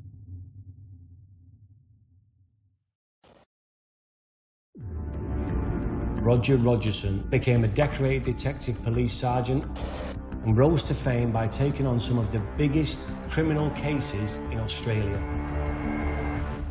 But behind the hero cop facade lay a dark side. Encouraged by a culture of corruption in the New South Wales Police, Rogerson had nurtured a network of criminal connections and was alleged to have had a key role in a drug dealing operation in the 1970s and 80s. The skills and contacts he developed as a copper would serve him well when in 2014 he brutally murdered student Jamie Gow. The naive student turned wannabe gangster stood no chance against a veteran cop who had already had a history of allegedly eliminating those who stood in his way. In 1981, he was implicated in the suspicious death of drug dealer Warren Lanfranc, and Warren's friends wanted revenge. Sally Ann Huckstep, a nice Jewish girl from Sydney's eastern suburbs, well-schooled, incredibly bright, got hooked on heroin by a former partner and ended up working as a prostitute in King's Cross. Sally Ann was Warren's former partner and was convinced Rogerson was to blame for his death. And she was a determined whistleblower, intent on ensuring everyone knew who Rogerson really was. She continued a very long career saying Roger Rogerson was one of the most evil creatures in Australian history, and she did so in print, she did so on television. She is compelling, smart and brave. She was found face down in a pool in Centennial Park, not far, a couple of k's out of the city. She'd been murdered. Roger Rogerson, curiously enough, had an alibi. He was miles away at a bowling club, although later on his alibi witness was slightly unsure of the date. We know that Rogerson was a corrupt police officer and he'd committed a number of illegal acts in relation to this. What's interesting is it seems to have escalated. They say that once somebody's taken life on one occasion, it becomes easier on future occasions, and that, I think, is because they become desensitized to all of this emotional turmoil. By 1984, a decade before murdered student Jamie Gow was even born, Roger Rogerson had lost all sense of his moral compass and would stop at nothing to maintain his double life as a New South Wales detective and a cold-hearted criminal. implicated in drug dealing and corruption. That year, Rogerson discovered that a detective called Michael Drury was due to give evidence in court that would convict one of his criminal contacts. But Rogerson's first loyalty didn't seem to be with his fellow officer or the law, but to the criminal underworld. Drury had to be stopped from taking the stand.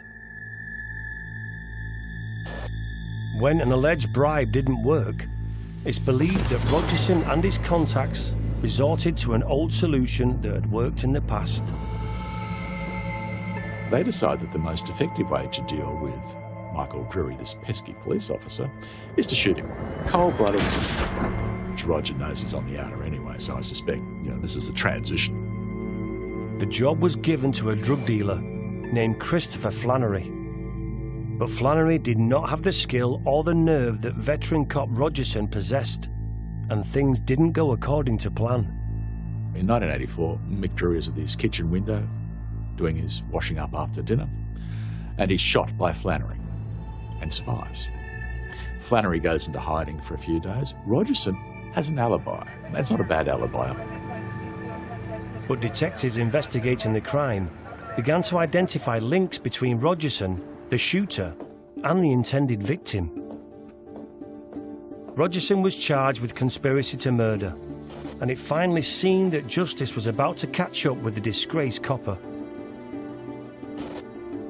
But he once again dodged a rap when investigators failed to present sufficiently compelling evidence of his involvement.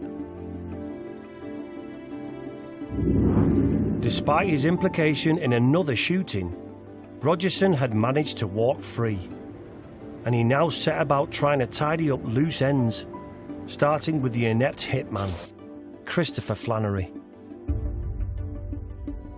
The best way to deal with the pesky hitman is to kill him. And in early May 1985, Christopher Dale Flannery leaves his apartment where he was hiding out and is allegedly goes to the Sydney airport. He's last seen by a cab driver who picks him up. This is the stories abound. He's spotted in Rio, yeah. He's spotted in Europe, yeah. The most likely story is that he was shot. Though Rogerson denied any involvement, the incident demonstrated that Rogerson's loyalty didn't lie with his fellow officers or his criminal associates. Rogerson was only interested in looking out for number one, something that would cost Jamie Gow his life almost 20 years later. But for now, Rogerson's ego was about to get the better of him. And he does something really either clever or stupid, I don't been able to work it out. He says on national television that Neddy Smith is a police informant. That one dreadful breach of police regulations gets him booted from the police force. Not the fact that he's been complicit in murders, drug dealing, blah, blah, blah. It's the fact that he outed somebody as an informant on national television. Career over. Finally, after multiple scandals and narrow escapes, Rogerson's police career ended in 1986. There's no doubt in the 60s and 70s this corruption was rife, not just in Australia, but all around the world, and certainly in the UK. And really, I think as you get to the 80s is when there's a bit of a turning point and corruption starts to get weeded out. But the changing tide wasn't a problem for Rogerson. He just changes sides, so he slips out of the safari suit favoured by detectives and slips into his old windbreaker and jeans and starts doing business around the Cross.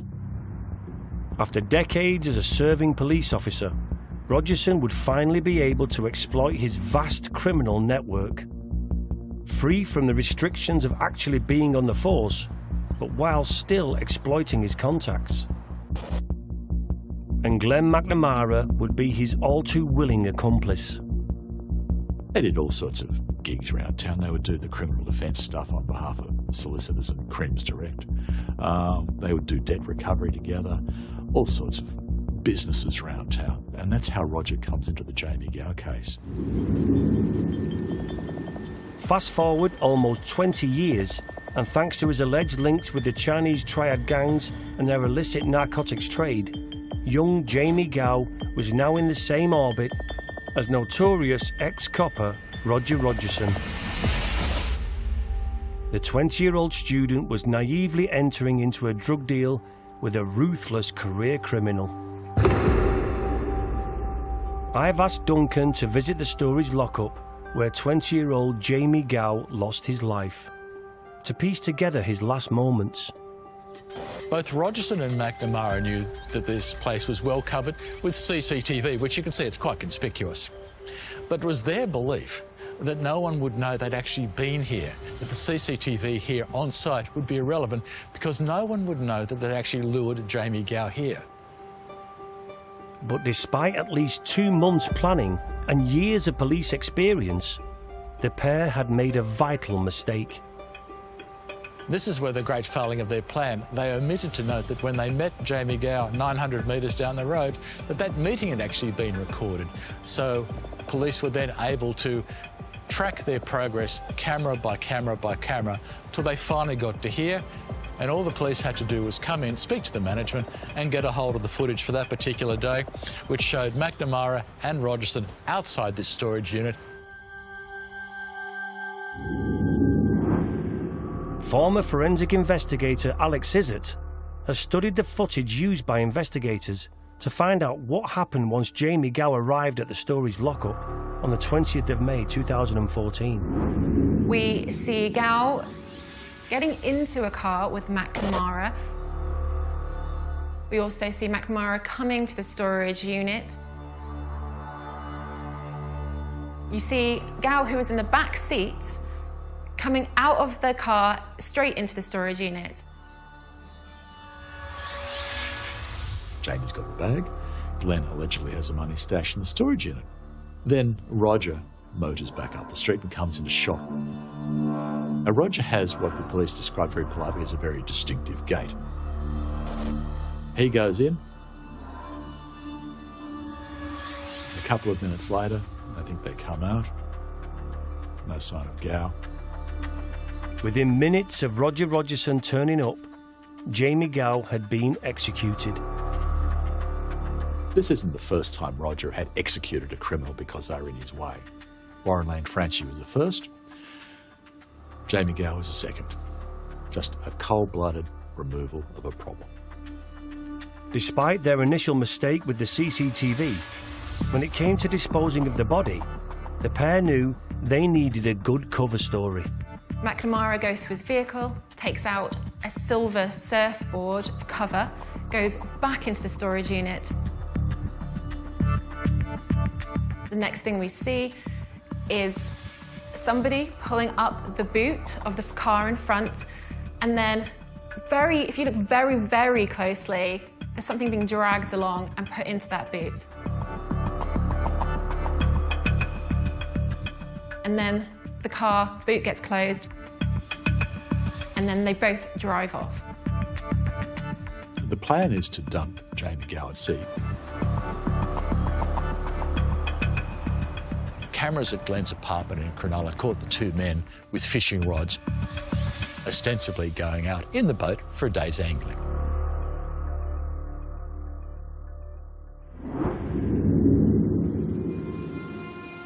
They got to this boat ramp where they blended in perfectly with the locals, heading up the river to do a bit of fishing, not to dump a body of a person they'd murdered.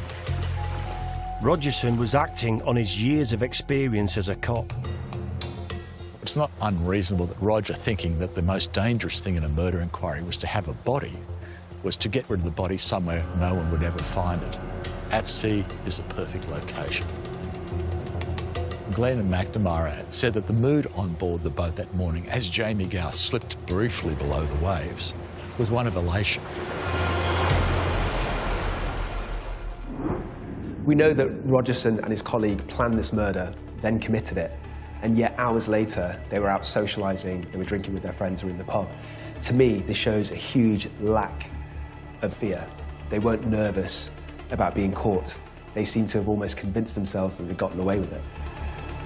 But unfortunately for Rogerson and McNamara, there would be a twist in the tale. The two highly experienced ex-police officers had for once made a rookie mistake. A few days later, Jamie's body was found floating on top of the ocean. by a poor fisherman who had the misfortune to be motoring by. The discovery of Jamie Gow's decomposing body changed everything. Detectives now had a trail of clues to follow. But would the pair of corrupt coppers manage to slip the net once again?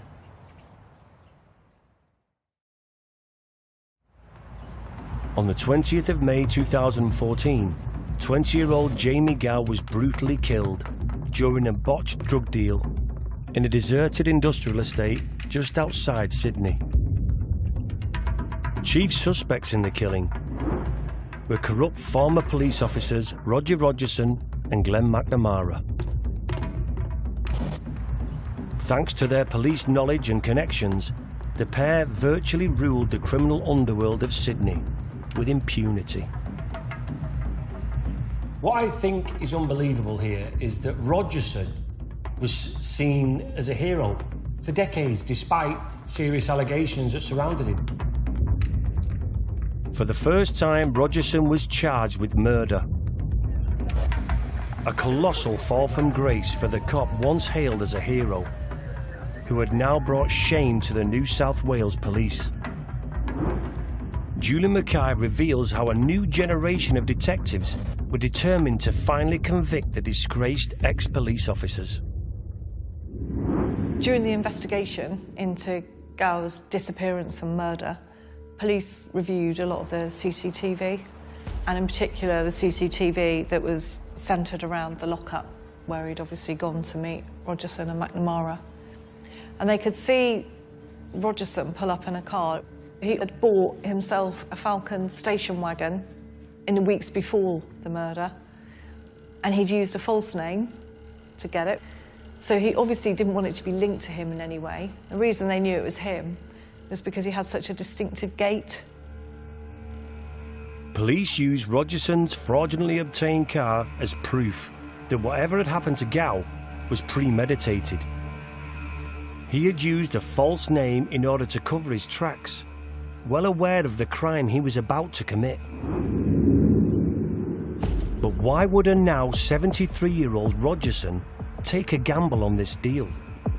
And why was he so confident he could persuade investigators that he was not involved? He'd had such a checkered past. He'd committed crime throughout his whole career anyway. He did shoot someone before, so committing really serious crime was no, surprise to him. It wasn't different, it was something he was used to doing, but this guy thought he would get away with it. He was really arrogant, he thought he should be adored, he was a liar. So it was no surprise that maybe he thought he'd get away with this as well. Though Rogerson had excelled as a corrupt cop, being a criminal mastermind required some different skills and a level of humility Rogerson didn't possess. During the investigation, it quickly transpired that Rogerson's ego had got the better of him, and he and McNamara had made some rookie mistakes. It's a testament to the ineptitude of these two experienced detectives that when they dumped Jamie Gow's body overboard that morning, they made two fundamental mistakes. First mistake, when a body decomposes in water, it swells up. You perforate the body or stab it to make sure that doesn't happen. The second mistake is they failed to put sufficient weights around the body to make sure it sank. The consequence of that failure was that a few days later, Jamie Gow's body was spotted floating on the surface. The trial for the murder of Jamie Gow began on the 1st of February 2016 at Sydney Supreme Court. Throughout the entire trial, the media interest was intense. The public gallery was full of people keen to see Roger Rogerson, a bloke we'd heard of for decades, the most notorious copper in Australia, at the most dramatic criminal trial of his long and very colourful career. This is where it would end. Alex Izzett, crime scene forensics expert, explains how, from the moment the body of missing Jamie Gow had been discovered, it was only a matter of time before the net closed in on Rogerson and McNamara. In the autopsy, when Gow was discovered, it suggested that the ballistics, the trajectory of those bullets that went into Gao was that he was sitting down at the time. So whatever happened, he didn't get up, he wasn't defensive, he didn't move forward, he was sat and shot where he was sitting. It's quite difficult for someone standing over a body. If you're struggling, you would get up automatically. He didn't have a chance to move. That suggests there wasn't a struggle. The bullet wounds also suggested Gao had been killed by someone well practiced in assassinations. There was a double tap, as they call it. It's quite a commonplace gun action. So when you're going to shoot, you shoot to kill, double tap, 2 shots in the same place. It looks like it was premeditated. But even the most ruthless of executions leaves trace evidence behind.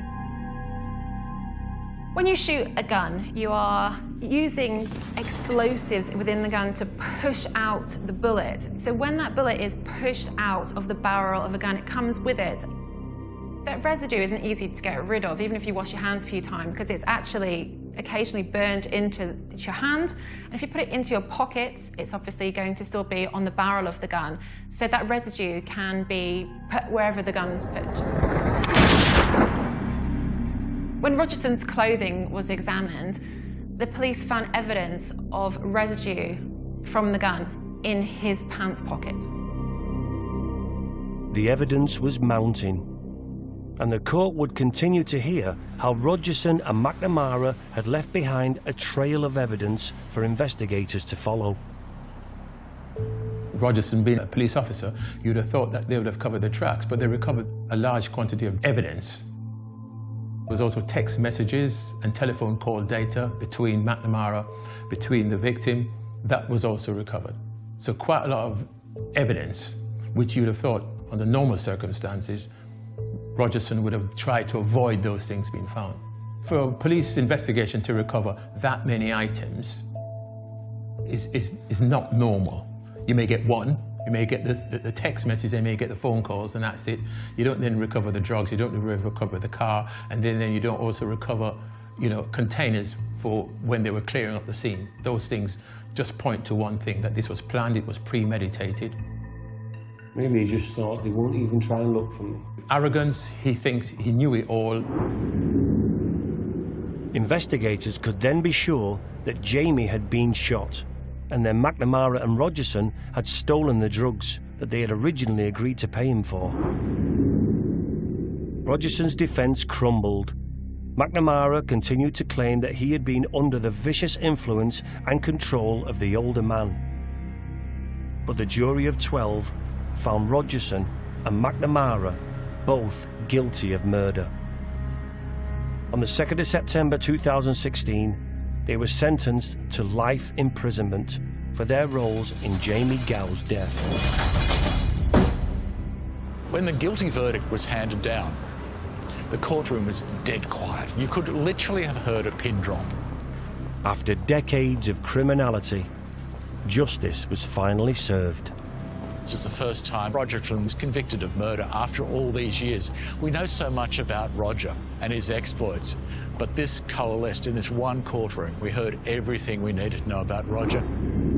Strange, isn't it? Life in prison, he's going to die in prison. Of course he is, and that's it. And you're absolutely right, he will die in prison. What a way to end his career.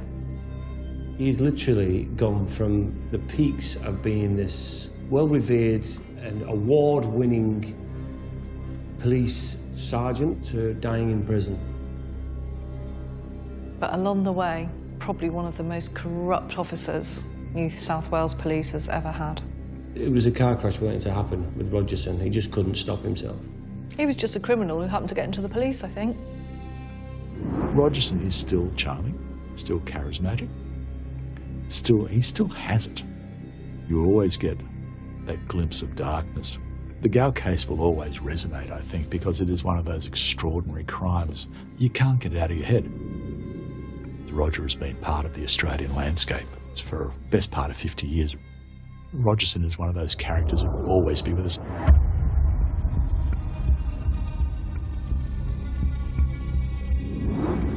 Roger Rogerson thought he was invincible. and he carried out a calculated and cold-blooded murder thinking he would get away with it. The criminal contacts and the police knowledge he collected on the job made him think he was untouchable. Luckily, his corrupt record caught up with him, and he was finally brought to justice. I would say 99.9% of officers who would have dealt with someone who was corrupt, they despise them. That's just the way it is. You know, you never want to be around someone who you know is corrupt. So if you're going to investigate those individuals, you would want to do everything that's humanly possible to prove that they're being corrupt.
News of a brutal murder is always shocking.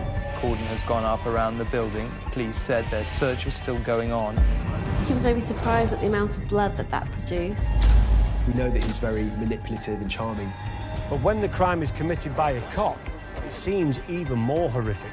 Locals knew the couple had not been getting on, but no one expected anything as vicious as this. Nobody wants to believe that police officers are criminals.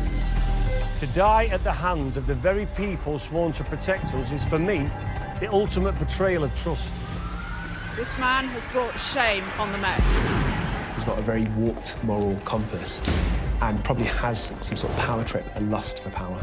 In his mind, he probably thought, well, I'm a police officer, so I will get away with it. In this series, I'm going to unravel the outlandish plots, lies and deceit of officers who attempt to get away with murder.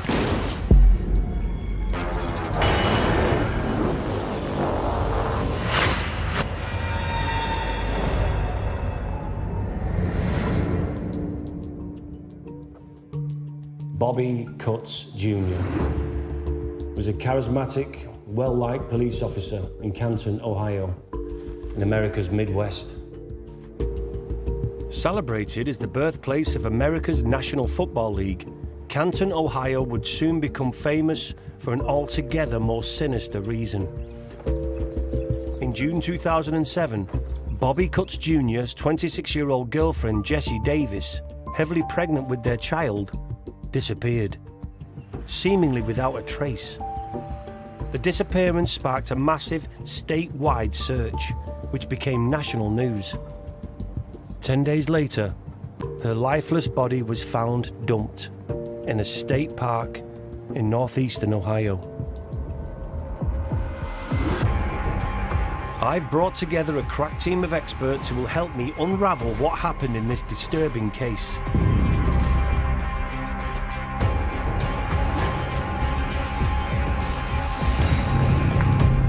Former Detective Superintendent Julie Mackay, Chartered Psychologist Serena Simmons, and former Met Homicide Detective Howard Groves.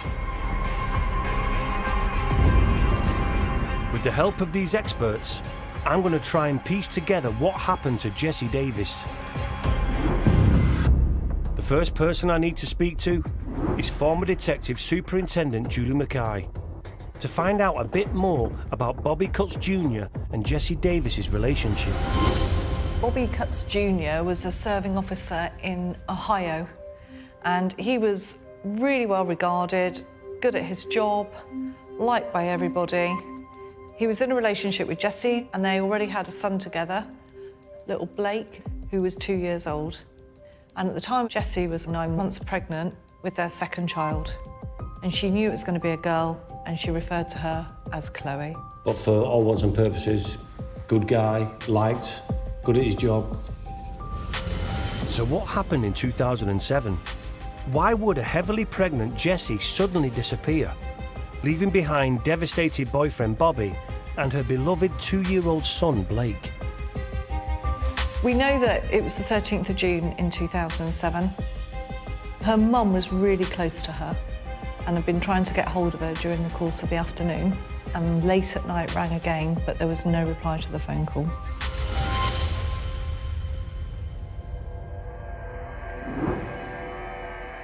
The following morning, Mum goes round to the house to try and get hold of Jessie because she hadn't answered the phone. And actually, when she gets in, she's greeted by little Blake. And she says that she can smell him before she sees him because he's got a really dirty nappy on. Jessie's mum, Patricia, realised that the awful state Blake was in meant he must have been trapped in the house alone for a long time. She sees that some of the furniture's been knocked over. There's no sign of Jessie in that house. She must have thought the worst. She knows that she'd never leave Blake on his own all night. She's going through the house trying to find out where she is, calling out her name. So she can see that upstairs in the bedroom, it looks like the carpet's been cleaned and there's a distinct smell of bleach.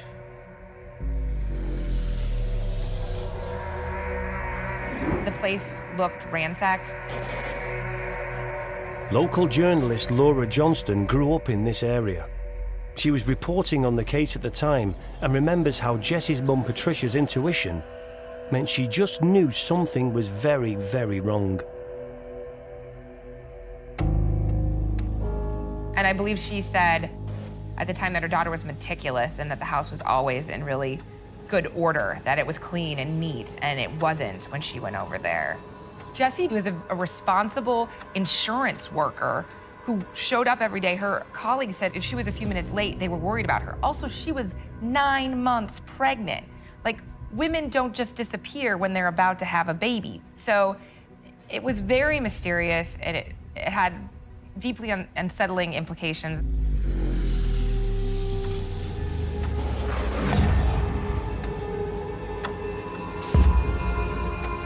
Howard Groves is a former Met Police detective, expert in these types of cases.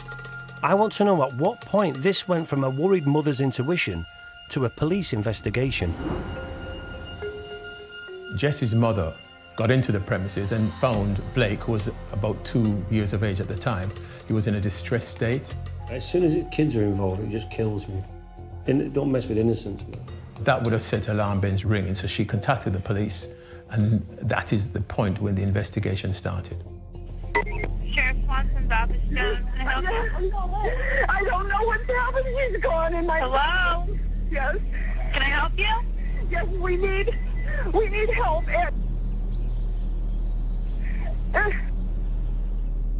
What could have happened to Jessie that would make her leave her 2-year-old son home alone?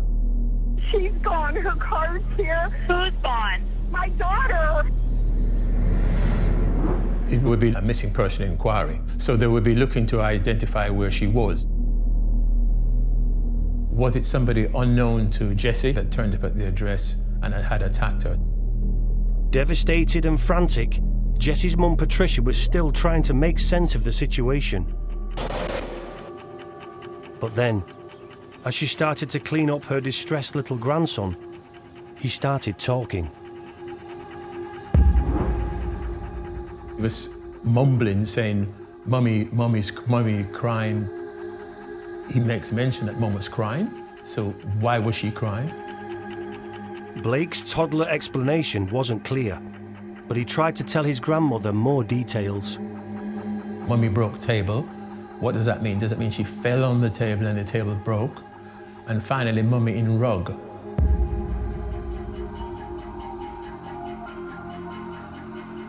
The baby's obviously seen everything. Blake's heartbreaking glimpse into the hours leading up to his mother's disappearance hinted that something terrible had happened. Patricia's only hope was that wherever her daughter was, she was still alive. So the police in Canton had a mystery on their hands. What had happened to the young mother? And could Jessie's police officer boyfriend galvanise his colleagues on the force to locate her and her unborn daughter safely?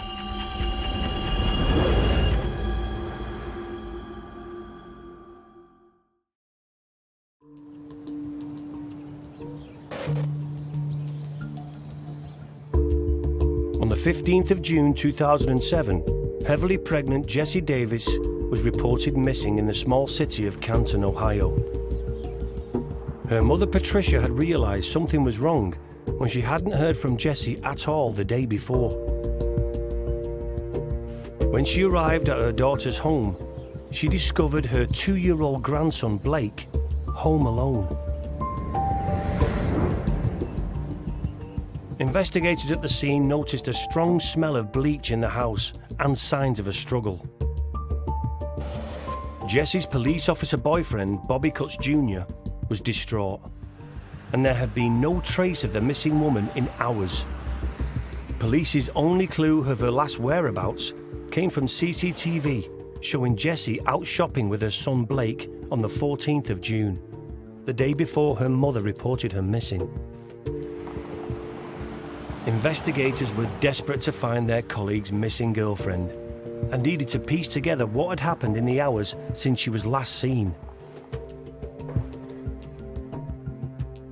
Former crime scene investigator Alex Izzett can explain the clues that the forensics team would have been looking for.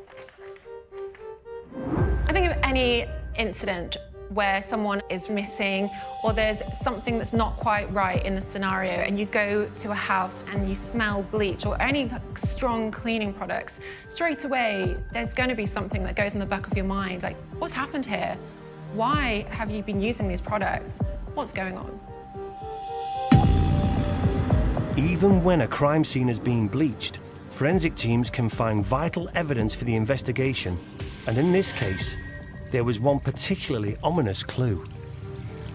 So when we go to a scene, even though it might look beautifully clean, what we're looking at then is, well, what's missing? No one is cleaning a whole apartment from top to bottom in bleach. They're going to clean the place where the blood was.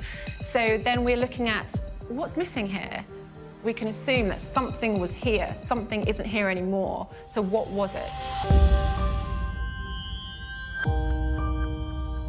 And that question could be answered by a very key witness, 2-year-old Blake. Blake had managed to tell his grandmother that his mum had been crying and then put in a rug. Police were starting to put together a theory of what may have happened to Jessie. I believe in this incident that there was a struggle. I think the son said that Mummy hit the table, Mummy's in the rug, suggests that there was some kind of struggle and potentially she fell. Police still needed to know more. The key could be finding that missing piece of evidence. I want to get a better sense of Jessie's life with her partner Bobby to see if there's any clues to what may have led to her disappearance. She grew up slightly north of Canton in the Coventry Township, Portage Lakes area of Akron, and that's where her family lived, and she was a member of the church. They were very devout. Jessie and Bobby met at a bar. I mean, it seems like a pretty normal story. Bobby Cutts Jr. is from Canton. He graduated in 1995 and went to Walsh University for a couple of years. He played football there, but he left from there and decided to become a police officer eventually. I just remember at the time people talking about Bobby's magnetism. He was this very popular football player in high school. They seemed like the perfect all-American couple. But Bobby and Jessie's relationship wasn't quite as perfect as it seemed. He was seeing a lot of women at one time. I don't know how many knew of each other or what he was trying to juggle, but he had a way with women. But with one child and another on the way with Jessie, and 2 other children from previous relationships, Bobby was having to work hard to pay the bills. And behind the scenes, there was inevitably tension. When a woman goes missing, your first thought is, well, where's the guy? When Jessie's mum Patricia had initially called 911 on the 15th of June, Bobby Cutts Jr. had been working his shift as usual at the Canton Police Department. They would have asked certain questions of him when the last time he saw her, all the things that you would expect to be asked. So he probably was feeling some degree of pressure. The pair didn't live together, and so, as well as the investigation happening at Jessie's house, the detectives also searched Bobby's home, but they didn't find anything to suggest he was involved. Police were clear that fellow officer Cutts Jr. was not a suspect in Jessie's disappearance. And Bobby, a serving police officer, appeared eager to use his skills and experience to do whatever he could to help in the search for Jessie. He did several media interviews at the time, trying to raise awareness of her disappearance and appealing for assistance in finding her. I think the national media coverage is great if it's focused all in the right direction. I mean, do you believe Jessie will be found alive? Hopefully she'll be found alive. So when the search started for Jessie, am I right in thinking that Bobby Cutts Jr. went out on the search with them? Yeah. In your experience in the force, have you ever been trained to watch out for the people who help? I've not been trained per se, but it is something as an investigator. You are aware that that's a possibility, and a lot of suspects return to the scene. That's not uncommon. So what the local police did in consultation with the community was they decided to go and actually search a particular area to try and see if they could find her. And the people of Ohio turned out in their thousands to help. You know, I anticipated a big crowd. I don't know if I anticipated this big a crowd the first day on the, on the actual big search. So it's heartwarming. You know, it lets me know how much this community cares. And I've said this before, there's a lot of strength in numbers. We've got a lot of numbers here. We're going to be able to cover a lot of ground. But that area was quite vast, and that created its own problems for the searchers, because you would have people who would be coming along wanting to help, and the police officers would then have to be managing the amount of people who wanted to help them find her. First, I want to thank everybody for coming out. I can't describe the feeling of looking out and seeing all these faces out here. It means a lot to have all these people out here to help us look for Jessie. Everybody turned out to help look for her. She's one of ours. She's the girl next door. We need to all come out and help. The scrutiny from the media was intense. I mean, every Northeast Ohio news outlet was there. There were national TV stations. The cable news was there. There were trucks all over. This neighborhood that doesn't even have sidewalks, shooting at her duplex, trying to share this story. Thousands of people had been coming out, combing the area. They had golf carts and dogs and I think horses, and people were walking hand in hand so they didn't miss anything on the ground, looking for tire tracks or anything. And they didn't find anything. Nobody knew what happened, and the goal was just to find her. Bobby Cutts was searching. He was talking to the media saying, "This has been hell for me. Usually I'm a jokey person, and this is just so hard for me." Jessie's family and Bobby were struggling without answers, but they pushed on, doing all they could to help police in their search. Any time at all that you could donate to come out and help look for would be greatly appreciated. We feel very confident that they're going to help us find Jessie, hopefully bring her back safe.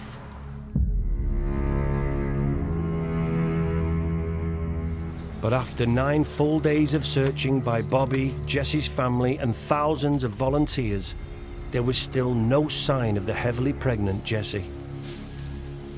Then, on the 24th of June 2007, Bobby Cutts Jr. went to meet with FBI agents. Bobby wanted to explain that in previous interviews, he hadn't been entirely truthful. That meeting would turn the whole investigation on its head and confirmed Jessie's family's worst fears. He went with his solicitor to the FBI and explained to them that he was involved in her disappearance and her death. Bobby was immediately arrested.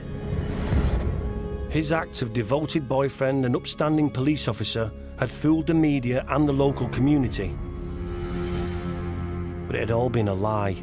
For the moment, Bobby's admission would be kept secret from the public. Police still needed to be sure he was telling the truth before they gave up the search for Jessie.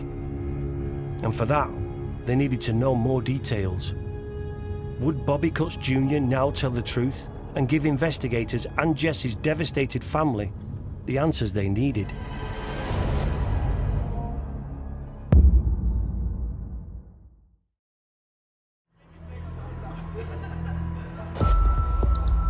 On the 24th of June 2007, Bobby Cutts Jr., a serving police officer, admitted to FBI officers that he had been involved in the disappearance of his girlfriend, Jessie Davis, the mother of his 2-year-old son Blake and his unborn daughter Chloe. Bobby had masqueraded as a worried boyfriend and dutiful police officer, helping in a massive statewide search for his missing girlfriend, all along knowing that 26-year-old Jessie was already dead, and her body lay hidden in a wooded area outside the town. I think every day that goes by in a public search like that, you expect less that they're going to be found alive. And I think there was more sadness. What kind of person would join a search party pretending they hoped to find Jessie alive and well when they knew exactly where her body was hidden? Serena Simmons, an expert in forensic psychology, has a theory. Well, the first thing that's fascinating to me with this particular aspect of the case is I think the police did think he was a suspect because they would have gone straight to the partner being a suspect. So I think they were probably playing a bit of a game there and getting him to divulge as much information as he could early on in the case to see where he led them, to see what he said. The other thing is there's a little bit of hero worship involved here. So if he led them near enough to the site and they found her, he's the hero. He helped find the body. And also, would he be able to say, well, if I'd have done it, I wouldn't have led you here, would I? I'd have led you away from the area. Is he thinking ahead like that already? I think you're right, yeah. There's definitely that, again, that ego. Yeah, exactly right.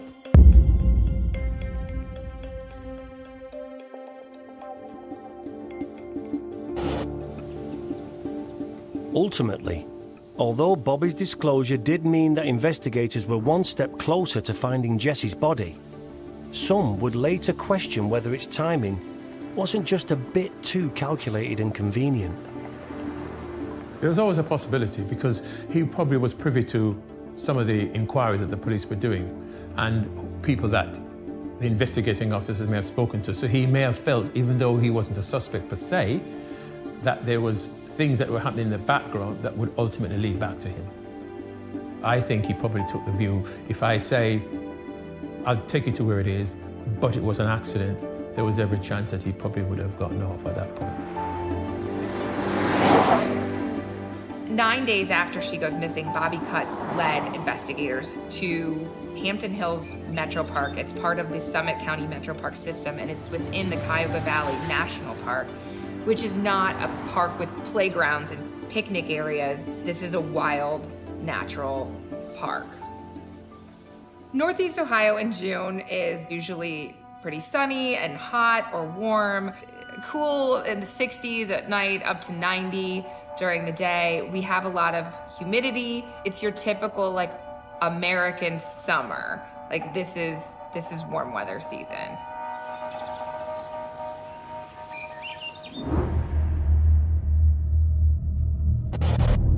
By the time Bobby had confessed to at least some details of his crime, Jessie's body had been exposed to the extremes of an Ohio summer for over a week.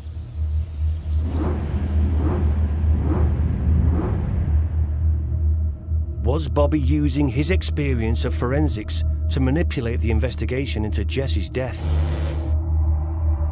Based on the time that Jessie's remains were left in the open, it had decomposed to such a state that they wouldn't have been able to identify how she had been killed.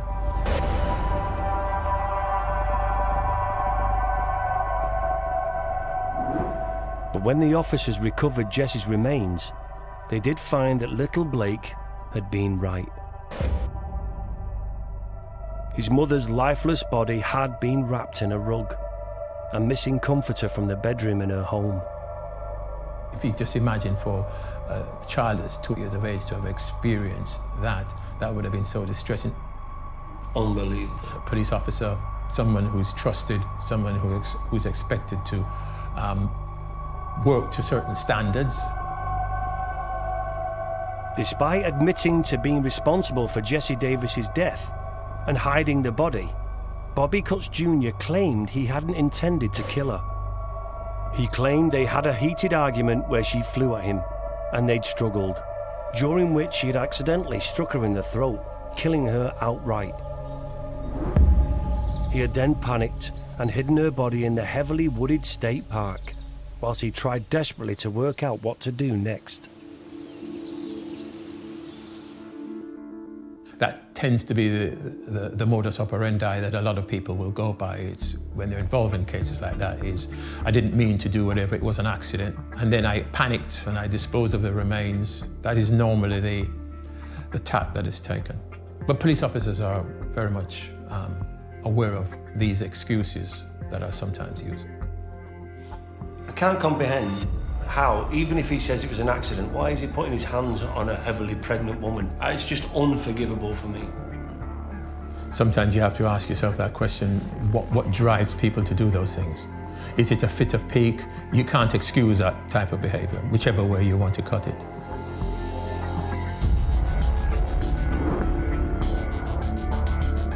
A lot of people, even if they're in violent relationships, would draw the line at killing their partner who was pregnant. But Cutts overstepped this line, so we have to wonder why. It could be that it was an impulsive act at the time and he just lost control in the context of an argument. Or possibly he felt a certain pressure and it was just too much for him to handle. And in his mind, it made more sense to just kill his victim rather than have to face up to his responsibilities. I can't get my head around how a serving police officer could lose control like that and be involved in the death of his children's mum. Psychologist Serena Simmons has some revealing insights into his background and character. Bobby Cutts Jr., what do we know he was like as a person? He was married quite early on and he was quite young. He had several different children by several different women over a period of years. He was very quick to kind of push a partner aside while already grooming someone else and kind of starting a relationship with them. We know that actually that Jessie was one of essentially his mistresses to start with. I think with this particular case, you can see he's the kind of guy that needs to be adored. He needs a lot of energy from women. And I think for him, there's something about the thrill of the chase. Bobby had begun dating Jessie whilst he was still married. With 3 children by 3 different women, and now a 4th on the way, all whilst he was still married. It turns out he's had years of practice manipulating and deceiving people. Even as a police officer, his record was not nearly as spotless as the media had first made out. He'd had periods of erratic behaviour and acute unreliability. At one point, his gun had ended up in the possession of a notorious local drugs dealer and crime boss. Now, his ability to lie to everyone around him about Jessie's death makes much more sense. What sort of a person does that? Is there a certain person that does that?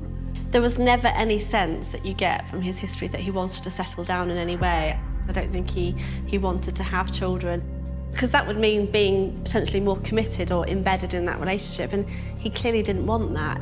But the other interesting thing from a psychological point of view is it takes, quite a lot of creativity to maintain that kind of lifestyle. So he would have been lying to everyone to kind of maintain that kind of lifestyle of having those relationships going at the same time. So that takes quite some effort as well.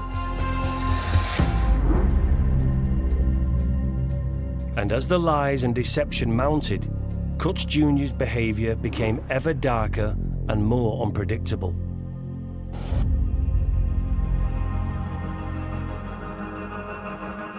There are several previous partners that do report that he was extremely abusive and also sadly really abusive towards his children as well. No, not the kids. During ongoing custody disputes, previous partners have requested Bobby Cutt's access rights to be restricted due to allegations of mental and physical abuse.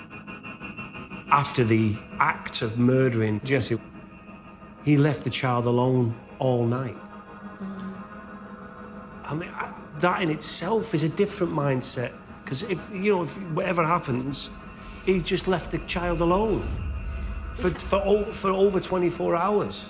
Yeah, we have to remember that this is a man that doesn't care. I don't know what it is, but as soon as kids get involved, it's innocence. It's innocence, any kind of innocence. I've got an overwhelming sense of trying to protect.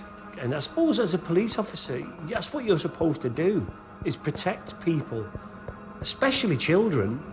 Yeah, and the irony, again, doesn't escape us, does it? So he would have had a role where he was, in a protective role. He was protecting the vulnerable, and yet he chooses people who are vulnerable.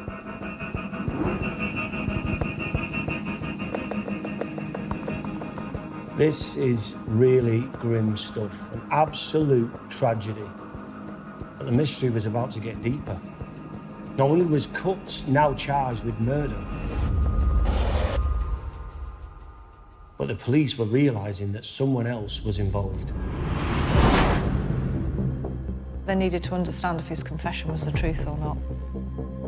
It's really important. Just because somebody confesses and says, yeah, I killed them and I've got rid of the body, I mean, how do you know that's the case? How do you know that's the truth? And also, how do you know they're not going to change their story at court later on? So your job early on is to make sure that A, you verify that account, and B, you discount anything else that it could have been. So as the police are trying to verify his confession and understand his account, a school friend of his, Maisha Farrell, comes forward, and she's got some really significant information. So she goes on to tell the police that Bobby had contacted her, and she was really, really shocked when he picks her up in the truck. When she looked in the back of the truck, Maisha caught a glimpse of something. A rug or comforter in which a large object was clearly being hidden. And there in the back, wrapped up, is the body of Jessie.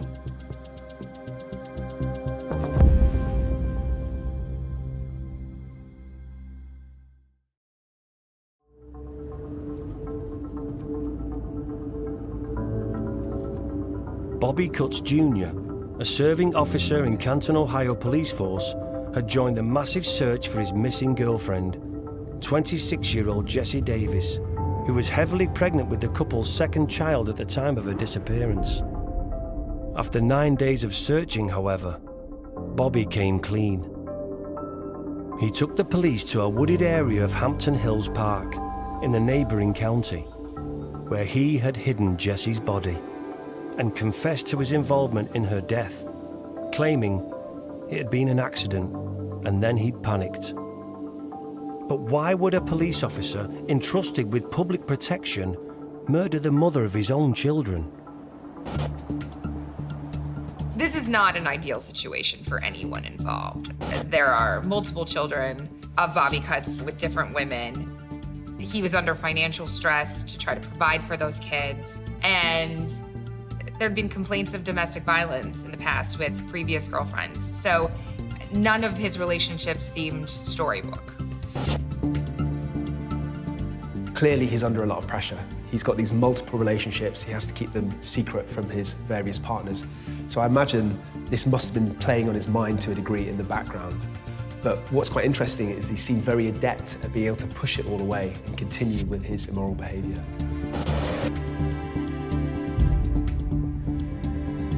Police still needed to know what happened to Jessie, but since Bobby had waited 9 days to help them find her, and her body was badly decomposed by the time they recovered it, their investigation was severely hampered. The US is vast.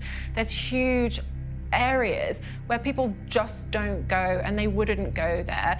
And these areas are filled with nature and animals that need to eat and will graze on anything, that especially something that's decomposing.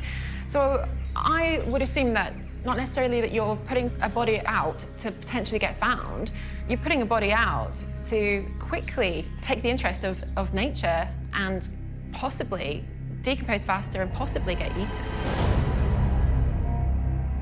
Bodies will bloat as all the gases are starting to release, and they will disform and disfigure, and then the body starts to break apart. And it can speed up, definitely in certain climates, especially in this case. Sadly, this meant that forensics had very little to go on, with investigators even needing to rely on dental records to identify for certain that the remains belonged to Jessie Davis. They were, however, able to make one crucial finding. When Jessie's body was found and the autopsy went ahead, they couldn't figure out exactly how she died, but they noticed that there was still the baby in her womb. The baby could have lived. If something happened with Jessie and she was dying, you could have had a C-section on her and saved the baby's life. That's how close to being born the baby was. Forensics were able to confirm the devastating news that the couple's unborn daughter, already named Chloe, had also been murdered in Bobby's attack. It was this, and not Jessie's death, which would make Bobby Cutts Jr. eligible for the death penalty under Ohio state law. But police still had to figure out exactly what had happened that night. And the only thing they had to go on was the information 2-year-old Blake had given them at the beginning of the case, and Bobby's own version of events. That Jessie had initiated the struggle, grabbing him first to prevent him from leaving the home, and he had accidentally elbowed her in the throat, causing her to choke to death. Bobby then gave a story that he had been involved in a fight with Jessie, but she'd fallen over, and that's why she received her injuries. He was asked questions about calling 911. He tried to give the excuse that he couldn't. Cutts said he'd attempted to use his training to help Jessie, attempting CPR and trying to find rubbing alcohol to use as smelling salts to revive her. And he claimed the bleached carpet in the bedroom was due to him accidentally knocking it over as he attempted to help Jessie, rather than a cleanup operation. But was he telling the truth? A breakthrough would come for police in this investigation when a new witness appeared. Myisha Farrell is a friend of Bobby Cutts, and she knew him in high school, probably knew of that persona. And obviously he had a way with women. He had multiple affairs with multiple women. So I can only guess that if he called a woman and said, hey, can you help me? And they had this idea that he was Bobby Cutts' superstar, that you would go. Obviously he thought he needed help, and he probably wasn't going to turn to any of his police officer buddies to do that. And he wanted someone he didn't think was going to go to the authorities.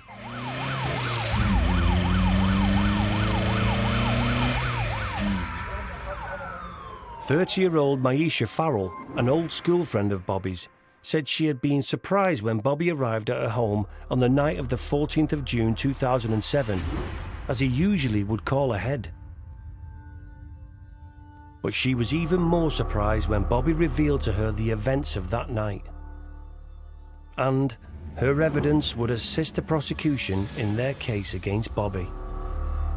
Sometimes people are more valuable to a prosecution case as a witness than perhaps if you charge them as an offender for assisting an offender in this case. They'll get a minimal sentence and they might not tell the jury what's happened, whereas her evidence about what's actually gone on is pretty damning for him. Despite Bobby's story that he had accidentally elbowed Jessie, Myisha Farrell suspected differently. She gave evidence to the officers that he had spoken to her about what had happened, and that when he was talking to her, he gave a strangling motion, which would have indicated that he'd actually strangled Jessie. The court also heard that Cutts had called Jessie's phone that night after picking up Maisha in the truck that already contained Jessie's body. This led prosecutors to conclude Cutts was attempting to construct an alibi, even at those early stages. Importantly though, it also showed that Bobby's original story that he couldn't call for help was a lie. It transpired that he had another phone in his vehicle. He always travelled with 2 phones. He had killed Jessie and then failed to call for the vital emergency care that could have saved her and their unborn child. The court also heard that there had been red flags about Bobby's behaviour in the run-up to Jessie's death. So he was going out drinking, he was phoning his ex-wife to try and reconciliate their relationship. He even went to see his other secret girlfriend. Bobby had spoken to a friend of his and kind of made mention of, I'm going to kill her, I'm going to bury her somewhere. You have to ask yourself those questions. What caused him to make that comment to her in the first place? Prosecutors believed that Cutts, already a father of 3, was feeling too much pressure. And on the night in question, he simply snapped, causing him to kill both Jessie and the couple's unborn daughter, Chloe. But Bobby continued to claim that Jessie had died in an accident. He pleaded not guilty. After 21 hours of deliberation, the jury of 12 found Bobby Cutts Jr. guilty of both the murder of Jessie Davis and their unborn child. He was also found guilty of 2 counts of gross abuse of a corpse and an additional conviction of child endangerment for leaving 2-year-old Blake home alone for over 24 hours.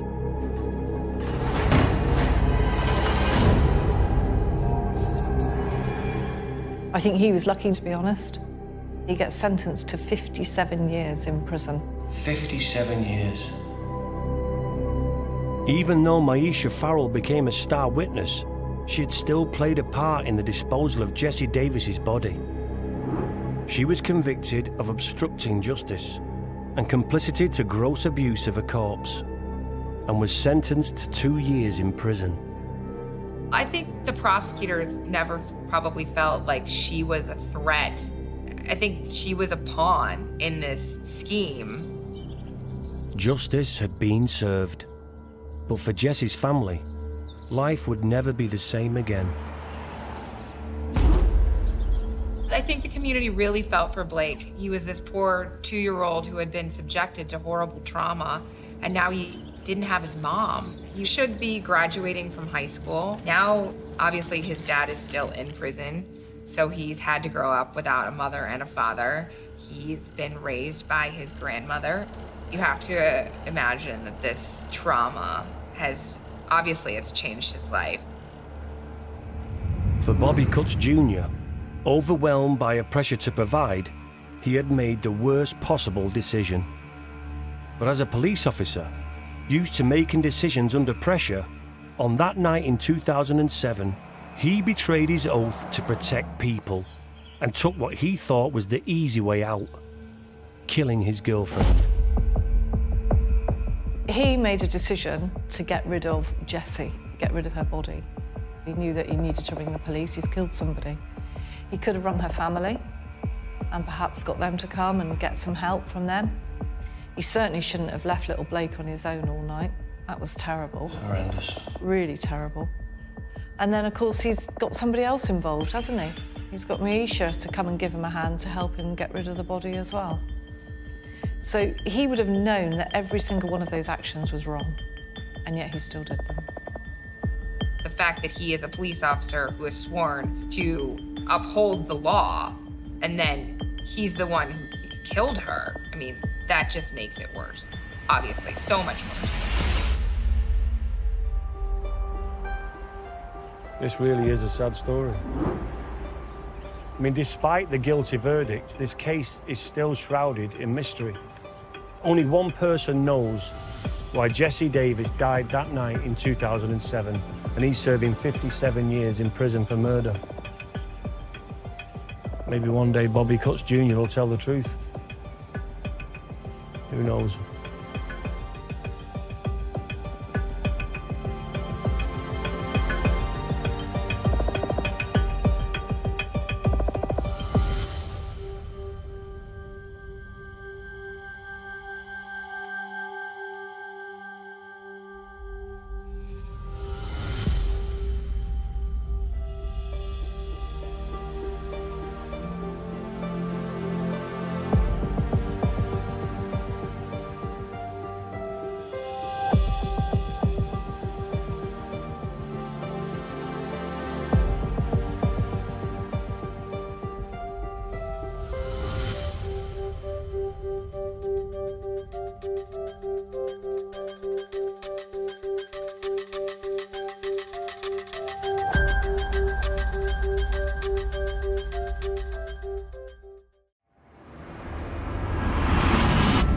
News of a brutal murder is always shocking. The cordon has gone up around the building. Police said their search was still going on.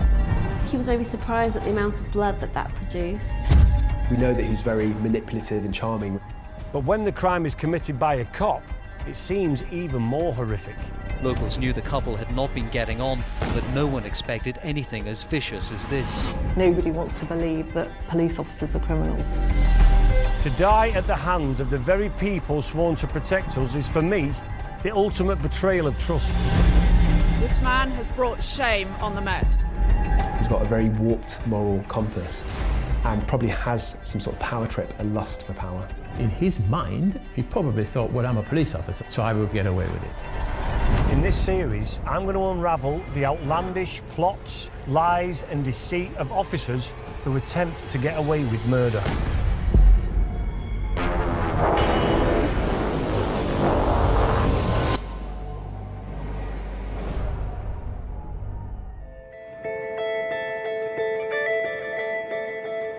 To his neighbours in Wilmslow, an affluent town in Cheshire, Police Inspector Darren Mackay and his wife Leanne had the perfect life. Married for 13 years, the couple drove brand new cars, went on luxury holidays, and lived in an expensive house. But beneath the facade, their perfect life was built on a foundation of loans and increasing debt. Until eventually, the pressure became too much for Darren Mackay. He couldn't face Leanne's worries about their finances any longer, and he snapped, murdering her in their own home. Then, in an effort to evade justice, he tried to cover up his despicable crime and carry on as if nothing had happened. In a society increasingly driven by image and status, I want to know how the pressures of keeping up with the Joneses can drive someone to murder. I've brought together a crack team of experts who will help me unravel what happened in this case and how Mackay's training enabled him to cover up his crime. Former top anti-corruption cop Julie Mackay, Serena Simmons, a leading psychologist, and ex-Met murder detective Howard Groves, who helped solve over 50 murders. They are going to help me understand some of the worst cases of killer cops in Britain and around the world. I'm meeting with former Detective Superintendent Julie Mackay, who's discovered some more background on this disgraced cop and his wife. Darren and Leanne were married. He was an inspector in the police, and she too was a police officer, and she worked as a detective. They'd moved from one house in Manchester to another one that was much bigger and wanted to have a really nice lifestyle. But the couple's efforts to keep up appearances had started to put a strain on their marriage. They had credit cards from max to the hilt, they had a great big mortgage on their house, they liked expensive holidays that they couldn't afford, and nice cars. They were living beyond their means. So this really is a point where I can imagine if I was in his shoes, he must, I mean, he's sinking. Looks like it. Just after 1 p.m. on Thursday the 28th of September 2017, Darren Mackay arranged for a surveyor to value the couple's house in connection with a loan application. And so he left work at Stretford Police Station midway through his shift and headed home. But Mackay wasn't just meeting the surveyor that Thursday. He also had other plans. Because before the surveyor arrived at the family home, Darren Mackay would murder his wife. And this is a man who hasn't had previous convictions, any allegations of violence. There's been no red flags about Darren Mackay at all. Nothing like that for him at all. Sounds like he's just snapped. But was this a heat-of-the-moment crime of passion, or was there something more sinister involved?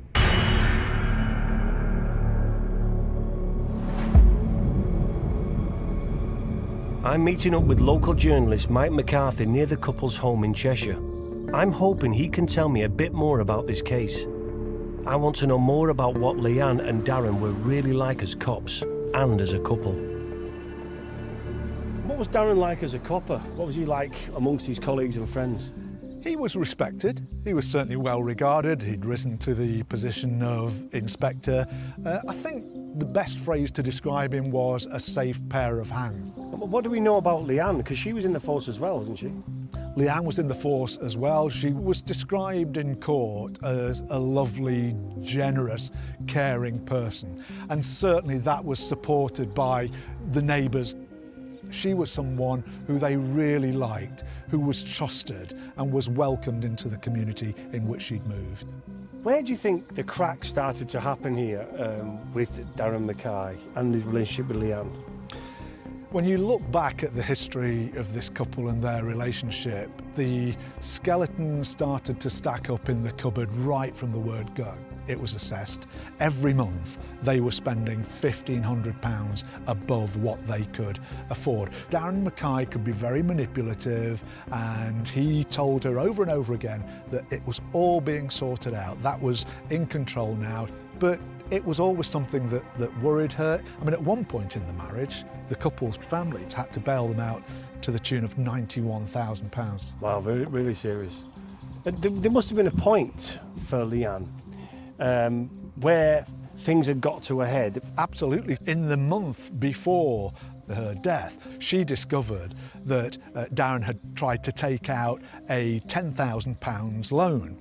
Now, she questioned him about this, of course, and true to form, he denied everything and said, well, this must have been a fraudulent application. So that's, you know, how things had gotten. Darren Mackay's mindset at this point, he knows he's spiralling here and he's getting deeper and deeper and deeper in debt.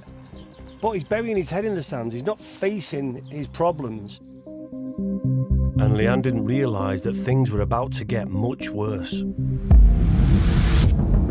When the post arrived on the morning of the 28th of September 2017, it sparked a chain of events that would end in tragedy.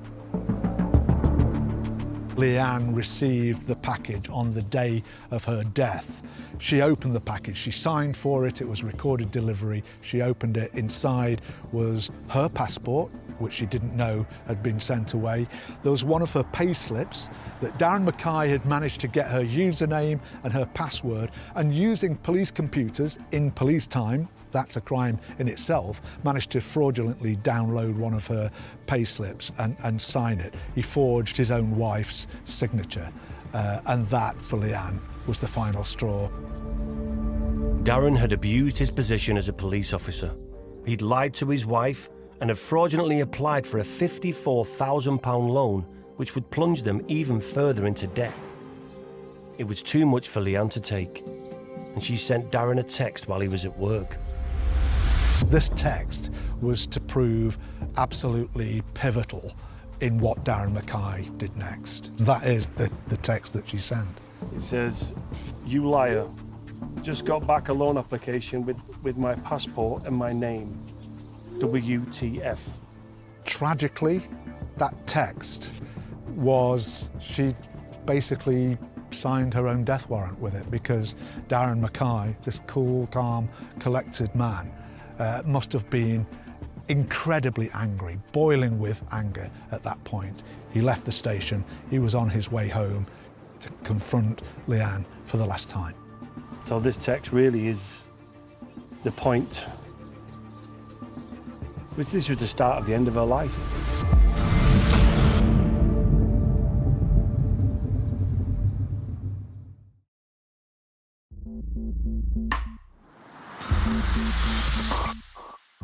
Darren Mackay was described as a rising star who had locked up countless criminals in a successful 21-year career at Greater Manchester Police.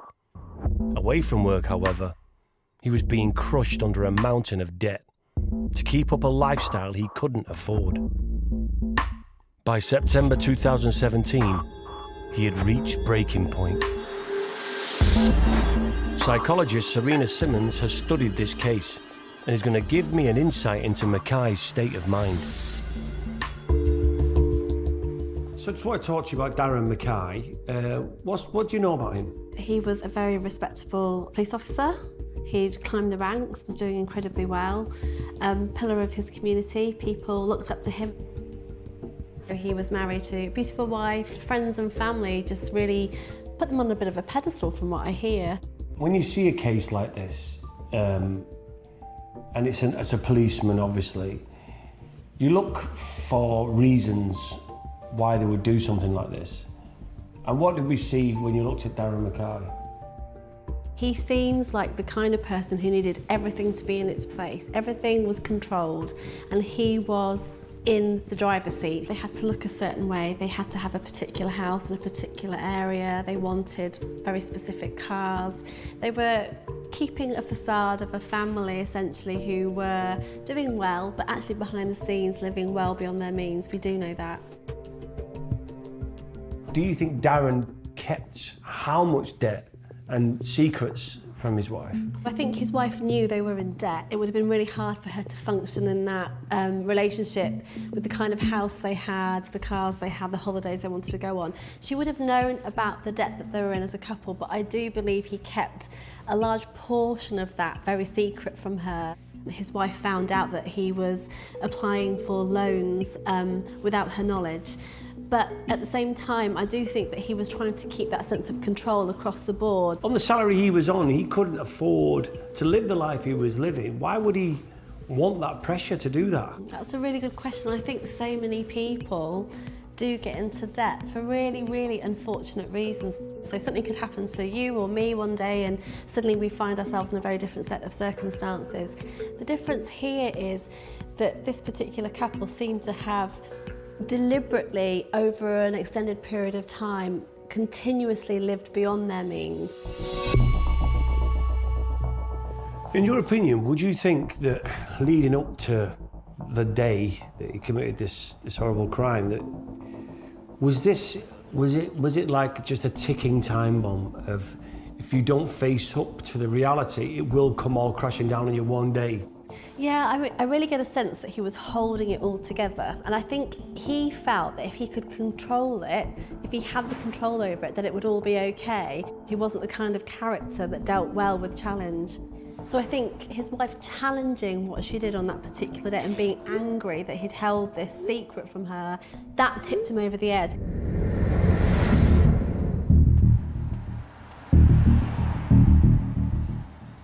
I'm starting to understand this guy's state of mind. But to get to the heart of this case, I need to examine what happened in the hours leading up to the murder. I now know what pressures and worries drove Darren to kill Leanne. But I want to find out more about the horrifying actions that led to her death. I've asked former Chief Inspector Howard Groves, who has over 30 years' experience solving high-profile cases and murder investigations, to help me understand the events of that day. Why do we think Darren did this? He'd obviously received a text from his wife. She had by then received the post, and in there were 2 passports. She'd obviously worked out that he had fraudulently trying to get some money in order to meet the needs of the family. So she sent him a text and said, WTF, what's happening? So he said to his colleague, look, I'm leaving, I'm going home now. But that didn't really ring any bells because he had already indicated that he was going home early that day to see a surveyor. Darren left work earlier than planned and headed home. Later, during the investigation, police were able to track his and Leanne's movements that morning on CCTV. He would have driven home, but that meant that his car would have been on CCTV footage all the way, so the police were able to track from when he left the police station to when he arrived at home in his vehicle. And that was critical, because prior to that, his wife had taken the children to school, and she would have driven her Mini back again. So that you would have some continuity saying the car is seen leaving her Mini in the morning, her car comes back, and it hasn't left, so she's at home. This placed them both in the couple's home at around the same time that Leanne was murdered. How exactly was Leanne murdered? The pathology was able to say that she had pressure to the throat, which created 2 broken bones in her neck. In addition to that, she also had a cut on the inside of her lip. So maybe he was trying to stop her from screaming, or? I think if you put your hand over someone's mouth and you use your fingers to hold their nose, you're trying to stop them from breathing, or you're trying to stop them from shouting. And let's face it, he would have had neighbors either side of him. So if she was screaming in fear of her life, then that would be the natural reaction for him to do. With Leanne dead, Mackay began to plan his next steps. With his knowledge of police methods, could he cover up the murder of his own wife?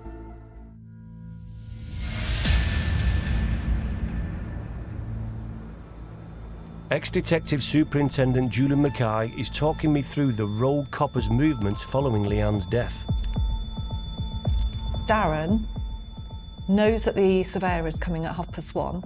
We know that at 12:45 p.m, he is seen reversing her Mini off the driveway. So within an hour and a half, he's killed her, put her in the boot of the car, and parked that round the corner out of the way. The surveyor is early and is parked up in the street just after 1 o'clock, and he sees Darren walking back to the house. The surveyor waits a few minutes and then he goes and knocks on the door, and he describes Darren as being really cool.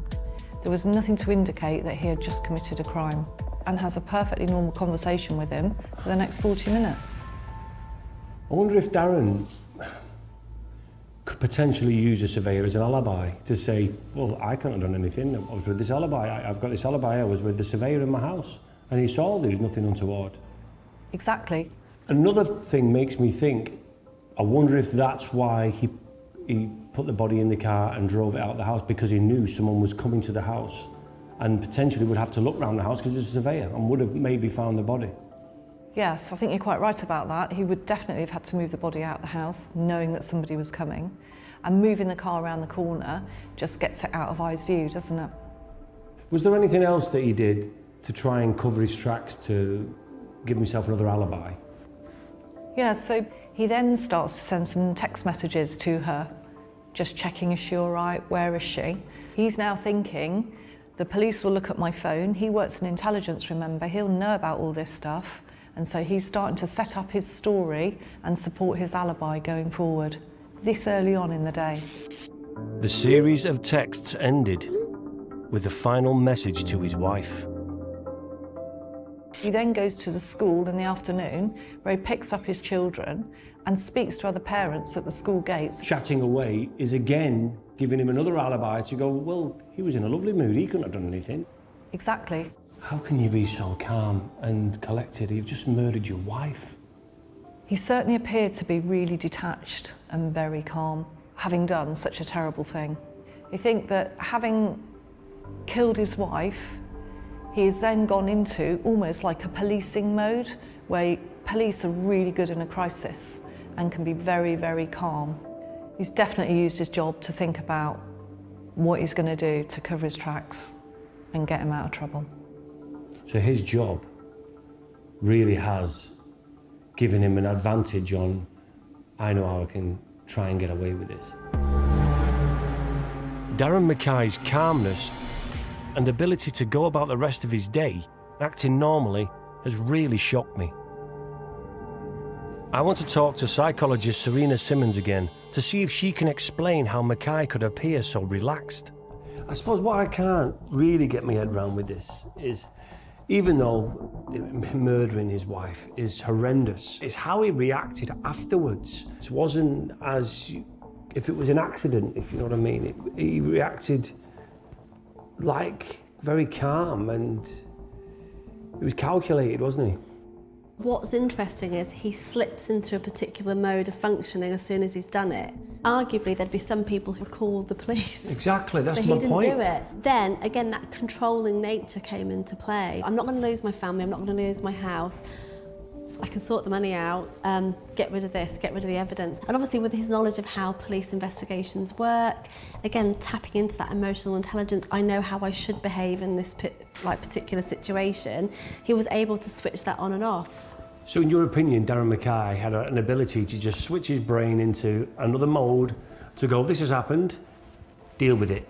And that's what he does. And not only does he deal with it, he tries to cover his tracks. He kind of went into overdrive, which is very much a self-defense kind of fight or flight response. He decided to fight, but it kind of went into this hyper drive of behaviour. This is about ego and self-preservation. He wasn't able to even contemplate losing what he had. And for someone like him, why should he? I get what I want. Now that Mackay had killed Leanne and set up his alibi, he needed to figure out what he would do with his wife's body. An alibi alone wouldn't be enough. He needed to distance himself even further from Leanne's death, and to do that, he needed to ensure her body would remain undiscovered for as long as possible. He just wanted to get her remains as far away from the home where the attack took place to give the impression that she was probably attacked by a stranger.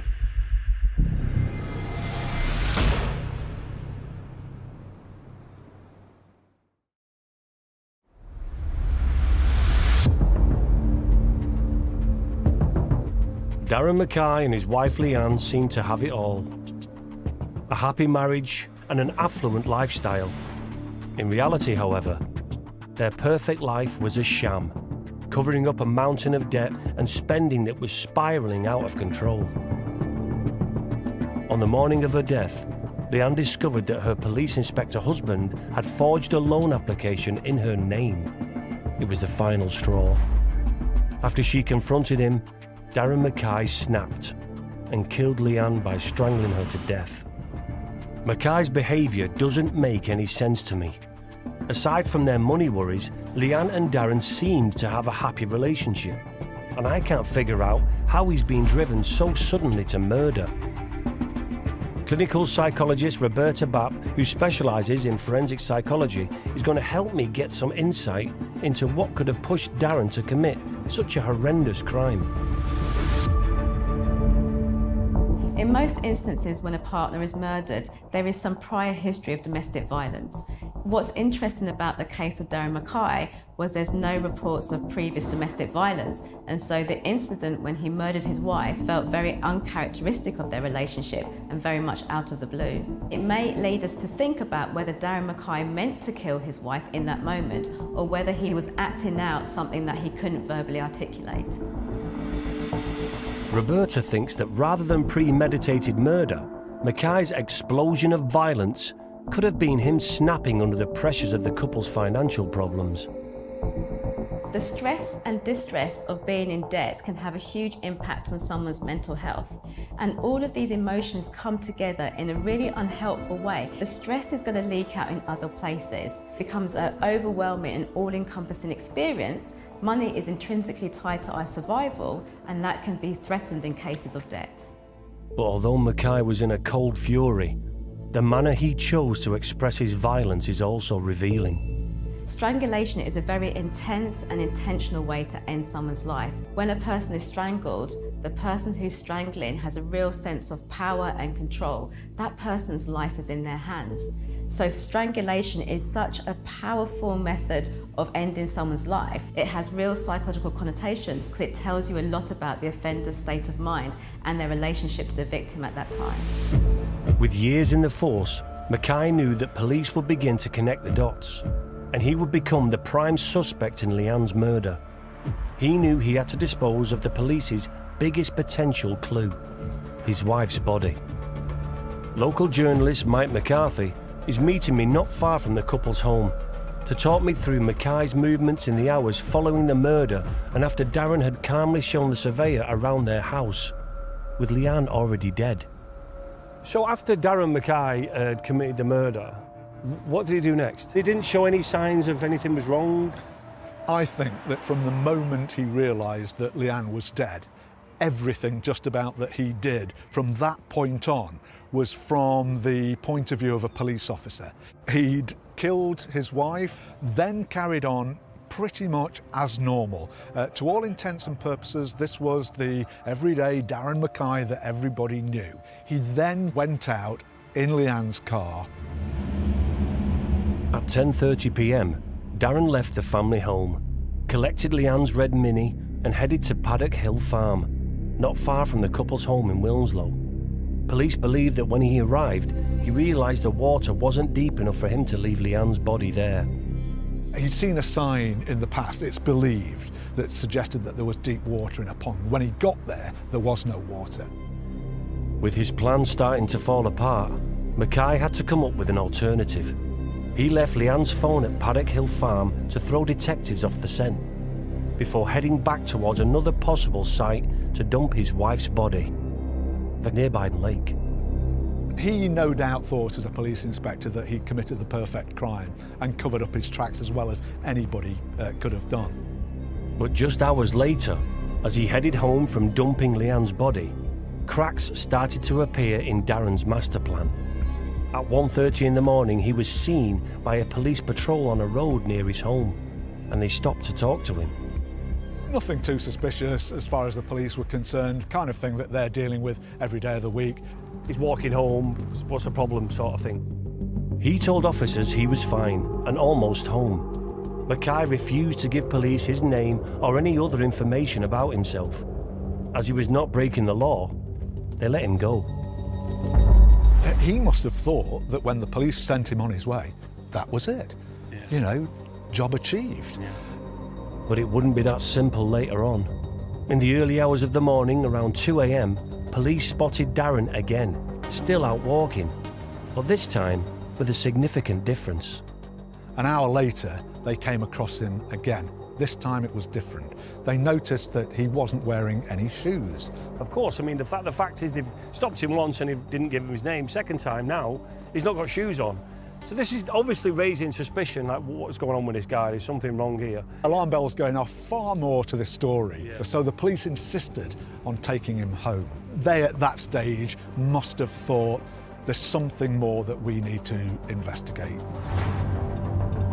I want to hear from Detective Howard Groves to find out how police officers would have acted after they saw Mackay out that night acting strangely on his walk home. You think from the moment the officers would have seen not only him walking, but the next time they see him walking with no shoes on, there'd have been a suspicion there, wouldn't there? Of this is strange behaviour. I think from the moment those officers who picked him up on the first occasion and then said, OK, let him carry on in his merry way. On the second occasion, when they see him and he's not wearing his shoes, they obviously asked him questions, and he gave, to all intents and purposes, a reasonably plausible excuse. You know, I'm not wearing my shoes because they're a bit too tight. I've had a bit to drink. I can't drink and drive, which the officers would have gone, yeah, that's true, but I'm trying to find my wife, so I'm just walking to see if I can find her. Even though he would have given that as an excuse, they would have still been thinking, it doesn't all quite sound quite true. And it's only because they realised that he was wearing the police-issued trousers that gave it away. So he didn't have any other option at that point to say, yes, I'm a police officer. Mackay was forced to explain that he was out looking for his wife who was missing and hadn't been responding to his texts.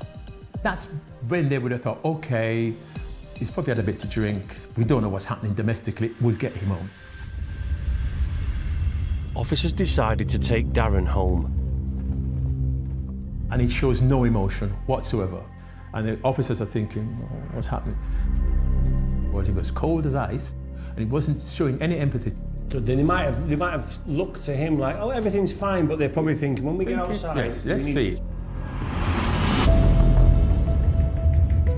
When police officers came to visit Darren Mackay, he was described as being cold and detached, and this could be for different reasons. One reason could be the fact that he didn't feel he had to put in a performance anymore because the act of killing his wife had been completed. Another reason may have been the fact that he was preoccupied with the practicalities of now trying to ensure that he got away with the crime. But that's not the only reason Darren may have seemed detached. He was well known by his work colleagues for being able to hide his emotions. Darren Mackay's nickname within the police force was Mr. Spock, and this could communicate a number of things. He may have been seen as someone who's devoid of emotions or someone who lacked empathy, both of which are concerning if you're thinking about a member of the police force.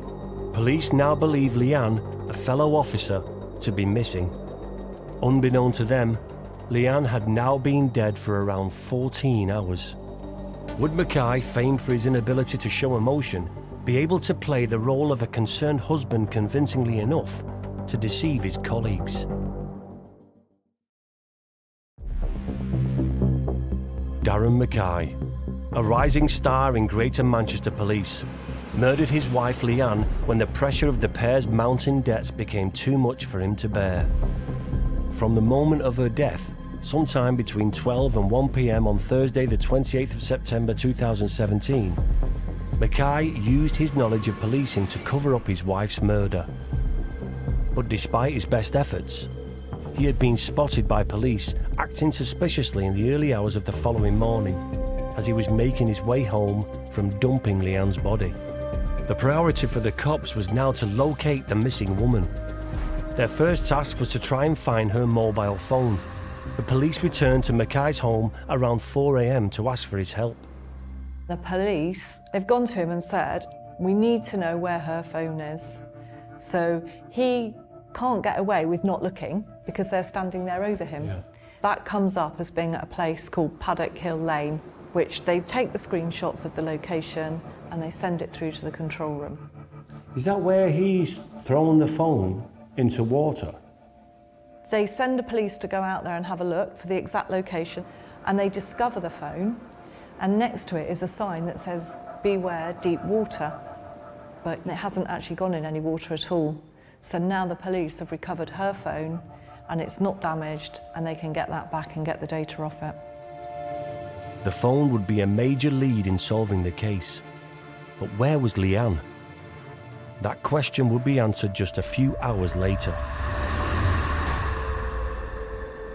At 3:45 a.m. on Friday the 29th of September, around 15 hours after her death, Leanne's body was discovered in Poynton Lake by a member of the public who was walking home. I'm visiting the park with local journalist Mike McCarthy to find out more about that night. Now that Leanne's body had been discovered, a theory was emerging about what had happened to her and who was responsible. He went out in Leanne's car, bringing the body here. He parked that car 140 metres away from where we are at the moment, and it's thought that Darren Mackay dragged the body the full length of that 140 metres, dumping Leanne right here on the edge of the lake.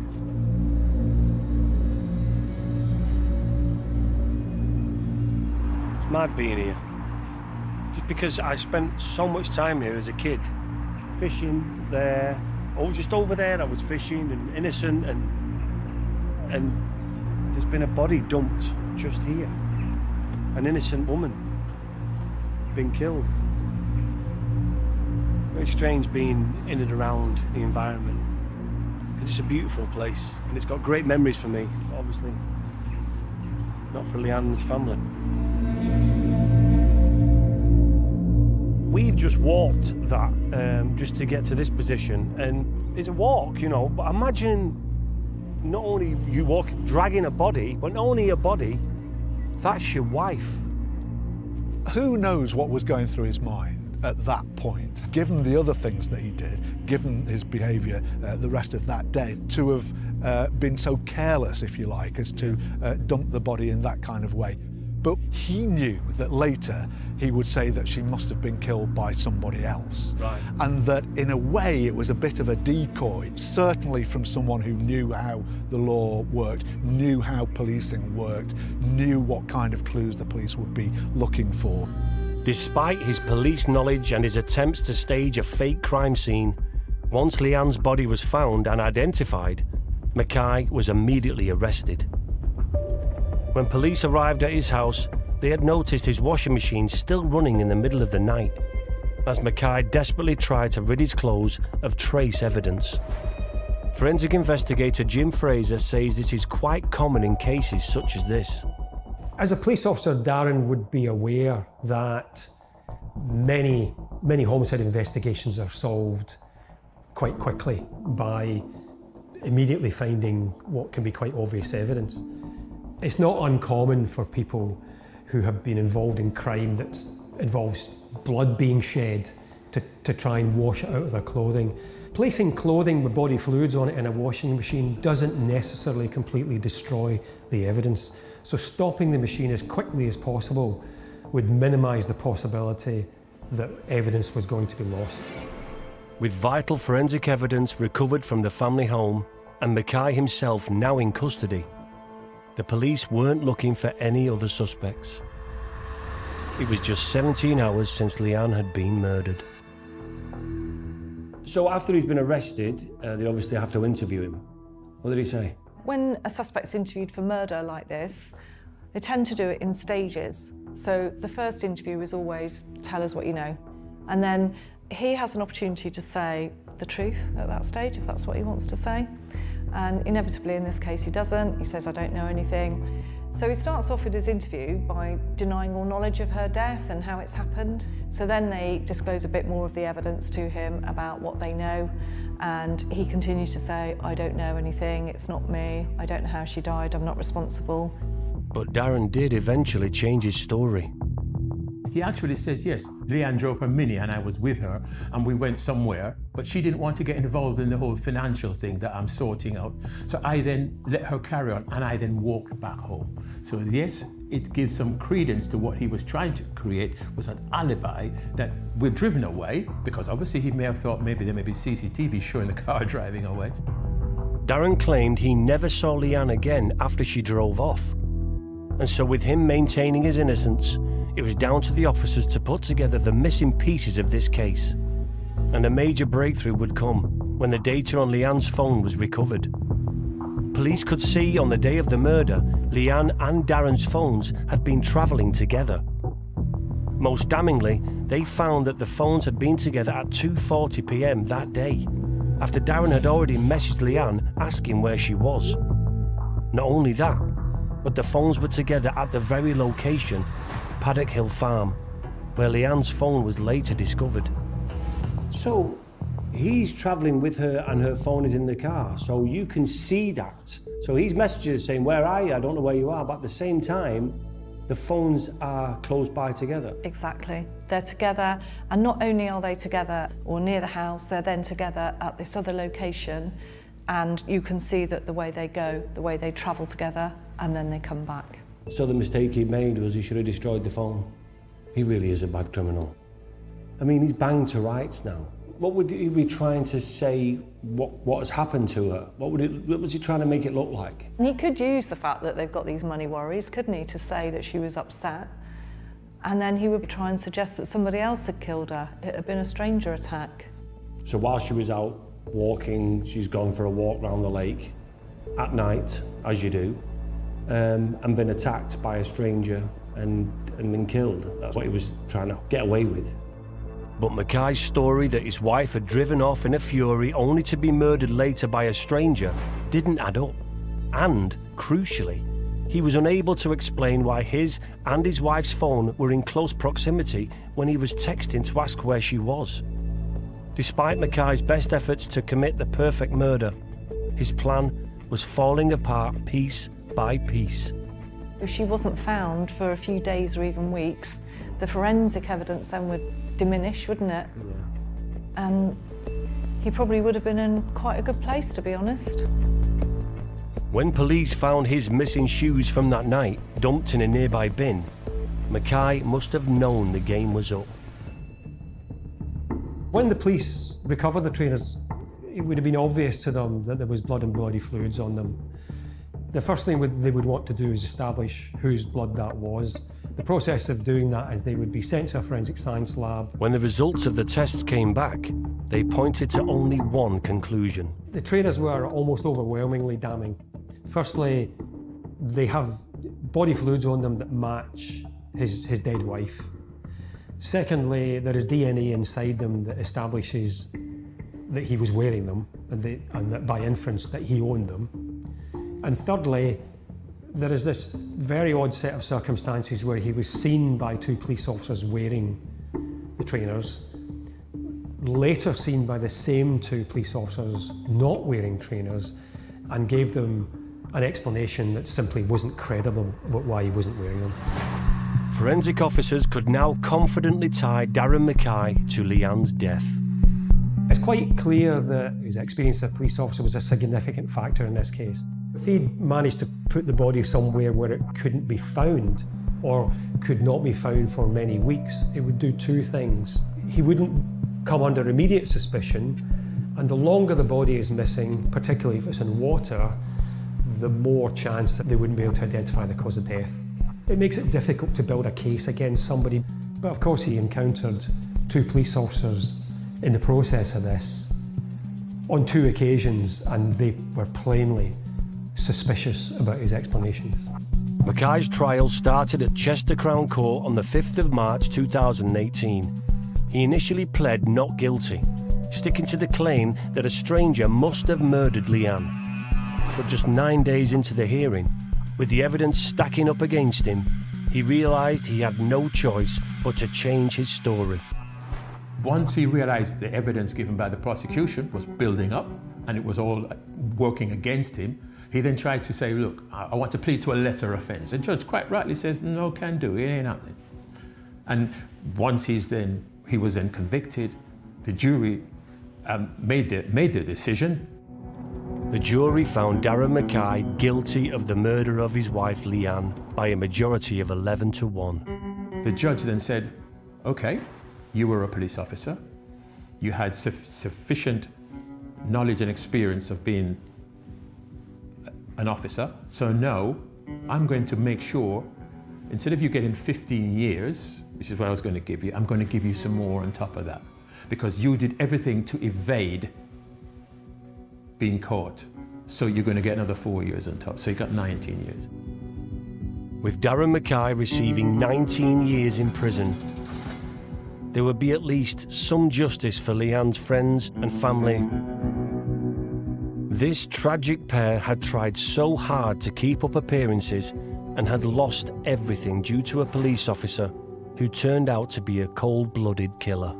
This was all about self-preservation. Many people don't think they're capable of doing something that they end up doing, but that fight or flight really kicked in. I think if this case had happened anywhere else, it would have been shocking. But to be where he lived, to live the life that his family lived, to be respected police officers, to have no idea whatsoever, you know, not even an inkling that he'd got any bad marks in his record, it hit the community hard. Members of the police must have been feeling let down, betrayed, horrified and surprised, and angry that a colleague could act in such a brutally violent way. I think this would have been really difficult to work on. Nobody likes the idea of a police officer killing anyone, do they? It's despicable. We're there to protect people. And then the fact that his wife is a serving officer as well. Can you imagine how hard that would have been? Two people that you probably knew, one has killed the other, and you have to work out what's happened and almost detach yourself from that emotional sadness. You'd think he was despicable. Killing one of your own colleagues that you've worked with, and his wife.